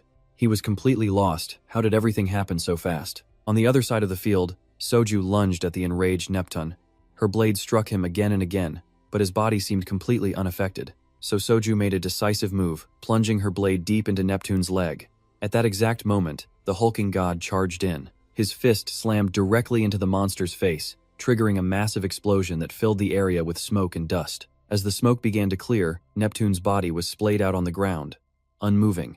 The god who attacked him landed to check the situation. He aimed his scepter at Neptune's head, ready to deliver the final blow. But then, the monster's hand twitched. In a flash, Neptune's hand shot up and grabbed the mage god's face, slamming him into the ground before anyone could even react. The god was knocked out cold. The larger god moved in for another attack, but was sent flying with a single devastating punch. Damdok watched it all unfold in pure horror. No way. They were taken out in an instant. Both gods, unconscious. He couldn't wrap his head around what kind of monster Chu Soju expected him to kill. From a distance, Burton observed, "Neptune, did he finally get caught?" Staring at the dark energy pouring off him, Damdok panicked. "What can I possibly do against that thing?" He thought, "I can't." As he stumbled backward, his foot hit a rock. The small sound was enough to draw Neptune's attention. The monster's eyes filled with pure killing intent. He growled, "You insignificant demigod, you're the one who ruined my body. Now I'll tear you apart." Neptune's shriek echoed as he created a ball of energy and hurled it straight at Damdok. Fear and despair rooted him to the spot. All he could do was wait for the energy to hit and welcome his own end. But then, Soju suddenly appeared, shoving Damdok aside and taking the full force of the blast herself. Her voice cut through his shock. "What are you doing just standing there?" Only then did Damdok snap back to reality. Soju was thrown to the ground, her body covered in wounds. Without mercy, Neptune stomped down hard on top of her. He looked like a messenger from hell itself as he sneered, "How foolish. If you had run, you might have lived." Neptune's cruel words made Damdok's face go pale. "Did you really think some miracle would happen if you saved that insect?" Damdok was terrified into silence. "Soju, why would you?" But Soju just clenched her fist. Of course, she used every last bit of her strength to shift the monster's body, far more wonderful than you could ever imagine. Determination burned in Soju's eyes. "In the end, you're going to meet your end at the hands of the very demigod you look down on." Neptune's eyes went wide with shock at her words, but Damdok was still trembling. "What are you talking about? How am I supposed to beat a demon like that?" Soju managed a weak smile. "You can do it. I believe in you." Those words hit him like a physical blow. The system judged her intentions as completely sincere. The wheels of fate always turn. Powerless, his future had been decided the very moment he was born into this world.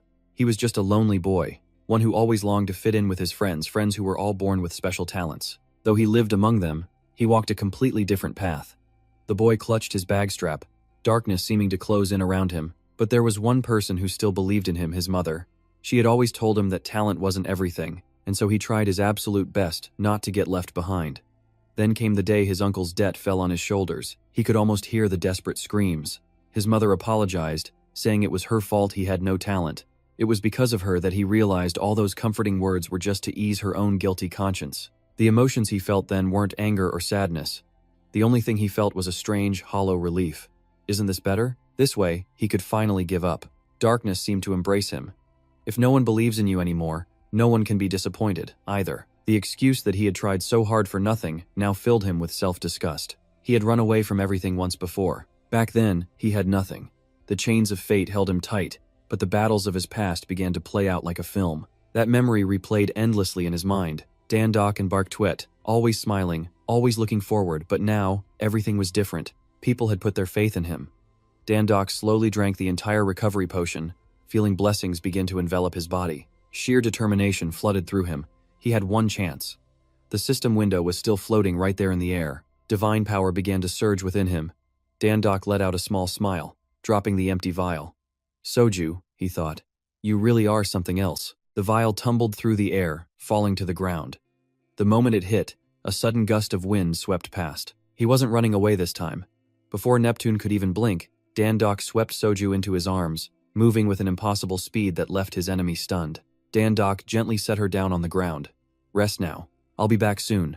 Behind him, Neptune coiled like a panther. He lunged for Damdok's back, but in an instant, the sword Bark-Twet was in his hand, its razor-sharp tip aimed right for Neptune's eye. Neptune barely managed to dodge the blade.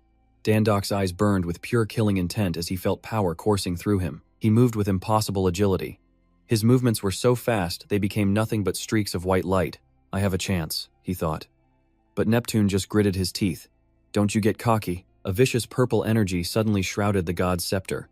"This scepter's power will run you through." So this was his new limit. Damdok clenched his jaw. He knew he was stronger, yes, but the gap between them was still immense. He suddenly lost his balance as the image of an injured Soju flashed through his mind. Damdok's hand clenched, desperately trying to hold on to that last shred of hope. He couldn't be pushed back. He threw a desperate punch straight at Neptune as red bloomed in the water around them. In his eyes, there was only one target. Faster. Neptune was forced onto the defensive as Damdok's mind screamed for more speed. The arm blocking his furious assault began to weaken and drop, but Damdok didn't stop, not for a second. Faster still. Neptune's vision blurred into a sea of white. He felt an incredible force suddenly seize his wrist. The once weak human was now fighting like an absolute monster. Damdok had become a machine. He relentlessly attacked the enemy before him, giving him no room to breathe. Red fluid streamed from Neptune's mouth. He attacked like a man possessed, until Bark-Twet finally returned. Suddenly, Neptune grabbed him by the collar. The god began gathering power. Up close, Damdok realized what was happening, and slammed a kick straight into his stomach. Using the momentum, Damdok easily dodged the counterattack. The god flew into a rage, attacking wildly. "This time, I will destroy you." Just then, Bark-Twet materialized right behind Damdok. Neptune's power exploded, turning everything pure white. When the energy cleared, Dan-dok had been thrown back by a shield. Still, his body was covered in cuts and scratches of all sizes. Neptune was slowly breaking free of his restraints. Purple light flared from the god's hands. He leveled his scepter at Dan-dok's face. "Did you really think this could hold me?" Just then, Poseidon arrived, taking in the scene. Water dragon, shockwave. In a flash, he transformed into a massive dragon. The dragon opened its maw, unleashing an attack right at Neptune.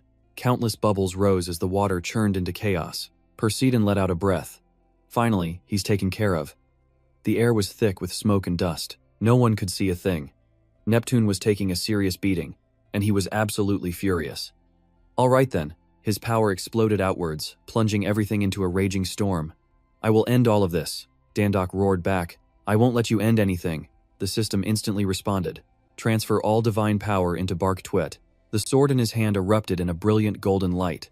That blinding radiance was enough to wake Soju. Kindness isn't about proving yourself to others, but even a fool could understand what drove Dan-dok now. It was like he was finally seeing the chains that had held him back his entire life. A life spent being looked down upon. This was the first time someone had truly believed in him. Soju could feel that profound change in Dan-dok's very being. He focused that immense power into a single line, slashing straight at Neptune. He couldn't let her down. And with that, a flood of notifications appeared. "Congratulations! You have defeated the forgotten god, Neptune. You have fulfilled the conditions for evolution with the final blow." The brilliant golden light seemed to banish all the darkness the forgotten god had brought. "Through the final blow, you have absorbed power from the forgotten god, Neptune. Moon Lake level 0. Moon Lake level 1. Moon Lake has leveled up." Dan-dok's eyes widened in disbelief as his vision started to blur. I did it." And with that, he lost all strength and collapsed. At last, a bright smile spread across Soju's face. When Dan-dok slowly opened his eyes, he saw a blurry figure standing over him. Dan-dok immediately shot upright. Poseidon looked down at him. "You're awake," the god said slowly. "While you were unconscious, I took the liberty of healing your wounds and restoring your clothes." Dan-dok paid it no mind, barely moving his hand. Poseidon rested his chin on his palm, saying he was deeply grateful for him defeating Neptune. However, putting that aside, he had a question. He stared down into the palm of his hand. "Thanks to your victory over Neptune, most of his power has returned to me. But that strange blue light is slowly vanishing. A piece of that power was lost the moment you delivered the final blow. It might only be a fragment, but it's still potent enough to reshape this world's order, or drown it in absolute chaos." The system flashed red with warnings as his intuition activated. Detecting killing intent, the god's aim was dangerously close to hostile. Poseidon's eyes were sharp as blades. So he asked him, "What exactly do you plan to do with that power?" The god's majestic pressure nearly crushed Dan-dok as he reeled from the system's warning. Poseidon's talent, the eyes of the deep sea, was piercing right through him. His heart pounded. It was that very talent. Is he testing me? Dan-dok grew tense. He knew lying to this being would be a terrible idea. Plus, that killing intent felt all too real. One wrong answer, and he would likely get erased on the spot. Dan-dok met Poseidon's gaze with a steady one of his own, stating that he never targeted Neptune for his power. But if he allows it, he will do everything in his power to become a god that everyone will have to acknowledge. The god repeated his words, surprised. Acknowledged by everyone? Dan-dok showed no fear, staring back like he was seeing his past self. Poseidon smirked to himself, thinking how naive. As if observing the birth of a new god, he rose to his feet. "You're surprisingly direct and honest. That troublesome gate has been destroyed, and I've met a clever new god. There's no reason not to celebrate." Poseidon boomed enthusiastically. "Prepare a feast." The people below roared with approval. Everyone was laughing and talking. Dan-dok made his way over to Soju, and his voice made her jump. "There you are. We need to talk." But before Dan-dok could continue, Baekseal on his shoulder suddenly reacted. Before he could finish his sentence, it excitedly jumped off. Baekseal leaped right into Soju's arms, making him shout, "Hey, Baekseal, now's not the time." Hearing its master, Baekseal just gave a gentle shake of its head. "Get back here so I can talk to her." Dan-dok's face just went completely blank. "Look at that thing, acting so high and mighty just because it leveled up. You don't even care about other people, so why do you like Soju so much?" Just then, he suddenly bumped into someone. Next thing he knew, other girls were crowding around Soju to talk. "What are you all doing here?" Dan-dok tried to speak but was being squeezed by the crowd. "I was in the middle of talking to her." The other girl was thrilled. "Thank you so much for what you did last time." He felt completely helpless. It seemed like no one even noticed him, their attention completely focused on Soju. Dan-dok was absolutely powerless. "I was talking to her first. But just then, a chill ran down his spine. Poseidon placed a hand on his shoulder. There you are. He cheerfully grabbed Dan Doc. Before your shift is over, we have a lot to talk about. He immediately started to struggle. No, I refuse. Soju glanced over as he was dragged away. Poseidon just let out a wild laugh. I like your bluntness. I like it. How about working for me? Seeing Dan Doc's confused face, Soju appeared completely calm. We've met sooner than expected this time around. She looked up at her system screen, her 1869th reincarnation. She steeled her resolve. Let's succeed together in this life. On the island, a voice rang out. Well done. You have passed all of your tests. Dan Doc held a card in his hand, the instructor's voice still echoing in his ears. Congratulations, this is your hunter certificate. He was ecstatic to finally have it, not to mention he got a 6-star evaluation on his first try. Hunters throughout the universe are ranked by stars. The sun was as blinding as ever, and below it were screams that never ended. Yong-Ah was shouting non-stop, daring to enter a gate and dungeon without a certificate. All that, and you people really just let a criminal like him walk away? Dan Doc sighed. He was still the same. And he was still yelling, let go of me. I'll destroy all of you. Dan Doc could only manage a wry smile. What a poor bastard. His eardrums were about to give out. He looked at Bexiol, who was limp on his shoulder. It felt a bit heavier had it grown bigger. Dan Doc's gaze drifted into the distance. Now that he thought about it, Bexiol had leveled up too. He felt a little helpless picturing the future. What if it keeps growing and one day just goes off on its own? It seems to really like Soju too. Bexiol suddenly nuzzled his cheek, and he felt a wave of contentment. As if this adorable little thing would do that. How could you ever leave for her?